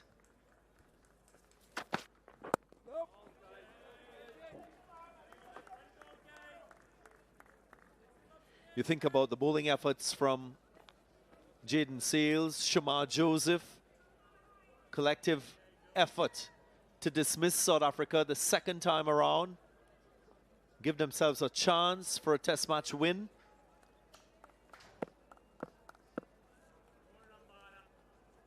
They will be heartbroken, the West Indians.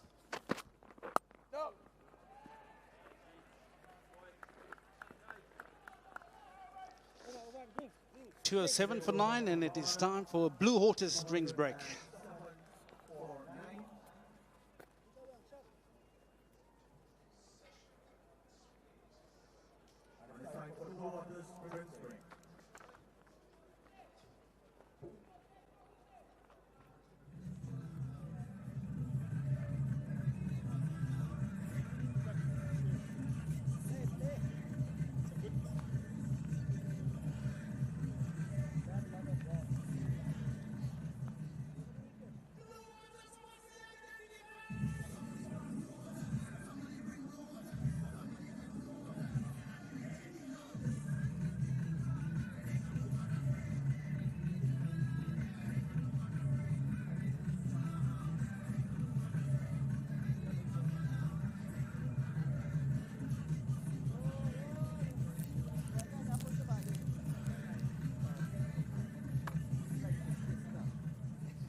Two 7 for 9. West Indies still trailing by 56 runs. If you miss the session action It was Keshav Maharaj who accounted for both Gudakesh Moti and Joshua De Silva via the LBW route. Then Kagiso Rabada produced a delivery that created a chance. Temba Bavuma jumping in the air, snatching a wicket for South Africa, and Rabada 3 for 46 and 2 wicket apiece for Mulder, Maharaj and Pete. Jamal Warrican working hard at the crease.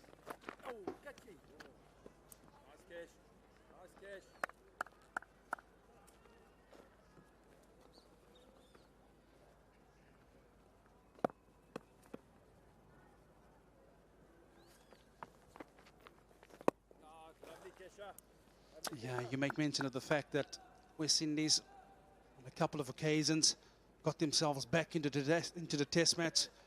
But you want to address that cancer that's hanging around at the moment. We've seen a couple of collapses, not just here, in England as well. And if you are going to be competitive and win test matches, you want to address the elephant in the room. This has been sent upstairs. They're going to have a little look for a possible stumping chance here. TV umpire to director. We've got an umpire review for a stumping. It's a fair delivery. Can I look at your best side on angle, please?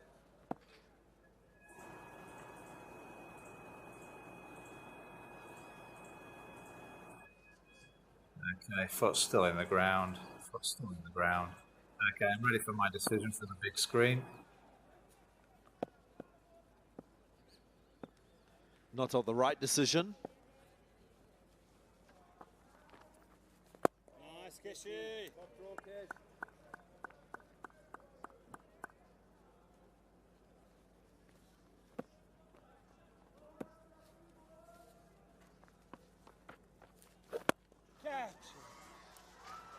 Very good strike from Warrican, and he was waiting for that moment to unleash on Maharaj. There it was. Yeah, he's played a vital hand in the last test match, so he'll bring a lot of confidence into this innings. And Keshav Maharaj, yeah, just a bit flighted, inviting the big shot. And Jamal Warrigan said, I'll have a piece of you.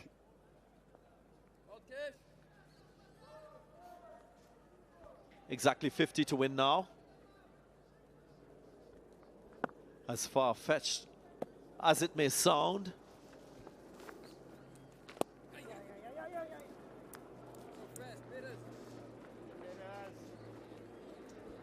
Very smart. Keeps a strike. Warrican 214 for 9.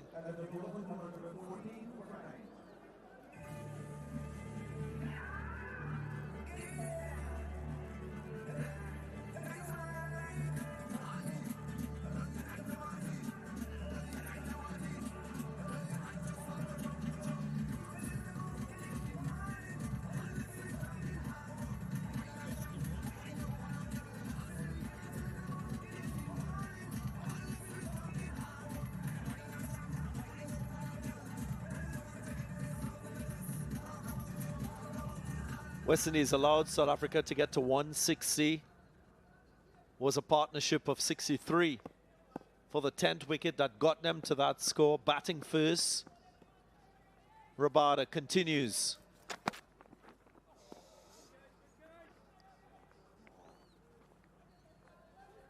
So many moments in this test match you could reflect upon where either team could have gone ahead or remained behind. Yeah, that is test match cricket for you. Is winning those mini little moments, those little battles. 20 runs here, 30 runs here, different outcome.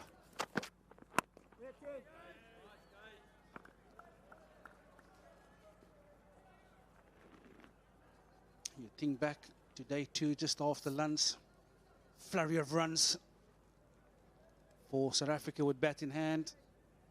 Perhaps, just perhaps, that 40 runs conceded might just be the difference between winning and losing. Like you say, you reflect on those moments in the game.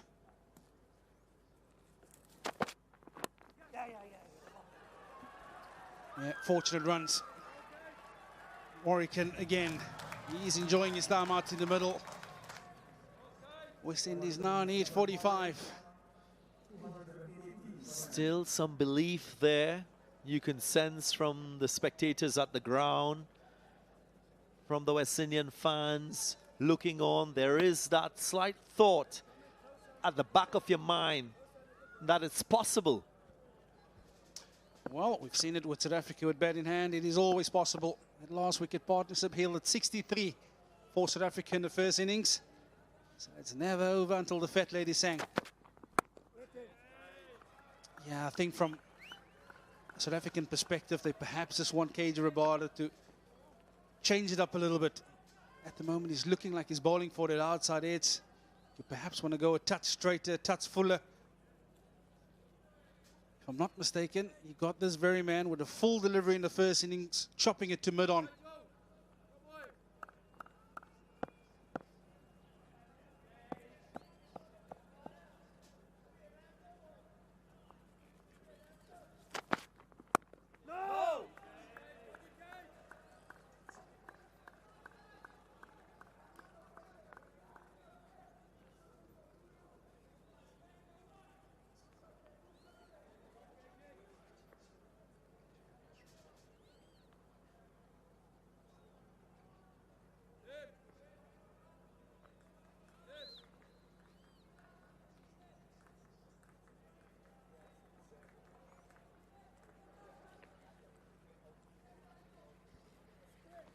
Change in the field. See that in your picture there, third slip being shuffled into the leg side, and that's to prevent the single from being taken.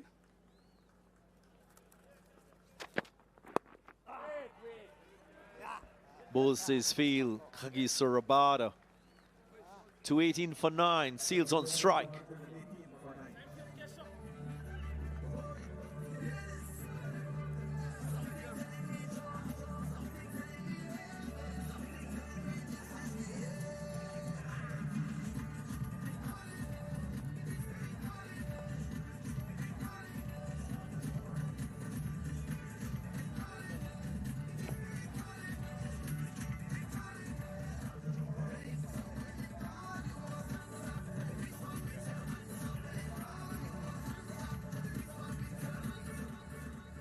.45 runs to win for the West Indies.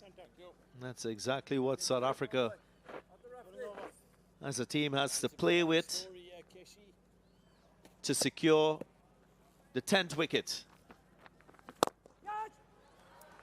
Nice looking stroke from Jaden Seals. Can he match the excellence we saw with his bowling and transfer that with his batting? Yeah, these are real positive signs. They're not going to go without a fight. He was out there doing the bulk of the bowling. He would know the efforts it took him to put his team into a position and give them a chance of winning. So if there's one player to believe, it will be Jaden Seals. There is the catch. That's the final wicket. A 23rd Test match win for South Africa against the West Indies. A 10th consecutive series win in Test match cricket against West Indies. And the Sir Vivian Richards Trophy stays firmly intact in the South African coffers. Yeah, that's the conclusion of a hard-fought series between these two nations. Marred by the weather in the first Test match. And it showcased a challenging surface here. It tested the techniques, the temperament of all these players. And this is the final moment. Jaden Seals pressed a little harder than that, and excellent work by David Bellingham under the helmet for South Africa. Yeah, it's a massive moment in this game. That is the moment that sees South Africa victorious. Temba Bavuma will be pleased, fulfilled with the outcome of this Test match and a series win against the West Indies away from South Africa. Kagiso Rabada just one short of 300 test match wickets. But he'll be happy for Keshav Maharaj, now becoming the most successful South African spinner with 171 test match wickets. Yeah, Coach Sukri Conrad, he'll be well pleased. It was a low-scoring affair. It tested every single player in the park. And despite the outcome of South Africa winning this Test series, there has been positive signs for the West Indies. I feel Jaden Seals, he was impressive in both these Test matches. And they would want to make sure that they address that elephant in the room that we spoke about earlier, because there's plenty of positives to take away from this Test series for and from a West Indies perspective.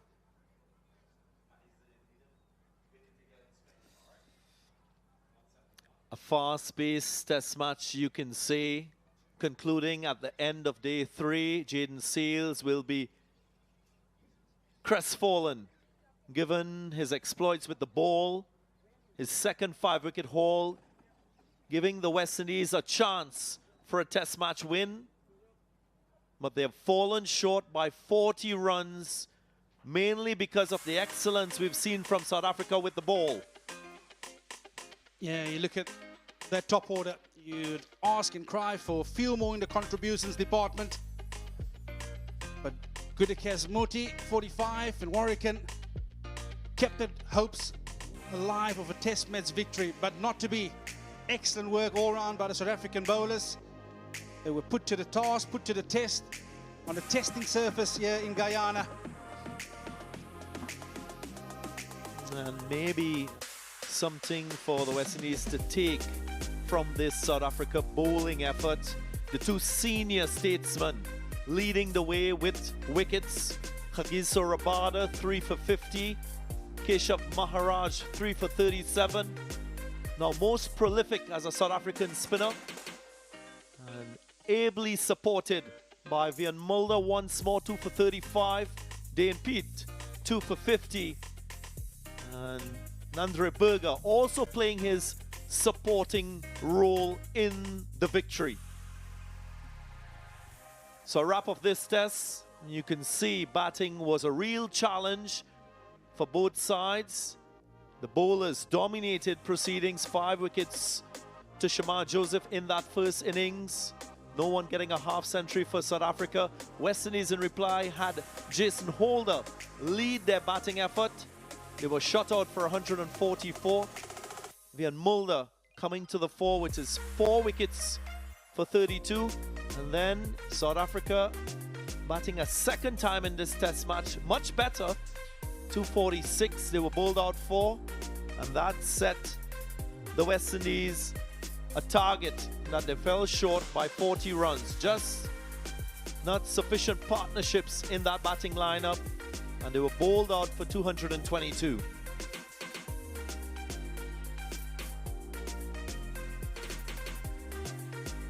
So as we reflect on this test series, the Sir Vivian Richards Trophy, of course, firmly intact with South Africa.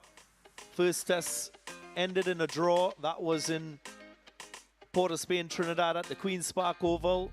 Now this second test match going to South Africa here at the National Stadium in Providence, Guyana. South Africa going on to win by 40 runs and taking a 1-0 unassailable win in the series. So as we come to the close of this test match, we're going to take a short break, and when we come back, we'll have more for you.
Welcome back to the National Stadium here in Providence, Guyana, where we've come to the end of a keenly contested second test between the West Indies and South Africa.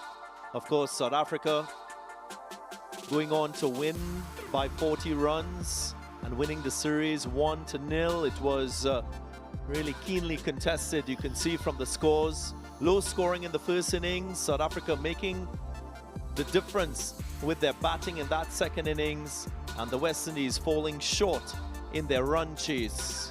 Excellent bowling efforts all around from the seamers, and more so from Keshav Maharaj in this fourth innings. Right, time to move over to Nikoluttam Chandani, who's sidelined. Welcome to the post-match presentation for this second test of the Cricket West Indies test series between the West Indies and South Africa. A series won valiantly by South Africa, of course. We would like to thank the official sponsors of the series who have made this possible: CG United, Blue Waters and Macron. First order of business is to introduce the CWI Player of the Match, who will collect his award from Mr. Ramnaresh Sarwan, former West Indies player and lead selector of Guyana. And it's Vian Mulder for his 6 wickets and a valuable 34 with bat in hand. Vian, please stay here, don't go anywhere. We need to talk to you after what has been an excellent performance. First of all, Vian, when you were coming in and got the call about coming to the Caribbean, how did you view the opportunity? I just want to play, to be honest. I haven't played a test in quite some time, and I've been in the squad, so I just wanted an opportunity, and thanks to Shooks and them who believed in me continuously, and they kind of picked me a while back saying that they're going to back me, and that's kind of been my journey, so I'm really happy to get a chance. Yeah, being in and out of the team, what did you do in your preparation that allowed you to stay ready when the opportunity actually came? I've tried to play as much cricket as I can, so try to go play in England, trying to get better consistently. They indicated to me clearly what they need from me, and that's where I try to get better consistently. I think they want me to score more runs, and hopefully that's in the pipeline for me, but continuously I just keep doing my best and trying to keep it as simple as I can. It seemed like this surface really suited your skill set. Yeah. What were you trying to sort of execute on a pitch like this? To be honest with you, I just tried to bowl as much wobble seam balls as I can. I felt there was enough in the pitch. I didn't have to swing the ball, which is when I think I'm at my best. When I try and swing the ball, I think I miss my lengths quite often. And this surface, I didn't have to do that. I still managed to swing even though I was trying to bowl wobble seam consistently. But yeah, I was quite happy with what I tried to do, which is basically top of off stump. I know you want to celebrate. We won't keep you any longer. Really well done. Thanks so much.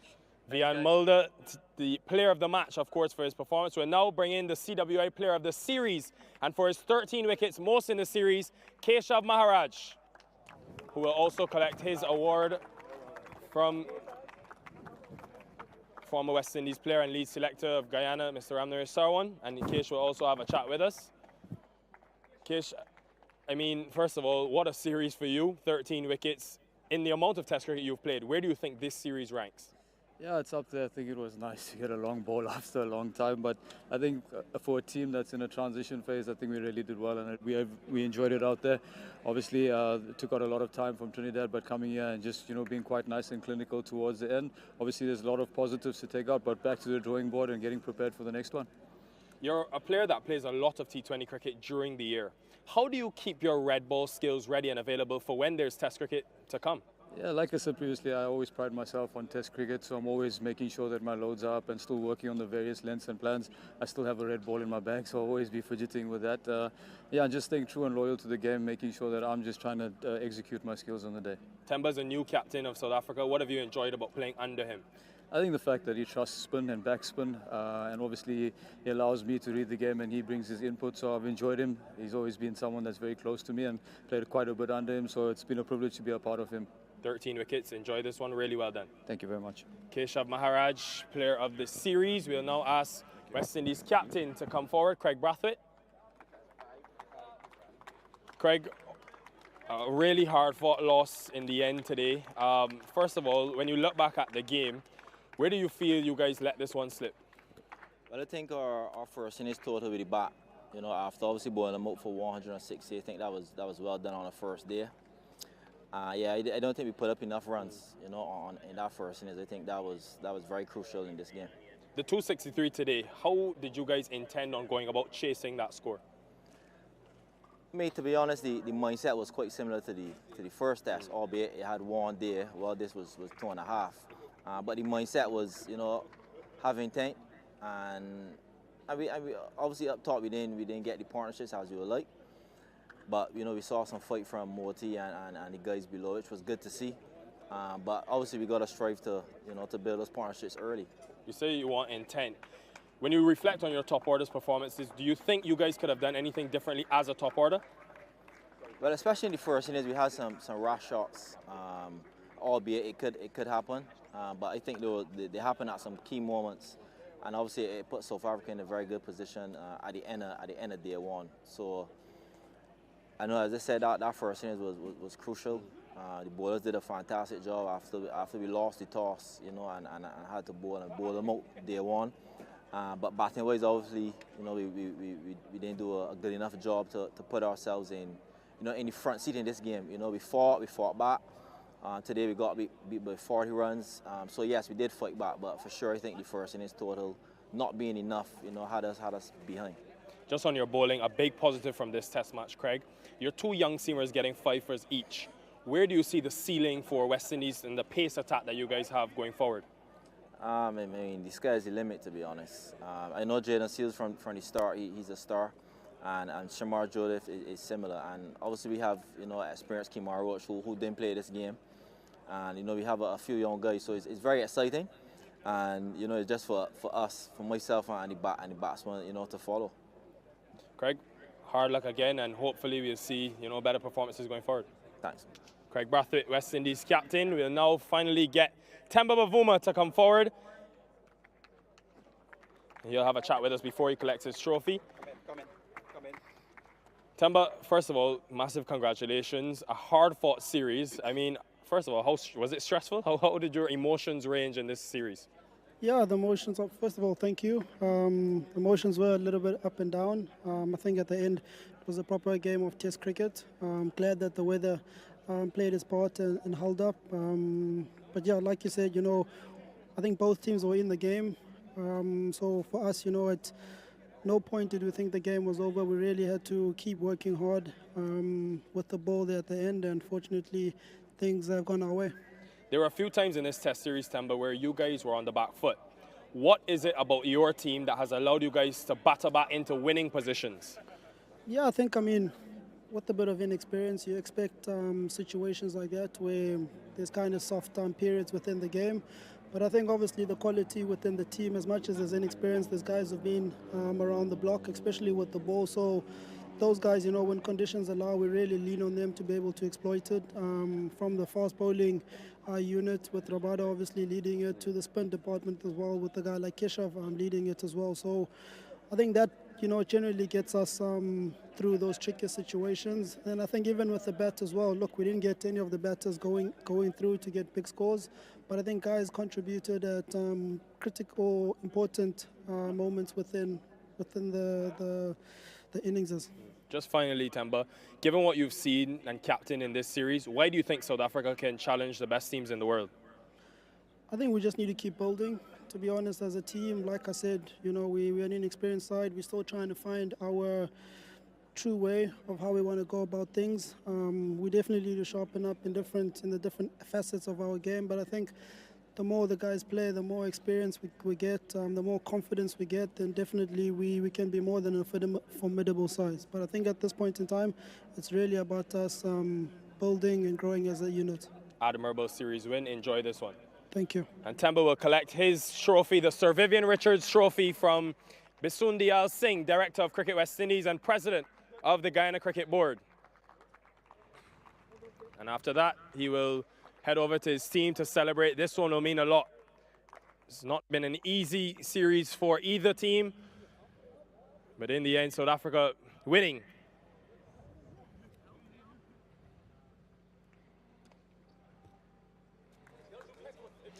A very proud moment for South Africa, their captain and their team and the backroom staff. They will savor this victory.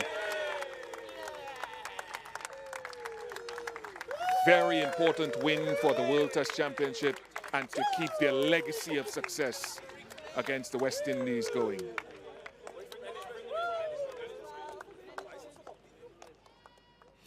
be very proud, South Africa. They've had some hard yards to cover across different formats in recent times, but Temba Bavuma will be happy with Vernon Philander, Samuel Badri alongside me.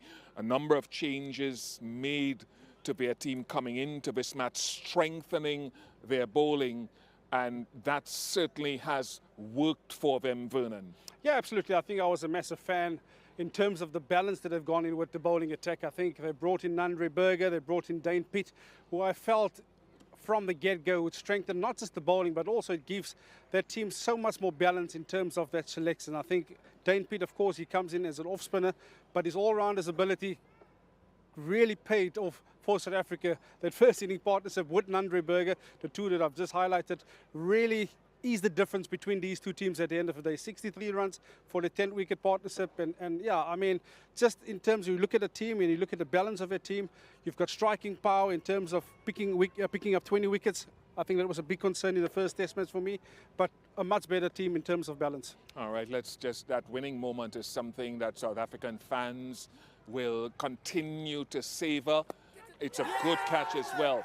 And appropriately, Keshav Maharaj now becomes the leading spinner for South Africa.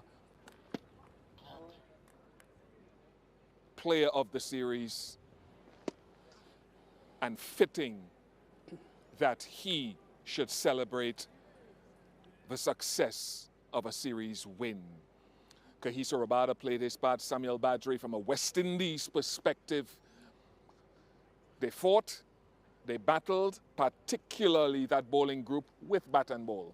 Yes, they did, and it's something that we've spoken a lot about in terms of the competitiveness with the ball. Shamar Joseph included into the West Indies playing 11 for this test match, and in that first innings showed why that decision was really validated and vindicated with a 5-wicket haul, his first test match here in his hometown.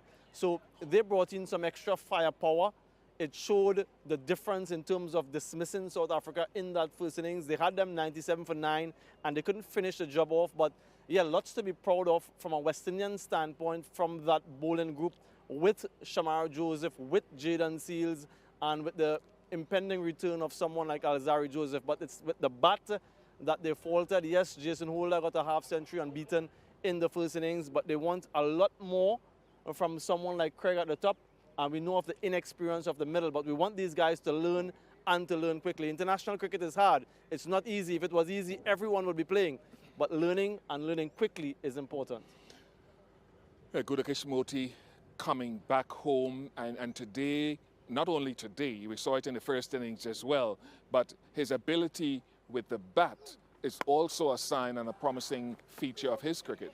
Yeah, and I think lower order runs, we always talk about the importance of backing yourself, but for a brief moment, West Indies would have believed through his abilities and his attacking mindset that they have an opportunity of still getting across the line.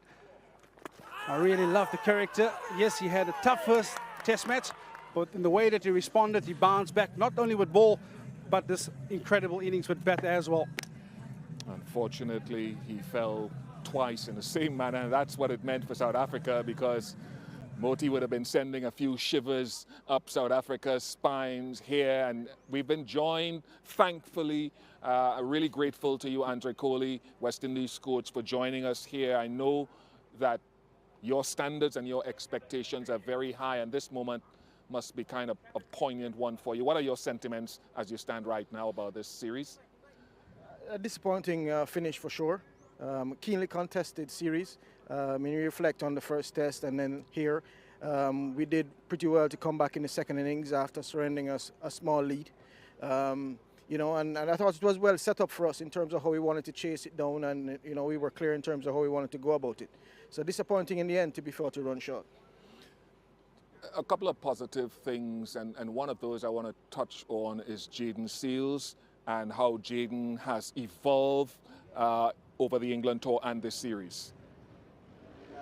And you can keep the mic in front of you. Don't be afraid to keep it in front of you all the time. There's no doubt that you know, with each opportunity that he's been given, he's learned. You know, he's coming back from injury, having not been able to tour Australia and then playing in England. and then coming here, the lengths that he bowled, the consistency in terms of lines, he was quite simple in terms of his attack, and his pace was up, pace was back, so that was also good to see. And he was always up for the challenge. I'm sure you could remember there was a bit of banter between him and a couple of batters and so on, and that's always good to see. But yeah, he was up for it, 100%. Of course, the batting, you touched on it. What is the future standing here with Vernon, standing here with Samuel, who can chip in as they see it? What is the ceiling, Andre, and what can be done? Because it's obvious to everyone about that the batting, though young, is still not maybe fulfilling the hopes and potential that they're capable of. It's difficult to say or identify a ceiling at this point. I mean, there's no doubt that we have a talented group of players. And, we really want to move our game forward in terms of the scoring rate, the intent that we show when we bat. It's important, for instance, in terms of the pace of play, that when we're on good pitches that we set up nicely and actually put pressure on bowlers, on pitches that are helpful to bowlers, and obviously we trust our defence either way, and then, be open for opportunities that present themselves for scoring. So it's really a ball-by-ball approach by each batter, different skill sets within our squad, and it's really about the self-belief and taking it a ball at a time, and then, just working hard to get those starts and then expanding them as we get in.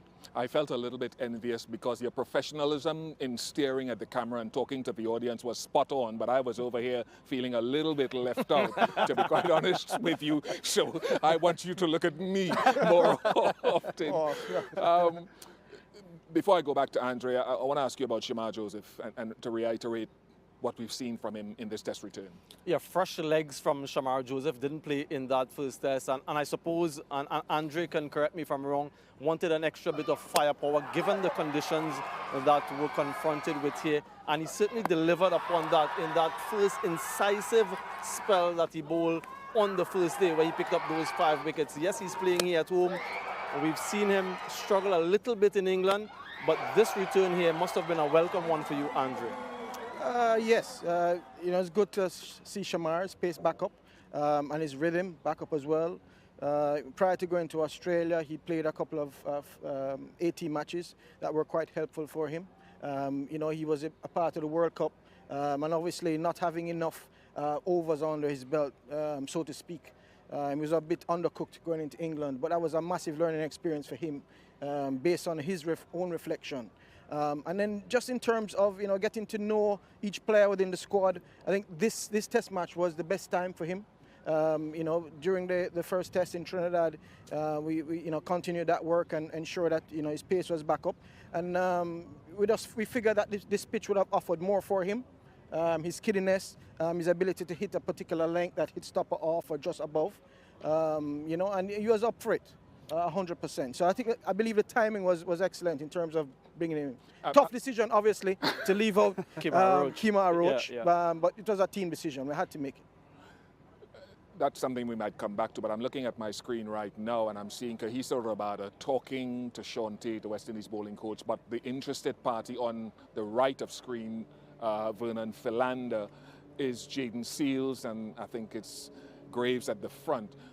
That swapping of information from a man standing on the cusp of 300 test match wickets, what's that like and how important is it? Yeah, and I think this is where most of the learning takes place. I think if you're a youngster in the West Indies setup, you would want to grasp this opportunity with both hands. Yes, Jaden Seals, he's had a bit of taste of playing a bit of county cricket, but none more valuable information that can be shared.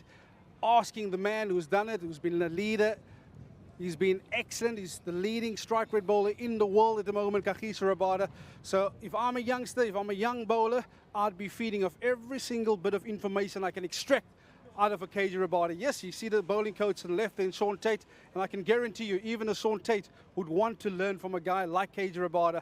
He has really been the trendsetter in this format at the moment. You look at his peers that's going around, perhaps Pat Cummins, Boomerang comes to mind. But that man in the middle there, Kagiso Rabada, he is an excellent example of what you want to follow in this particular format.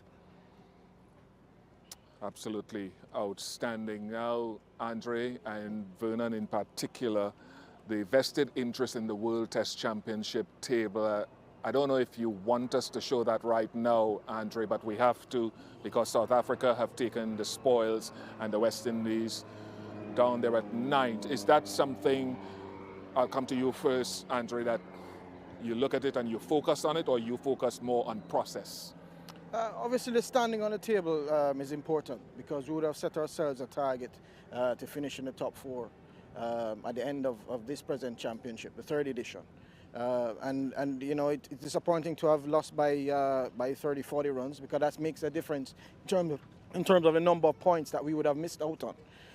And most people would not have been familiar with the new dispensation and how the World Test Championship is set up. It's not just a straight winner, loss, whatever. It's about percentage points. So really delving into that, you see the importance of winning a series, winning a test match, for instance. It's really massive. But with 4 test matches to go in our current calendar, we still have that opportunity to actually move up the table. But obviously we have some work to do. Before I let you go, and I want to get you out of here, you need to get back to your team. I'm so thankful, we are so thankful that you've come over here. Looking forward, you've got Bangladesh, the next test series in the Caribbean, somewhere around November.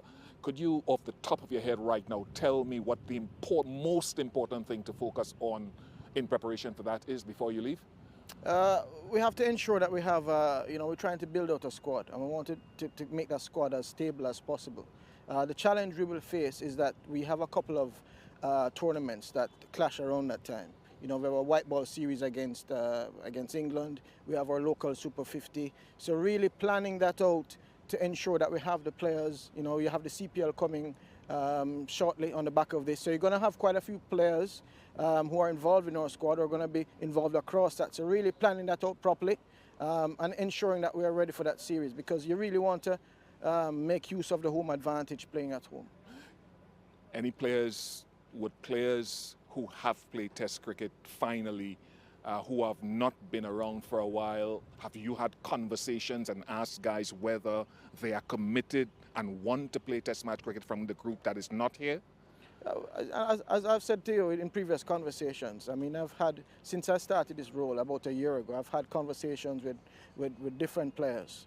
There have been instances where it just don't align because there are some white ball tournaments that would have clashed with that. But the majority of players who I've spoken to have expressed an interest and a commitment to playing. But I also understand the other side, the lucrative side of it. So it's really to find the right balance. And it's a tricky one because you want to build a side. You have young players. They need time to learn Test cricket. So dipping in and dipping out may not necessarily be the best thing, but we have to try and find the balance. The important thing, I think, is the plan. So the next 12 to 24 months, being able to identify the players who are not, who haven't played Test cricket for a while, but then be able to share the schedule with them to say, okay, can we plan 6 to 12 months in advance? And so we're able to put certain things in place. Really appreciate you, Andre. Really appreciate your personality and you taking the time to come across here. I will let you exit stage left. And while I continue... As I exit, do I look at you or do I look away? Look at me and back look where you're going. Let me know that you appreciate me, but just stage left. Thank you so much, bro, for coming across and being with us. Thank you for having me. Thanks, Andre. So much to chew on there, and we can't neglect talking about Keshav Maharaj. Samuel, I'll come to you, and then Vernon, you can chip in here and how significant he has been. Yeah, the leading wicket taker in this series, Keshav Maharaj, 13 wickets in total, and he now sits in pole position as the most successful spinner for South Africa, which is some feat. Plays the majority of his games at home in South Africa, which in itself is a challenge for spinners, but he just showed a great level of control and consistency. I just like the way he was able to bowl slowly enough to extract maximum turn from the surfaces that he's played on. So I suppose his maturity, his understanding, his assessment of conditions based on his overall experience really was telling in this series, and it proved to be quite successful for him. So exceptional stuff from him, and I'd like to see, just as Jaden Seals is talking to someone like Kagiso Rabada, our 2 left-hand spinners, maybe having a conversation or 2 with someone like Keshav Maharaj. Yeah, I think for me, Keshav Maharaj, he is an exceptional hard worker at his game. He's always trying to improve. let's also understand what he's up against when he's playing in South Africa. He's up against tracks that's normally going around, seaming about. From time to time, he misses out on test match opportunities, so perhaps could have played a couple more test matches, but you have to give this young man every credit, every accolade that comes his way, because he is just a phenomenal and an incredible cricketer and work at his craft every single day. And of course, I don't know what lines you have prepared when next you see Kagiso Rabada plying his trade in a test match, but he got to 299 with the most impressive vertical leap from one of the shortest players in international cricket. Yeah, and one have to say, if there was ever a chance of the West Indies getting close, it would have been through the willow of Shama Joseph. I think we know how explosive he can be, and that's what it means to Kagiso Rabada. Yes, a bit of a send-off, but I think it has been a test series that has been thoroughly enjoyed between both teams. And like you said, and like you've asked of me, have I prepared a speech? Yes, I have. I'm slightly disappointed in Kagiso Rabada for not getting there. No, he has has to do it at home. He has to do it at home. He can't do it in a foreign land. It's such a big occasion. It has to be home. That will mean that he'll have to play injured to play Bangladesh away in a couple of weeks' time. But I'll convey the message, Bish. All right. Kagiso, you're not going to Bangladesh. You're going to rest and then make your return at home. Sorry to hear that. Run scoring has been hard in this series. On both sides of the coins, we've had 50s, no hundreds. But the biggest takeaway, as I get final thoughts from you guys, Samuel, the biggest takeaway from the series for you would be what? I think the way that the two young bowlers from the West Indies were able to operate in this test match. Shama Joseph, like we've been talking about for a long time, didn't play in that first test. His first test here in the West Indies. And the way he was able to get that movement, the pace, and his overall disposition. He's always playing with a smile on his face. And then Jayden Seales, a lot of hard work in placid, docile conditions at the Queen's Park Oval. And here he was able to get some assistance, and he got the reward. His persistence really paid off. And just to see the skill level from those two, I am enthused to see what they can do. And when Alzarri Joseph returns to this West Indies test match squad. So for me, that's the biggest takeaway, the way Jayden Seales continue to build in stature. He's in the top 3 in terms of most wickets this year across the globe in test match cricket.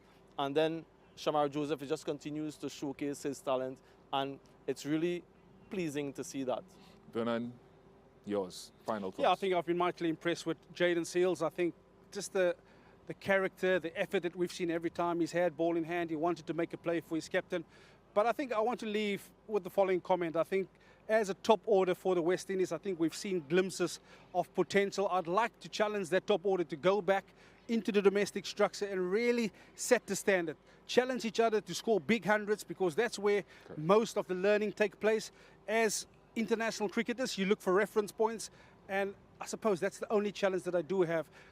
This region has produced some of the world's very best in terms of that batting department that I've just mentioned. So I do feel, pick up the number, give BC a call and chat batting. That will be my piece of advice for this young group. Yes, plenty of potential, but you want to make sure that you turn potential into performances. Right, and Vernon has been telling me all day that South Africa had their own challenges from that perspective as well, which they have had to overcome. Thank you very much. Thank you very much to Samuel and to Vernon Philander. Congratulations to South Africa. It was a hard-fought test match and a test match series. After being bowled out for 160, West Indies replied with 144. South Africa were better in their second at-bat, 246. And then the West Indies falling 40 short, 222 all out. Jayden Seales, Shama Joseph, Keshav Maharaj, all stars along with a few half centuries. South Africa winning the 2-test series by the margin of 1-0. The tour is not finished, because we have white ball cricket coming up on the 23rd of August at 3 p.m.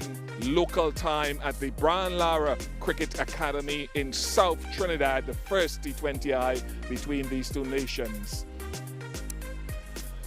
So as the moon starts to shine brightly across the Providence Stadium in Guyana, South Africa, the happier of the two teams here. They win a series again. We hope that you've enjoyed all the action and look forward to your company next time from Providence in Guyana and the sunshine that prevailed. It's bye for now.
That's it. Yeah, yeah. Walk through off the bat of producer Roberto. Okay. Yeah! Okay. Yeah!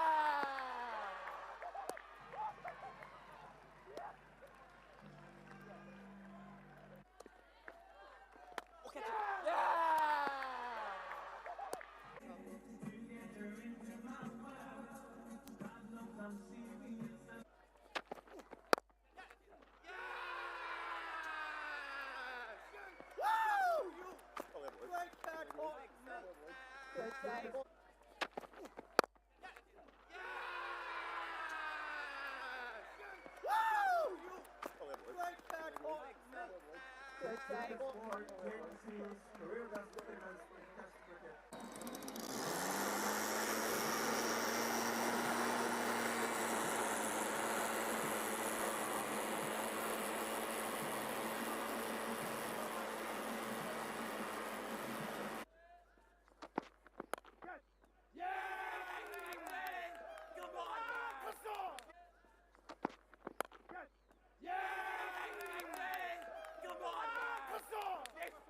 Come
Casey Kulaki.